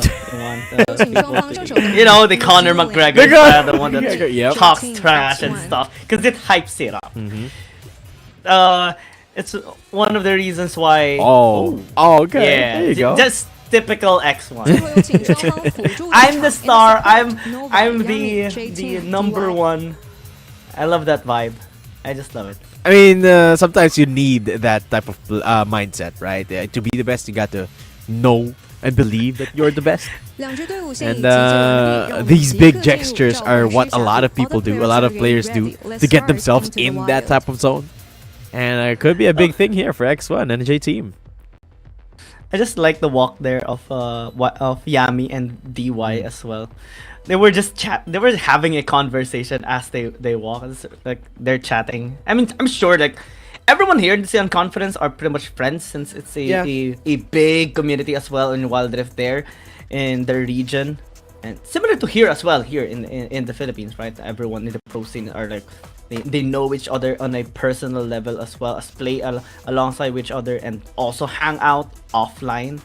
So it's just fun to see that like reflecting on the stage as well. Yeah, absolutely. You can see the boys amped up, getting ready for our side selection game. The boys, yeah. Imagine being a pro player though, Gigi. You ever imagine yourself being a pro player? Sad story. Yeah, I wanted to before. What happened? But you know, here in the Philippines, especially way back, right? What game? It's quite taboo before to be to dwell in esports, and parents are like, "No, what game? You have to study." Yeah, very traditional. But I think things are different now. You know, you can still be you can still be a pro player. GG. We even see parents now going to the stage. I know. Like, supporting some. It's just. Oh, it's so wholesome. And I just love it. There's a time that I saw like a mother or like a grandmother supporting her granddaughter online, like being on the phone as well, like chatting, commenting, and also being on stage. Man, that's just it makes us love esports even more, especially in Wild Rift, because we see it a lot here. Not just the parents. I mean, there are it's very versatile here in the esports scene in the Philippines, where there are pro players that are teenagers, and then there are some that are literal dads. I mean, there was this one time. Shout outs to Jesse Vash. This was one time I attended an esports event, and Jesse Vash's kid was there watching his dad play, and I think it's the most adorable thing. It's the he flipped the switch. You guys' whole family support. You don't watch your son. You watch your dad. Your dad play. Shout out I'm your mentor. Shout out to Jesse Vash. For those of you who don't know, guys, Jesse Vash is a VCT player for Team Secret. He's been playing in a lot of international tournaments representing the Philippines. So definitely has a lot of experience in the competitive Maybe. scene. A lot of people definitely look up to him. Yeah. Dads, you know. I mean, we only get older, not younger. And esports is also aging well so far here in the Philippines. We even see scholarships for students to not only be able to afford college, but also pave the way for them to dwell on their dreams and their goals in esports. Become, I'm sure every gamer or many gamers aspire to be a pro player. Though it's very difficult, of course. We go to the fight for side. Again, man! Yami with the face breaker. That's picture perfect, man. I mean, it's just the start, but still, I love it. Kitsudo is gonna be taken down. J-Team secures first blood. Wow, 5-man face breaker to start things off here at the side selection game. Yami down to 1. And Nova Esports, well, it was a pretty good start, but there is absolutely zero follow-up. So, unfortunately for Nova, they can't capitalize off that big play from Yami. But all things considered, still it could be a pretty good game. Riven on CF17 there, actually full engagement. Boom! Haymaker, really solid. Yami even got the kill onto the Darius, or at least his friend did. But that outplay, the healing is really OP, to be honest, on set. Though it has been toned down so much already. Yeah. But still, you have to respect the heals. Do you miss the set meta? Do you miss seeing set every game? You do? Especially in the PC version, right? I don't. But now it's not really the case. Maybe. I mean, I'm a set lover. It's my go-to support, to be honest. Or like my second most favorite champion. As the Y goes in still. Wasn't able to land the decimate. Quite unfortunate. Nova Esports now leading. Twisted Fate on X1. So that's probably gonna be an AD Twisted Fate exact damage, unless it's gonna be very hard to find impact on the AP Twisted Fate here in just one lane. Ult gonna be a little bit on the useless side of things, but now they're gonna engage again. And, I mean, at least they can spot out. That's true. The champions that are gonna engage. Oh no! If they're hiding in the brush, it's having so much damage. SCY though answered back very solidly, but he's being chased down, knocked up twice. Comes Soldier as well. Doesn't have the crescent sweep, and the Darius will get taken out. CO17 though is still committing, still engaging, still attacking Nova Esports. And here comes the use of the Destiny. No, Soldier going in. Yeah. Just throw the cards. Haven't seen a single Ori ult come out of DY yet. Considering really good synergy with Xin Zhao. Oh, Yami engaging. Nice flash. Great CC chain lock up. Yami might actually get taken down here. SDY forces him to flash away. Soldier as well took so much damage, but doesn't have any healing. Okay, they do. I think it's gonna be a long one. Yeah, unlike last game, both teams really playing a little bit on the reserved side. But now it's Soldier going in. It does commit. Crescent Sweep will deny some of the attack, but still it's going to be taken down. Fennel Storm onto the back line. Remake actually overextending a little bit there. It's okay. You can see a second team got hit with a play caller. Man, the plays. You're an ADC, but you're in the front line. Wow. Beautiful stuff from Remake here. Actually getting so many players with that blade caller. And no one going down as well for Noah. They can go for the resets now as they take this first tower of the game. Soldier going in again. Changes targets too long. And now, well, Nova's gonna have a look for the reset anyway. So it's the players of Nova going down one by one. But they have to leave at least one player left standing so that they could defend this turret. But Soldier is just gonna say nope. Nope. Remake. Goes in back. Yeah, you're mine. As well. Almost there. My Remake. Good try. Good try still. 12 kill participation so far here in the 13 ones that they've had. And great face breaker. Haymaker though didn't get anyone, but the damage actually from Long is massive, including Neon as well. The Soldier goes in, back into the base. Yami going down there, Soldier as well. And again, still no Ori ult. I'm waiting for that big setup from DY as C17 goes in, CF goes down. And what is Okay, CC goes back in for the flash, but there is just no Noxian Guillotine execute onto Long. But the bleed, is it gonna be enough? Nope, it's not. It's not. It's not. It's okay. It's okay. I mean, J-Team right now are struggling a little bit because the actually, it's not the composition. It's the playstyle here of Nova Esports. You have double ADC, but no one's there to actually like chase them down. They're being prevented to do so, especially by Yami and Jitse with this World Ender. They can actually secure the second tower right now unless SZY and X1 can do something about it. That's a gold card. But no CCJ whatsoever. Look at that! The commitment! Yeah. Man! Let's put a ring on it already. Nova Esports will get the second tower. Yeah, the dunk. J-Team in crumble. The dunk from Yami there. Full execution from Nova as Yami actually survives that. Flash forward, Soldier goes in. Is it going to be enough though? Because Ize keeps him at bay. Wow. Still able to, keep him at bay. Just prevent him from, fully committing onto this. They actually go in with a snowball, and Yitse will get dunked. SZY with the wind slash as well. That's great coming in from CF17 rather. Neon remake Long being chased away. Snowball connects. He's thinking about it. He is thinking about it. Oh, doesn't go through. Not yet. Maybe they could. Not this yet. time. And Soldier, I'm looking to pull the trigger. Has the ult in just a few seconds. They're gonna get the push either way. Nova need to strike back right now. Yami looking at potential targets. CF17 is half HP. Soldier is less than half as well. Yami does have flash. Can go for the ults. Goes in with a showstopper. Oh my god!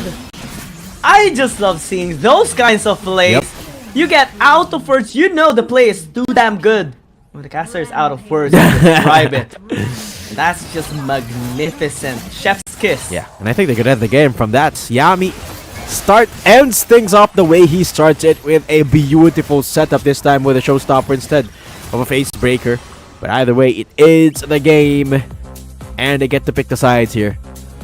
Beautiful stuff from Yami. You expect great things from him in this coming game. If his set gameplay is like that in the side selection game, I wonder what he's like on the Rift. Yeah, if his play is gonna be like that, we're not gonna complain. Yep. We're just gonna love every single bit that he's gonna be doing. And we're also just very excited on what they're gonna be able to do. Because again, this is Nova Esports. This is still a team that has dominated the stage from the Icons Global.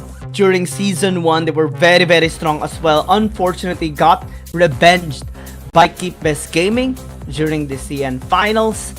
But still is looking to grind through the ranks again. They're still world champions we're talking about here. Still some of the best players in the game to have ever touched the game. Imagine if Yami picks Set into this game, huh? That'd be crazy. Yeah, I actually would kind of want to see that. Not gonna lie. Oh, those are fans! That's what those are! Yeah! Yeah. I just realized because one of the players turned it on and then put his hands to it, so he's probably drying his hands of sweat. That's pretty cute, actually. Is that gonna be an add to cart for Dadu? Maybe. Maybe if I reach diamond at least in Wild Rift, maybe I'll add to the cart. But I'm silver now, so maybe next week I'm gonna buy it.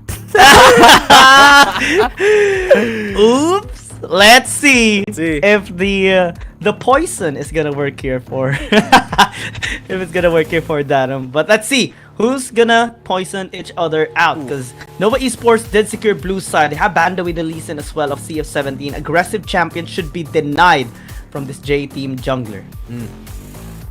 Oh, it's full of jungler bans so far. 4 out of the 4 bans have been the junglers.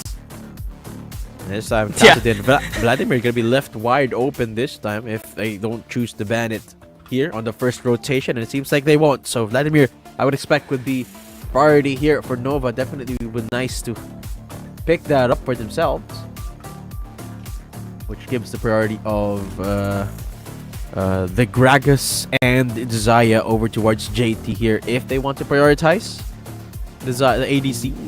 and that bot lane duo. There you go. I'm actually quite excited about this because Vladimir on Nian, man, he is really strong on that champion. Though he has only used this champion twice in this tournament so far. Thrice rather. 3 times so far he has used the Vladimir, but only has won 1 time. So that is going to be a little bit concerning on their side. They lost against Skipest Gaming. They also lost against FPX when the time that he used this Vladimir. And this is going to be a massive scaling composition that J-Team is also going to be opting, because J-Team normally is a team that really loves to scale out, so they have been quite more aggressive in this season compared to last season. And still, the potential is still there. CF17, notorious for his Aatrox, will also be very happy. Oh, first time we're going to be seeing Kha'Zix today here as Nova locks it up for themselves. Zaya, this time prioritized by J-Team. That's good actually, because now since they picked up the ADC first, now they can deny some of the ADCs here from Remake. They can ban away the Zeri, they can ban away the Lucian, and just limit the choices here of Nova Esports to maybe just the Corki. Actually, Varus is one of the champions that the CN Confidence is just favoring so much, and you have to take it away as well. So possibly just the Zeri removal here. Varus banned on out, and Remake actually one of the champions that they used in their game against FPX. 2 out of 3 games they played, Remake was on the Morgana. It's a very interesting pick, especially because it's something they could use right now. They usually use it in conjunction with either an Ornn or a Galio or a Gragas. And with the damage dealers already up and about here in the form of a Vladimir and a Kha'Zix, I think they can opt for that this time. Although if they... Well, the only problem is that they have to secure an ADC. That's part of the rules. That's true. And you cannot anymore go with Season 1 meta. There's no ADC. And I love that part, to be honest. I kind of hated it that all it takes for you to have, you know, an impact into the game is just 1 Mega Inferno Bomb and you're pretty much done. We're not anymore in that realm. Now, they have to kite, they have to attack, they have to position effectively. Fiora gonna be picked up here for Yitze, and he's just really good on that champion as well. I'm looking forward if this Aatrox is gonna be in the jungle or in the top lane, because now we see Volibear being banned away, we see Renekton being taken away as well, Baron lane and jungle champion still being respected by Nova, just in case. There you go, Ezreal locked in. This time Remake probably gonna be playing that Ezreal. And I think Jax, first time as well, we're seeing today, right? Jax is still one of the top Baron laners that we have here in the meta. And I think it is going to be on the Baron lane here for the side of JT. Aatrox on their jungle. There you go. 77. And I think this is a really interesting setup for Nova Esports. The Vladimir Kha'Zix combo. Sort of a mixed bag between AoE and isolation damage, which is not an easy strat to pull off. But Nova, they've done this before. So, we know that they can pull this type of composition off. And I'm excited to see if they can do it this time against J-Team. Here we go. Best of 3 starts now. And both teams, so far, I would say, have had a very inconsistent performance this series, right? Both teams really looking to redeem themselves, because these are giant teams if you look back from our 2022 season. So looking to redeem themselves and reclaim that sort of super team title that both of them previously sort of had. I'm gonna be quite excited on how CS17 will attempt to play out Jungle Long. I think the series right now, this matchup is all about jungle. And I've said this so many times already as well. In order to win against Nova Esports, you have to defeat Long, because he's the pillar here of the team. Even if you're ahead in the game, Long can actually secure still the objectives. He's notorious for stealing big moment buffs, big objectives away from the enemy team that actually provides Nova Esports for the comeback that they need in case that they're the ones behind. But also, it provides just such great stability for Nova Esports in general. Especially when you're on the Kazakhs, you're especially scary, or Long is especially scary in those moments, right? Because you have so many tools that you can use to get into the pit, out of the pit. Talk about the invisibility, the jump. You know, it's actually kind of funny that the term coined for Kazakhs is the cockroach, because he just is annoying like that when it comes to these fights. Because when he flies, you scream. Yep. Especially in the hands of Long, right? So gotta be extra careful of those objective fights. We're actually getting invaded really early on here, and I don't think Long knows. He does know. He did see the pathing towards that middle side. But that's gonna deny level 5 for Long, just because of that invade. And that's one way to, prevent resources from Long and again impact his performance, because he's the carry. Right now, we see the supports early into the mid lane as well. That's great damage coming in towards DY. Took a tower shot. Might be in a lot of trouble. Had to body slam away, but still is safe. Taking away to the ignite, down to around 50 HP. You are able to stay away from now, but that's a really, really early rotate from DY. Not something that you see a lot of. Yami thankfully aware and responds just as quickly. Meanwhile, on the Baron side of things looking very quiet. Can I just appreciate this Jack skin? Beautiful. Oh, flash forward from X1. Engage. Remake is still gonna be safe, but CF17 is in the vicinity. Honey Fruit is not gonna be fruit of your labor. A CF17 with the bait. Counter punched. Ezreal actually shifting away, but CF17 with the immediate flash response. I hope we see a replay of that, but let's take a look at that one more time. Just take a look at the quick reaction here of CF17. You know that Remake is anticipating that play, so he flashes forward to get that execution. Really nicely played there from CF17. Yeah, it's just perfect timing as well. And it's all because, it started with the invade as well. And that's how you cripple Long. Long wasn't in prime position to actually help out in the lanes just yet. And that paved the way for J-Team to be that proactive. And I just have to agree with you on that as well. The skin of Jack is glorious. So magnificent. So many colors as well that we do see. And it can, impact your performance as well. If you have a great skin, it kind of motivates you to to play even better. And speaking of playing better, able to dodge that counter strike. That was great. Yeah. And surprisingly, in the current state of the meta, typically Fiora versus Jax matchup, I mean, on paper Fiora should be winning the early game, but Jax says no. Jax is just pretty decent at all stages in the game, I would argue, right now, especially against these dueling solo laners. Ooh, getting jumped on by Long. A little bit of that first strike damage, but not to worry too deep. Says hi. Yeah. But not to worry, no real threat of a dive here this early in the game. But tell you what's surprising though, JT has around a 1.2k gold lead for the moment with just the first blood on the board. And it's not only that, it's the place that they have secured, the denial of resources to Long, the denial of CS into some of the lanes, including bot lane because of a gank a while ago towards Remake. That's accumulating this lead for J-Team.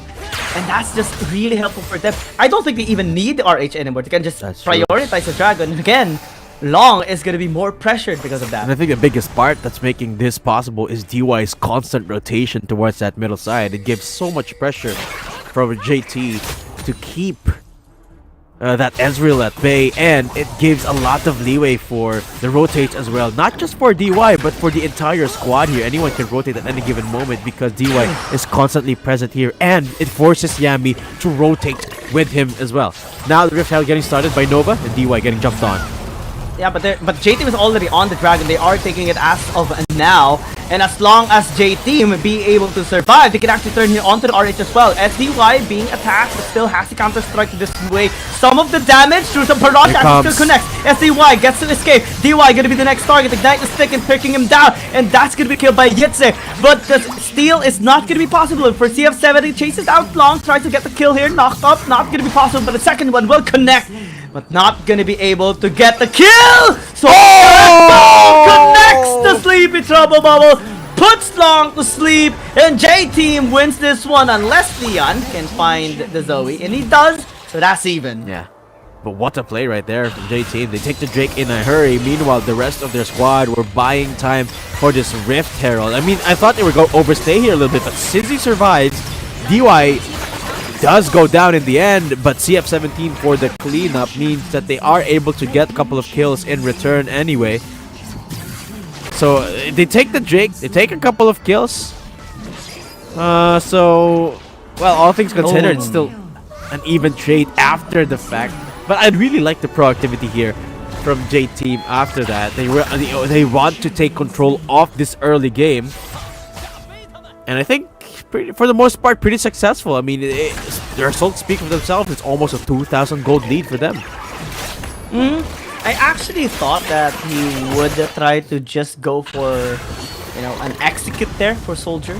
But I guess he didn't spot out Neon. He didn't anticipate that he would be stalked and got killed. But still, J-Team leading by 1,500 gold. Plus a stacking objective for the Dragon. That is already bad news here for Nova Esports, but I see they can actually do something. In the mid lane, Soldier is still able to escape, especially that he has a crown, right? It's going to be very difficult to burst him out, especially with the Kazakhs. This RH not gonna help out secure the tower as well. It's very bad news now for Nova Esports. Yeah. Well, at least they do take a little bit of, or a ton of damage. They do give a ton of damage onto that mid tower of JT. Now they're looking for another engagement. CF17 has just been everywhere this whole game, right? I think he's been way more proactive in this jungle rotation than Long. And I think that's a good thing here. Dive from DY? Is it going to continue? I don't think so. But the pressure is on here. X1, DY both asserting so much. And can I say this? The Lucians this day hasn't really been finding their early game marks here. Not yet. Uncharacteristically so. This is a very peculiar day in that way. But now they're gonna push down in the middle side here, J-Team. Yeah, to think that it's J-Team that gets the first strike on the structures to enable mid lane control is just massive. A big proof that J-Team is actually being effective in their plan right now. And again, it all boils down to the rotation. DY enabling CF17 off this rotate. Now, because of their mid lane turret, they do free Soldier up that space. Top lane though. DY will still have the counter strike, but he's gonna get taken down surely, unless he can actually do something about it. Still jumps away, but this is just too damn fast. Long as well. So they will be picking up the kill. Bot lane, the push is being denied thanks to the rotation here of Neon. Yami as well holding the fort. Despite four people there, they're able to hold out. J-Team unable to find anything in the bottom side, so that top lane kill there has no response for now. Long is looking for a little bit of an engagement down in mid, but I don't think there is gonna be one anytime soon. No objective spawning soon, so it is just gonna be sort of like a gentleman's agreement for now. No one going too aggressive. But again, talk about early game rotations. I think by a long shot, this has been very much so a J-Team sided jungle path, because there hasn't really been a lot found by the early rotates here on the side of Nova Esports. Meanwhile, they're looking for Yami. Are they going to be finding the kill? I don't think so just yet. Still able to withstand some of the crowd control. The Soldier is landing onto him. Damage though is starting to hurt and interrupt some of his movements. Now they're committing onto the Dragon as well. They make not hit with the Sleepy Trouble Bubble. One of the fourth guard gonna be used. Long attempts to steal and gets it. And this is why you have to respect Long. Yes, they're now turning onto the members here of Nova Esports, but they got the objective already. And they're just gonna be so happy with what they've gotten. Now, J-Team is angry. They want to secure the kill. They want to wipe them off. They want to secure this tower in the bottom lane and prevent Nova Esports from gaining a control. Yeah, man, long things. There was just no way they were able to get that, but because it's long, you know, you can never count him out in situations like this, especially when he is on his Kha'Zix. So take a look at that one more time. Ults and jumps in, flashes out, stays alive, but yeah, dies in the end, but still gets the Drake for his team there. And J-Team, that's the only consolation that they get, is they get to kill the Kha'Zix. That's it. Very efficient too. But at the end of it, I think that's still very much so a worth it trade for Nova Esports because it's an Infernal Drake. Yeah. Getting the objective, getting the scaling, denying the soul from J-Team is the goal. Yeah. And potentially slowly turning the tides around. This time we see more of a comfortable version here of Nova Esports. Remake is starting to land the damage since the Mirror mana has stacked up already. But Sleepy Trouble Bubble should be respected at all times. Even if you're Ifiora, can still be outplayed. Long catching SY though. One of the Forge God will connect. Isolation damage is not enough. Bot lane. Oh, that's a very deep Remake, dive. knock up twice! Wow. And that's gonna be the kill by CF17. Utmost dominance with the World Ender. He's just too damn fast as well. Yeah, ton of damage, ton of proactivity here from J-Team as they take down that second tower down in the bottom side. Nova Esports unable to shut down that Jax means that there is no answer back. SCY stays alive. GP Trouble again connects to the orb. Yami's been doing such a good job of sort of becoming like a meat shield here with the Sleepy Trouble bubbles, keeping key targets like Nian and Long. Oh, speaking of Long, finds XY and destroys that Xayah. Oh my god, good lord. I mean, we shouldn't be shocked at this point. Yeah. But still, when you see the HP just drop Disappear. down to 0, not see like a progression of the damage, just a massive swing, that's just really surprising. And again, very fascinating as well as they do pick up the kill onto the zone as well.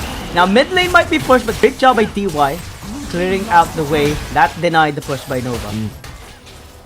Nice little pick there. That's a couple of kills for the side of Nova Esports unanswered by J-Team. So now they're the ones pressured. Find something. CF17 again with the World Ender starter. Man, chasing down Remake. No way to escape. The cast as well is just so pure. Yami might be in a lot of trouble right now. They have so much CC to chase him down. Still able to dash away with a charge. Nian and Yitze are going to be here long as well in the vicinity, just stalking, finding SZY, jumping onto him right now with a counter strike as well. And now is in a lot of trouble. J-Team won't be able to catch him, but they got one. Yeah. The way CF17 got it, he just ran straight to the Ezreal. I mean, that is absolutely terrifying there. Oh, it's an Ezreal. You'll die. I'm going in. I'm going in. Literally just went in. CF17 though, in a bit of trouble. A Sleepy Trouble bubble called upon. And Grand Duel actually triggered for DY, so J-Team this time playing from the back end of things, but looking like an unstoppable Aatrox is going to be their key here for the meantime. But for Nova Esports, it's going to be Yitze for sure. 2-0-1, 2.5k gold lead against SDY. There's actually some hope being brought here to Nova Esports. Has the Hull Breaker as well to enable split push. But the only problem is J-Team keeps on forcing team fights against them. That kinda triggers Yitze to commit and rotate towards them as well, and that prevents a split push. That is true. Now with the Drake spawning up, they have no choice but to respond because CF17 is already starting it up one more time. The World Ender, of course, is available again, and Long is waiting for the steal. Will it happen again here, GG? He will try. Still has to envy. SDY getting spotted out here. Grand Challenge is going to be used here onto SDY. Call up the Forge God as well onto the back line. Will it connect? Only to SDY. Cast is going to be pure. Yami's in trouble, but Long secured the Dragon. Nova Esports is going to be happy with that. Jake's mad, but the only thing they can get is a support from Nova. Yeah. Again, for the second time in a row, steal comes through. But what is this? CF17 calling for the Baron. And I don't think they are ready for it. Nova doesn't have a smite, but they have the damage. That hurts! Oh my god, Neon with the entry. DY is gonna be in a lot of trouble. Zoe is well gonna get taken down. CS17 is gonna be next. And next one as well. Getting the blink call, but can you actually escape? The answer is no. DY gonna be last, and that's gonna be the ace. The true shot barrage into the flank from the Vladimir. Nova Esports with the decisiveness answers back just in time as J-Team tries to pull a sneaky one on them. Let's take a look at that one more time. They're all 1 HP by the time Neon got there because of Remix's nice two-shot barrage. And now by then, it's just the cleanup crew. And that was a very risky play there for J-Team. They knew what they were doing. And Nova Esports were all over it. They were not going to let that happen anytime soon. That's 2 straight objectives. Long has been in a streak here. 2 Drakes and 1 Baron in a row. And that's a very happy team. Nova Esports. Such a happy team, 5,000 gold lead off of that. And actually, if I were to describe that for J-Team, that was such a bad call. Yeah. Because that is also... It could have been a genius call if it worked. Gonna be just disrespect towards Nova Esports. They still had so many utilities. Yeah. The true shot barrage and the flash for Neon. It's a Vladimir for Christ's sake. You go to the Baron? That's a grievous move. Yeah. Bad move. I mean, it could have been a genius move if they pulled it off, but they got hit. 4 members got hit with it. Yeah. I think that just enabled the Nova Esports to make that call. And they didn't have any vision of where Vladimir was either. Now, oh damn, the damage. Okay, they called off the call of the Forge God. And J-Team is just a little bit nervous. They still would be able to defend the bottom lane, but the turrets, the Nexus turrets, are getting taken down with the DY's cast as well, so they are able to turn onto Nova Esports. Tap this one more will get taken down here into the mid lane. Yami though flashing out just to be safe. But again, Nova Esports getting close to the conclusion. oh my gosh! Long finds another. That's the ADC again. And that is bye-bye. Is he playing Kha'Zix or Evelyn? His movements is like he's all over the map. He's nearby J-Team all the time. And they don't know where he is. Man, Jungle God. King of the jungle. I'll tell you what though. That Zaya is not having a good time. Not having fun. At all. X1 is not catching a break anytime soon. But again, still an opportunity for them to turn this around. J-Team, this has turned into a nightmare for them. Look at Neon flanking across the board. And he's found DY. You just know that they can actually take down J-Team right now. CS17 gonna get turned, gonna get denied! Absolutely no way to reach Elder Dragon. The base as well is wide open as Yitze is just ending the game already. And will be chased down here by X1, but can you actually chase him down? The answer is no, of course. And Soldier nearly taken out. Stasis play here by Kha'Zix here up long. Feather Storm gonna be able to try and escape. Lane call out hasn't been called out just yet. And SCY just gonna be clearing out the way. But can you clear out Nova Esports is the question. Of course we know the answer. The answer is no. Nova Esports game 1. Very cleanly executed there, Nova Esports. What a nice turnaround. And they did it so well. The way that we know Nova Esports can execute with Long. Constantly stealing these objectives and then playing to the strengths of their composition. They played to their Vladimir, played through Long on those objectives. And then, of course, X1 getting dumpstered consistently by that Fed Kha'Zix. There was just no way around it. To think that they actually had the early game. That's true. They were actually ahead in the early game. They got so many objectives. They secured many towers. Denied the first tower by Nova Esports despite Nova getting the RH. They got many kills as well across the board. But through the steals, it all started when Long started to steal out. That's true. Yeah. That exactly is what we talked about earlier, and still is the biggest reason on why we say that if you want to win against Nova Esports, you have to defeat Long. Yeah, I said it earlier, right? This is a very interesting setup with the Kha'Zix and the Vladimir because it's 2 birds with very different sort of objectives. You got a Kha'Zix that wants to isolate and a Vladimir that wants team fights. But if you merge together and make both things happen, you get this absolute domination in that late game. where Long was consistently finding key targets like X1, and Neon was consistently setting up the team with these flanks. And it was all set up essentially for Remake and Yitse for those team fights. And I don't think we ever actually saw a full-on drawn-out team fight where X1 was present, because Long was always finding that Xayah. And even if it went to that point, Neon has just the support system covered. It was nice to witness. And even though it was CF17 so far ahead in the early game, it just got turned around. It didn't translate to much, because once CF17 went in those later stages, there was no backup anymore, because they don't have an ADC. Constantly hunted down by Long here. I think the biggest fight as well, biggest turnaround, is that Elder Dragon ace that Nova Esports secured. That was just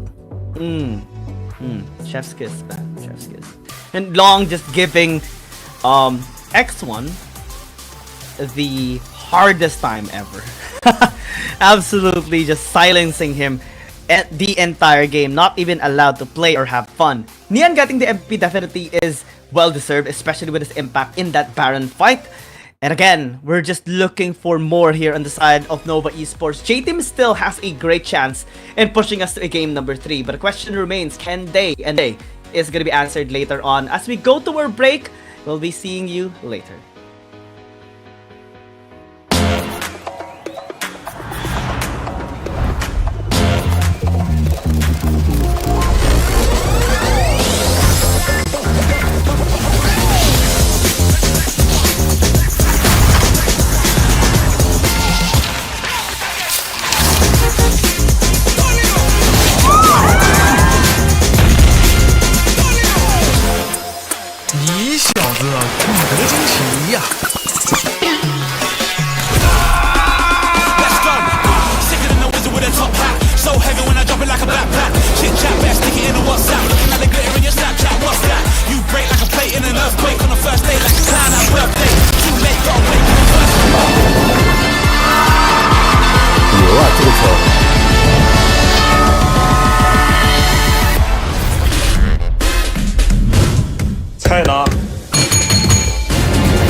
Week 3 definitely was a crazy week, as we've seen so many great moments from the teams and the players. Hi, my name is Giang. Let's take a look at the top 5 highlight of week number 3.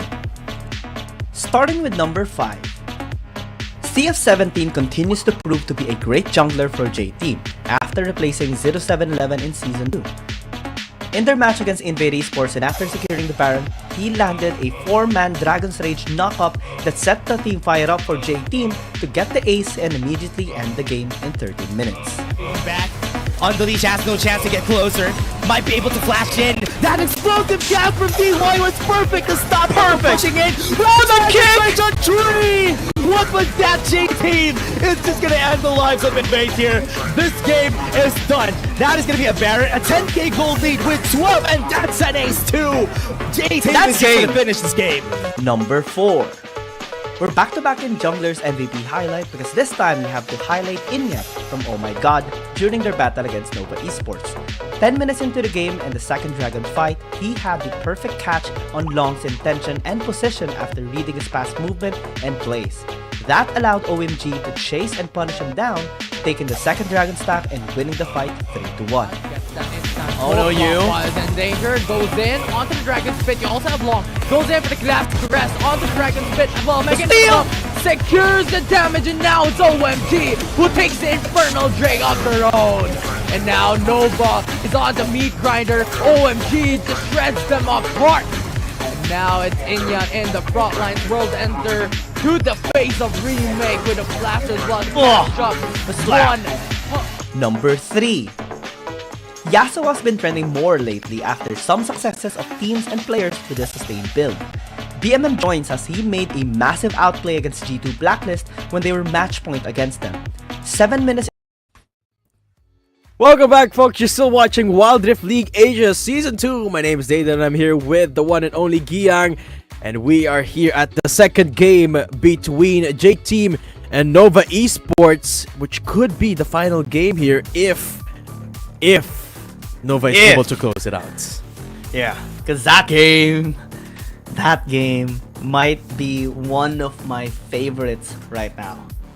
It's just, it's a great storyline. J-Team getting already so many advantages in the early game, and again, Long being a hero for Nova Esports. And we saw as well just a picture-perfect teamfight setup for Nova Esports to trap J-Team. J-Team picks up the Xayah once again, actually pretty early. So maybe X1 wants to redeem his performance from game 1, because this time, I actually thought that they're gonna be taking away the Kazakhs. But they didn't. But still, it's open. I'm still quite nervous. Well, perhaps they're gonna be taking it this time. Oh, Long actually prioritizing the Aatrox this time around. So I wonder the response is. It is going to be the Vi. That lockdown potential is gonna be there instead for CF17. A very different playstyle compared to the Aatrox, but definitely doable. And they take away the Xayah, or they take again the Xayah this time for X1. Hoping to get better luck here after the Vladimir has been banned away. Wow, Renekton even. So that's already a check on Nova Esports, saying that okay, you cannot pick something like a Camille. You have to pick up something like a Fiora or Ajax. I think Yitze is gonna be very comfortable with that either way. Or since they are hovering the Jace, they're gonna be sending out the Aatrox in the top lane, have it as a weak side lane instead, and just let Yitze farm as Long again just scales up as well hard into this early game. Very nice adaptations here by both sides so far. But Nova Esports removing the Yasuo is actually really cheeky, since it's a massive filter, to be honest. The sustained build of the Yasuo is like so irritating. Not to mention it's got massive synergy with the Vi, so banning it makes sense here. Because that lockdown potential rather, doubles when you got a Vi Yasuo combo. So I think it's pretty smart, all things considered, and it paves the way for them to pick up something on the vulnerable side here in terms of ADCs. Being Xayah isn't available anymore, options are really limited when it comes to their ADCs. Now Nila getting banned out, Jax out as well. I wonder what it is going to be here for the side of Nova Esports. They already have a fair amount of damage, a lot of CC, so the Corki really plays well into this. We got mixed damage on top of a little bit of engaged potential as well, and yeah, exactly. So Nova, very different playstyle from that last game, but I think this will have a lot of tools here that they could use to shut down JT. Ooh, it's time to see the Akali of Soldier, because we haven't really seen that much Akali on him. Actually, he has never picked up the just once. So far in the 20 days that we have been here in Season 2, he has only picked up the Akali once. In their first match against JDG, or in their first match here in the tournament, Game 3 against JDG, and they lost that game. So maybe a redemption story is being written right now. Even a Pantheon debut right now for Season 2. J-Team want to end this now, and they want to end it quick. They got a Pantheon, Renekton, and it doesn't get more early game than this. Got so much damage here. Once they get that first item power spikes, they will be gunning for those fights, especially with the Vi lockup potential. The pick potential of this comp is gonna be absolutely huge here. So I'm excited to see just if J-Team can pull it off, because this is Nova we're talking about. This is a team that can come back from these huge deficits that they somehow find themselves in the early game, and that's exactly what they did last game. Oh man, I'm just so hyped about this DY Pantheon support. Are we on RGs? Are we back in like the old LoL PC days where Pantheon is the old Pantheon as well, can still be used as e-support, and then you have like a Yasuo ADC? I'm just so hyped for this. J-Team just becoming so creative right now, but again, there's a reason why meta champions are meta, because it's more useful and more likely to get wins. J-Team has to prove that this Pantheon is very much worth it, and we'll see it in this potential last game. Nova Esports is match point. Is this gonna be the final game here, GG? We're here to fight out right here, right now. Let's go. And J-Team, with their backs against the wall, crafts us a very unique composition here. And their solution to last game was, if that early game wasn't enough, we're gonna put more cards in our early game basket. Let's see if this works. They're throwing everything into this aggressive comp, and I'm all for it. This time I mean, we love aggressive comp. Oh yes, absolutely. We just love it. Absolutely. Let's put something else. See? Literal first contact. I knew it. So sometimes they get the spear first, but it's just so much better to get the jump first. Literally, DY jumped in. 940 gold per minute. Imagine that. Long on 940 gold per minute. That's like one Vampiric Scepter per minute. Yeah. True. That's so much gold accumulated in that game. And yeah, it's just very useful at that time. Yami forced to flash just on the second jump of DY. That's how impactful this is with this Pantheon. Man, I'm just gonna call it right now. If J-Team wins this game with this Pantheon pick, we're gonna be seeing a lot of Pantheons come the next weeks. I hope so. I hope nice change of pace. So win, J-Team. Yes. It'll be a nice change of pace. Give us more champions. Oh, look at this early invade coming through for CF, and that's gonna be the stun coming through. Oh man, Long's gonna be in a lot of trouble this time around, because again, early game champions are key here to establish control, and Long still actually unable to get the blue buff. It was massively stolen and got the first blood as well. Man, it's everything right now for CF17. Yeah, in their own jungle. Nova in their own jungle. Dumpster. Let's take a look at that one more time here. Long can't even get close. Had to flash so early just to keep a safe distance, and Yami pays for that trouble. Nice, so much damage coming through from JT, and it's just too much to deal with here. Nova has to play back and play the long game for now. But Long actually looks for something here in return. Long game. Yeah, long game. Question mark. I mean, last game was long. It was a long game. Is this gonna be another long game? And it was Long's game as well. This time they have to extend it more, because they do have massively scaling champions. 3 in fact does take so much time to scale up.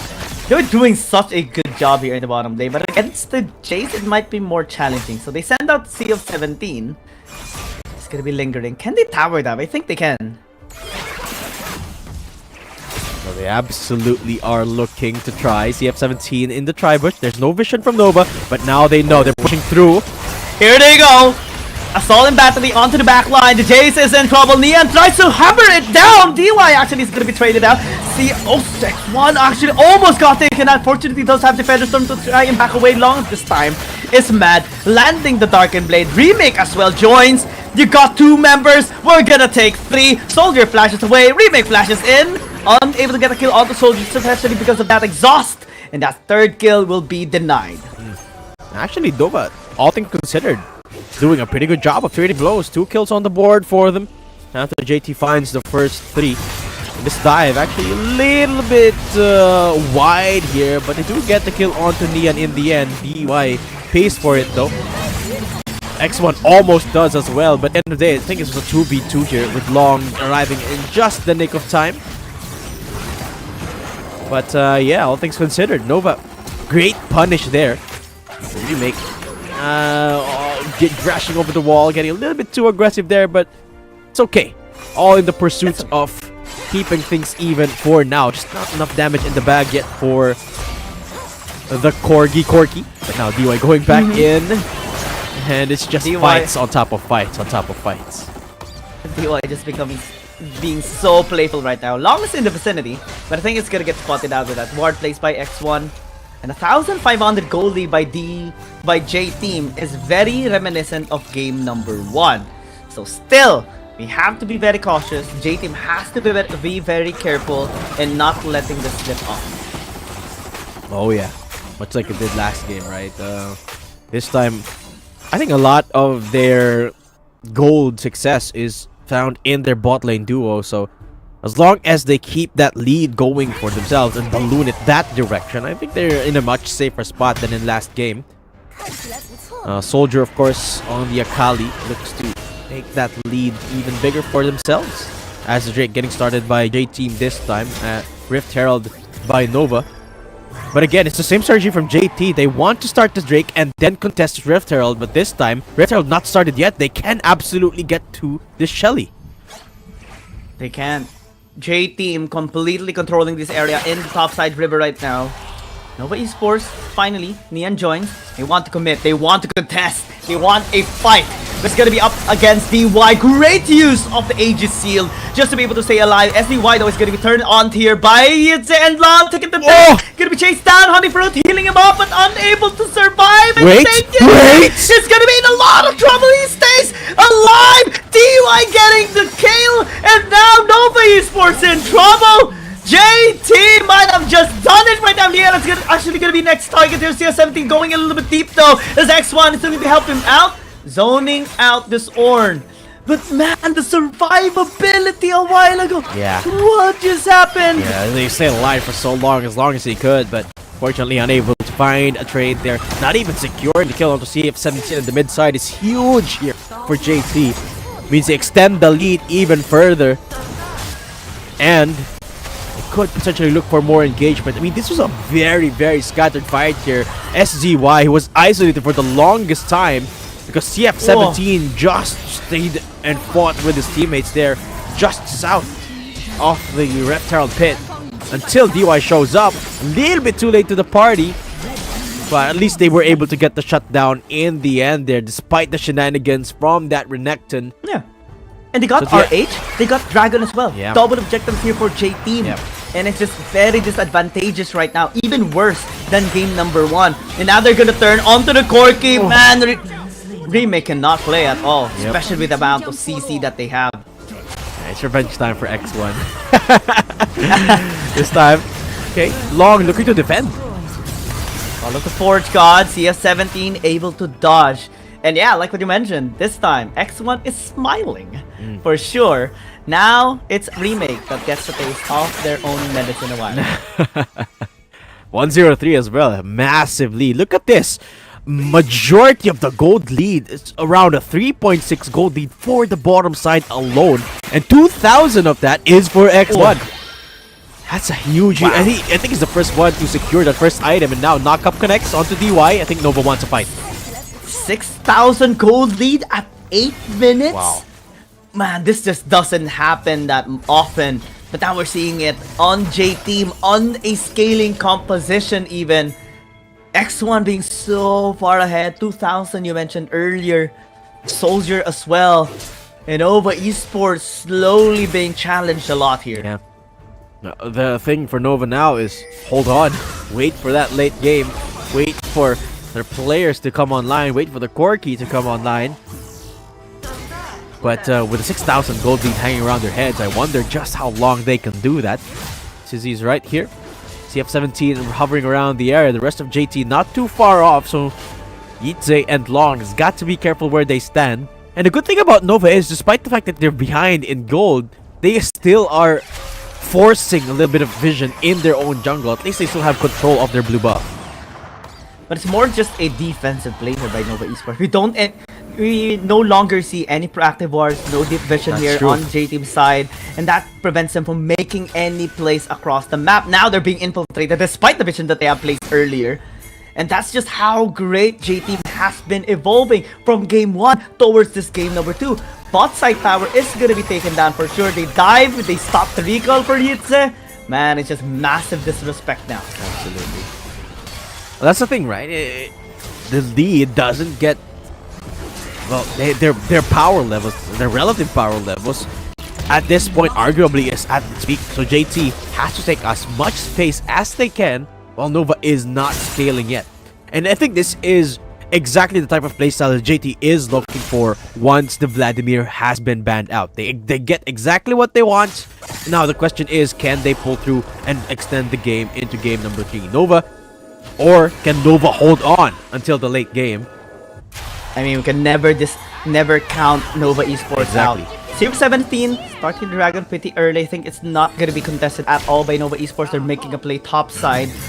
And J-Team fully knows about this. Actually, they turned. They commit here onto Neon, forcing the flash just because of the presence here of DY. And they still get the Dragon. Oh, they're backing off actually, giving enough time for Nova to respond to this. Long is so far off, but I think there's enough time to make the rotations. Pings are now coming through from both sides. Now everyone converging towards this Dragon now. Nova Esports definitely don't want to give this away, but can they afford a team fight here, GG? I think they can. No, at least for J-Team side. Nova Esports actually got a little odded out. The J-Team didn't take the Dragon. I think they want to force a fight here on Nova Esports because they are fully confident they can actually take him down. But Soldier's going to be engaged now. Hiding under this crowd, is still going to be able to escape with a shuriken toss. And they got the Dragon already. They're very happy with what they got. That's beautifully played by Soldier and JT. Nova converged on Soldier, hoping to find a trade to the Dragon, but Soldier played them like a fiddle, flashed over the wall after he got out of the shroud, and that means that Nova get nothing. And they lose the Drake as well. Nothing. 6,000 gold lead. And there's no trades happening across the board. It's just JT getting every single thing. They take 3 towers, 3 objectives, and they don't give away a single kill. This is looking really, really rough now for Nova. And if you take a look at the graph, the gold graph, it gets even worse because look at the gold. It's mostly funneled towards the Xayah, towards the Pantheon. Catch now onto SZY. And again, the engage is just too pure. Neon gonna be in a lot of trouble. XTV gonna be the next target. And look at the other members here of Nova Esports. They can't actually help because the mid lane is being pushed. Long is on the other side as well. And J-Team just gets away with 1 free kill. That's 1 more kill on the board that Nova has no answer for. This is looking like a done deal. Look at their own jungle here. They can't even get close. Long doesn't have the place. And they're going to be using that ult defensively. Nobody caught, and Nova nowhere to go. Nowhere to go but back into the tower range. Because they can't get anything right now. 3,000 gold lead by X1 as well. Against Remake is the pure domination and redemption of X1 on his Xayah performance a while ago. Now they turn on to Yami. He might be in a lot of trouble. CC chained and locked down to the ground, straight into the base. J-Team again, 1 kill for free. DY's Pantheon is reminiscent of Long's Kazakh's last game. He's the one who can shut down. It's 1-shot even Remake at this point. Shock blast for a little bit of poke, but Nova, what else can they do other than poke damage? Can they even actually find a pick here? Soldier is isolated, but that's an Akali. It's really hard to catch. No one else is isolated at this point. And look at Nova. They're getting choked out of their own map here. And J-Team is free reign. 7,000 gold lead. Ballooning at this point. Ballooning so much for J-Team. DY has been so impactful. We might just see more Pantheon being picked up now, especially with this kind of impact. I love it. I love it. I was actually thinking about it before, back in season 1, because it's a massive pick champion. In the older times in Wild Rift as well, Pantheon has been picked up in top lane, sometimes mid lane, sometimes jungle. It has been a flex pick until it kind of died down just because of the nerfs that it received. But now on support, we do see it being just massively impactful here for DY. Really straight on, compatible with his playstyle. Yeah, I think there's still a few mains out there that play Pantheon in these solo lanes. The ones who have dedicated their entire playtime to playing that one singular, exactly, champion in that lane. But here we go, Nova looking to find a little bit of information on the Baron if JT is actually taking it. Thankfully for them, they are not yet, but that's time bot. They're bleeding here. Turrets getting pushed. It's converging down on them. Now no one's defending down this bottom side, and it is going to be pushed by Sizzy. And everyone from Nova has to respond to this, which means, again, it is going to be that sort of ring around the rosy of JT pulling that same strat. They can bait them again into these buffs. And Nova has no choice but just to respond. And JT was just playing, waiting for the next dragon. They know that they can be just patient, wait for the soul, wait for them to actually be able to get the soul! Long is overextended without the soul. In fact, they're going to be chasing that, but CS70 actually got played a little bit here. CY going to be helping him out. Here comes the engage by the Pantheon! Ultimate him though onto the backside. Soldier as well going to be helping out with a perfect execution. Hides onto the strand, goes golden as well. Perfect execution to exit out as he gets pulled off. DY goes in once again. And next one is scattering the feathers here onto the members of Nova Esports. In my trouble, double knock up by Yami. Can they actually fully utilize the flash in nearby? X1 is absolutely beautiful. Storm also onto the core. Gets the triple kill. And J-Team again on the superior team fight is just too damn good. X1 with the cleanup. The ultimate redemption arc is complete from that last game. The only thing that's left now is the Baron and the game, and X1 can really reign again, this time on the third game. But the question is, will Long permit this? He's one of the best stealers in the game, and will he steal it? Yes, he will! What was that? That's again JT! No way! Unable to secure the Baron buff! What? I can't believe he still did that! After this one! What a fight this was! I mean, take a look. Nova, they got the first kill after this, and then they played so well, playing at JT, keeping them at bay here. I mean, after this first engagement, it was a 4v5 here until X1 started to clean up. I mean, take a look. They were scattered across the board here, JT, unable to start a fight because Nova was distancing himself perfectly until this pretty crucial spot. X1 flashes over the wall and gets all the kills with one auto attack each. I mean, they went for the Baron right afterwards, but Long stole it. He stole it, and now he's found a kill. What is happening? No way! After one steal by Long, suddenly it's turned around! Taking control. We're seeing the gold lead, the 8,000 gold lead that J-Team had is slowly being diminished. Now they turn onto Soldier. Yami actually might be in a lot of trouble as well. That's gonna be engaged. At least a Skyfall here by DY, but Call of Lord God will call off the gap here of J-Team. And they can actually turn. Bot lane is being they turn onto the Akali. They got the kill of the Soldier. It's already a disaster now for J-Team. The base is open. What is happening? Nova Esports, through the steal of Long, suddenly redeems the team? No way! It is definitely a long game again here, GG, in both senses of the word.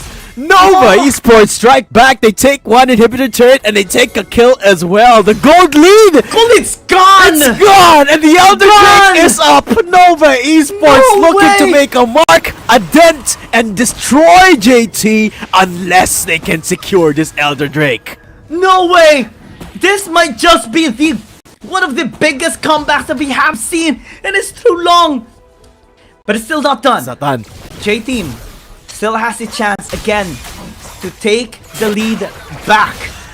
They have the inhibitor tower in the bottom lane destroyed, so there's constantly going to be a wave pushing there.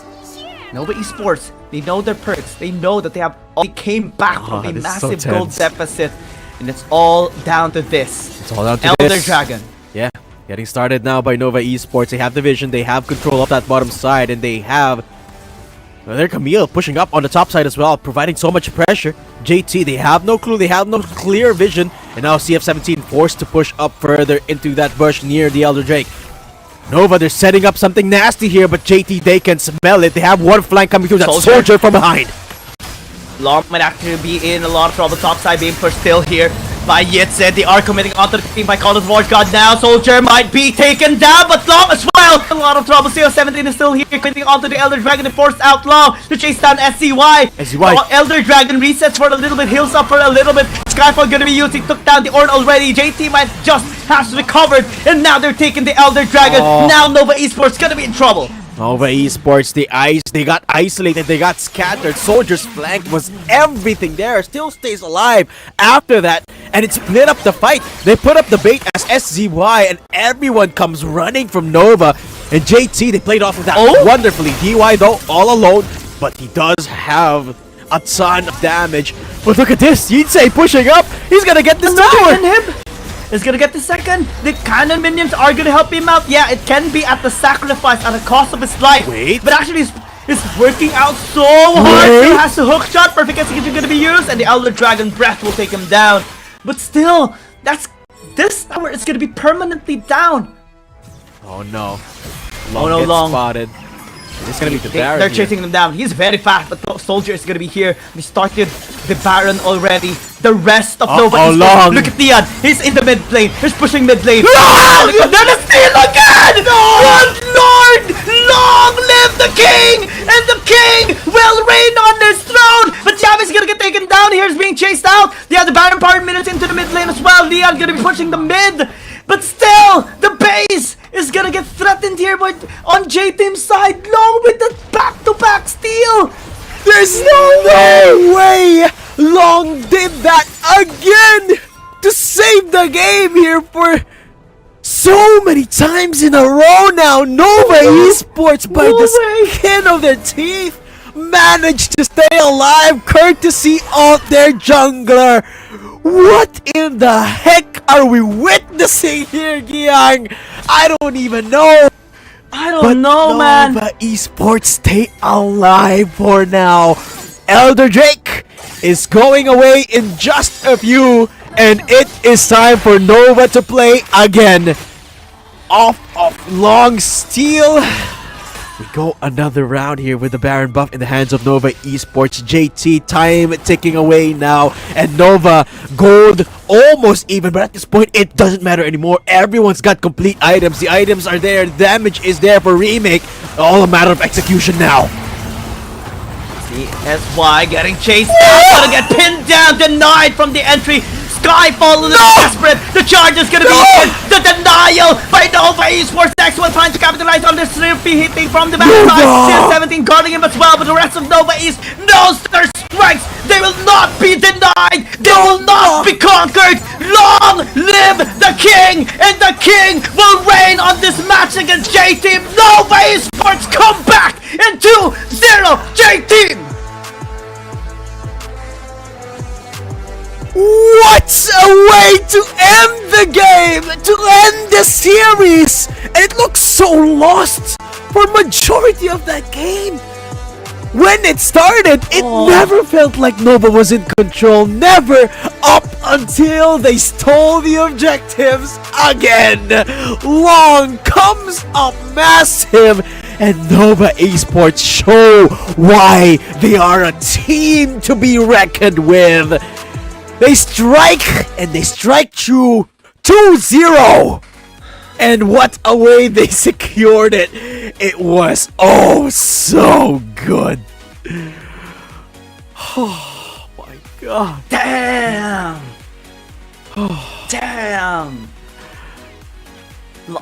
Long, you are the biggest asset of Nova Esports. I think it's safe to say.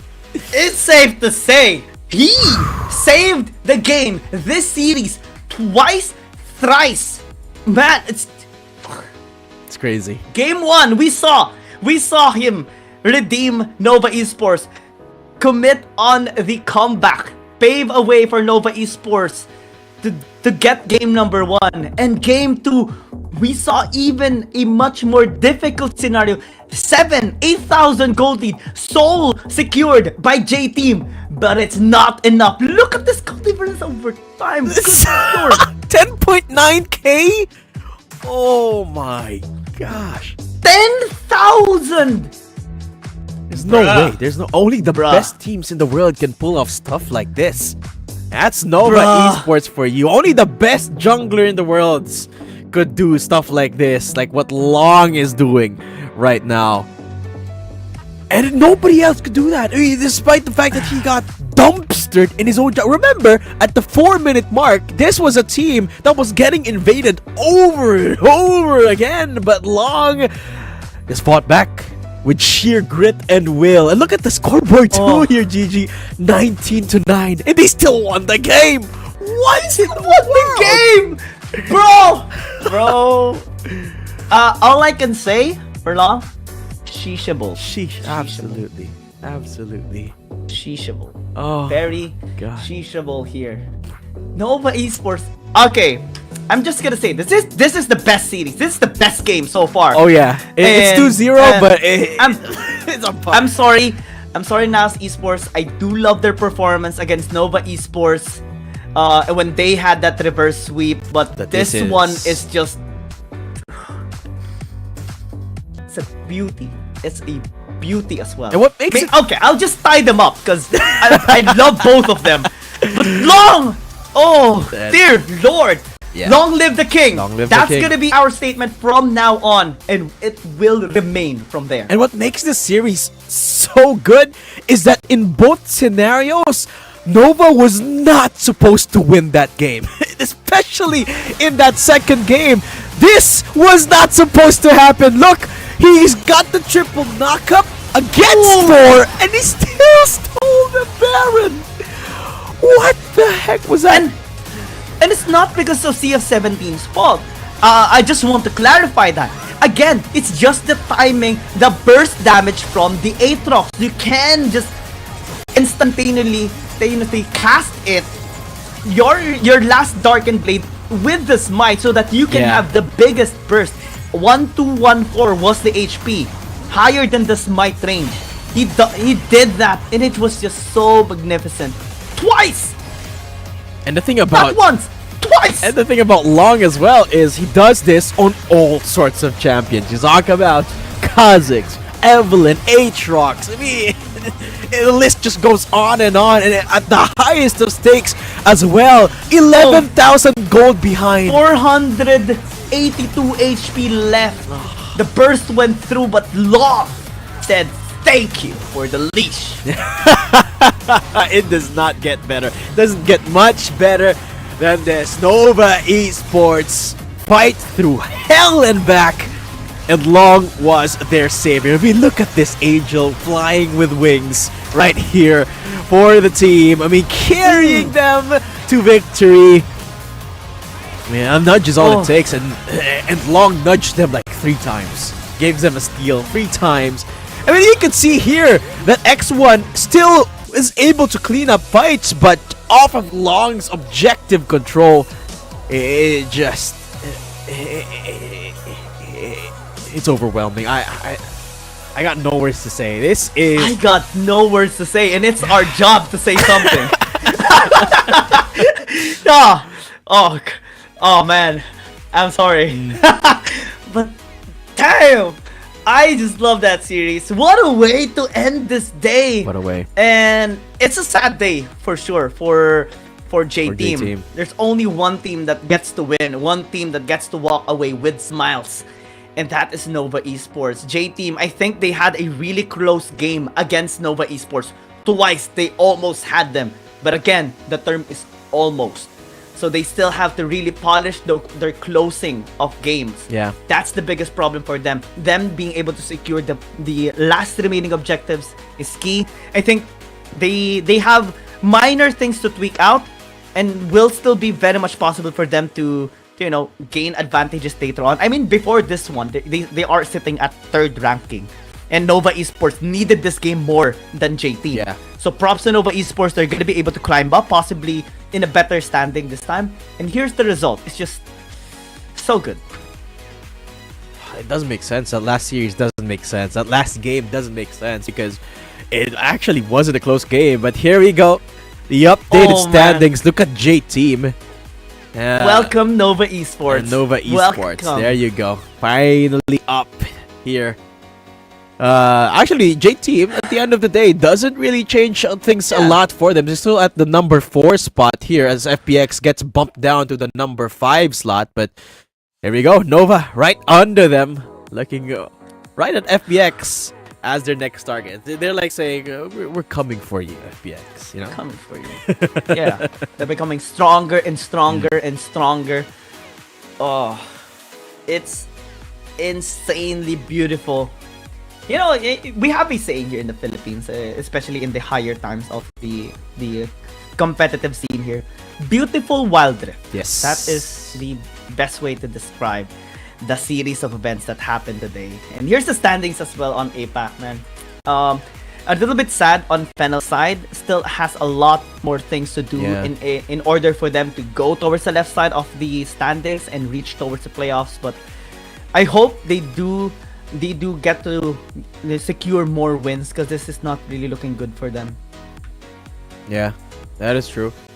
Especially off of today's performance, right? They really have a lot of kinks to work out, but it is not the end of the road yet. There is still some opportunity for them to bounce back. BRU won. Yeah, that's true. And that's really good for them, especially after the slump that they had. True. And on Wednesday, we're going to be seeing such a banger of a game because FPX a while ago just defeated OMG, and this time it's going to be against Blacklist. Yes. G2 Blacklist on our second match on Wednesday. So set it up on your calendar, everybody.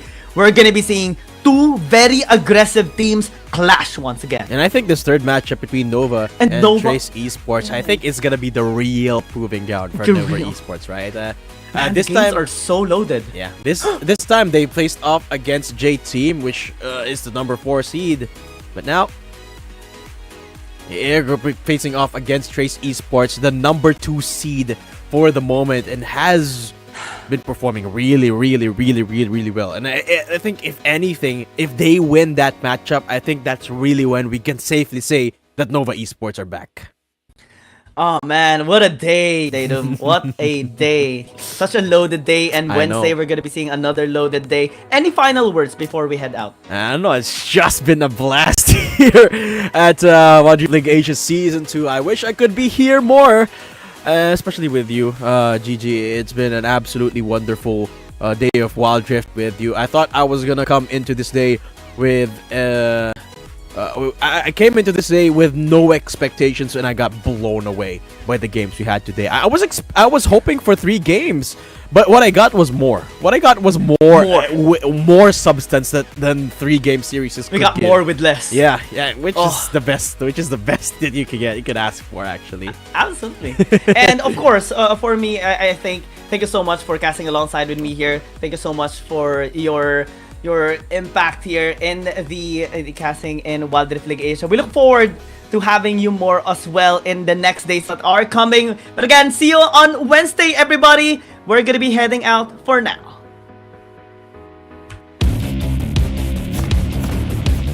There's something about games. What you're doing there gives you real chills. There is one thing that can't be stopped. Feelings. And if you can feel it, it must be real, right? And that's real magic.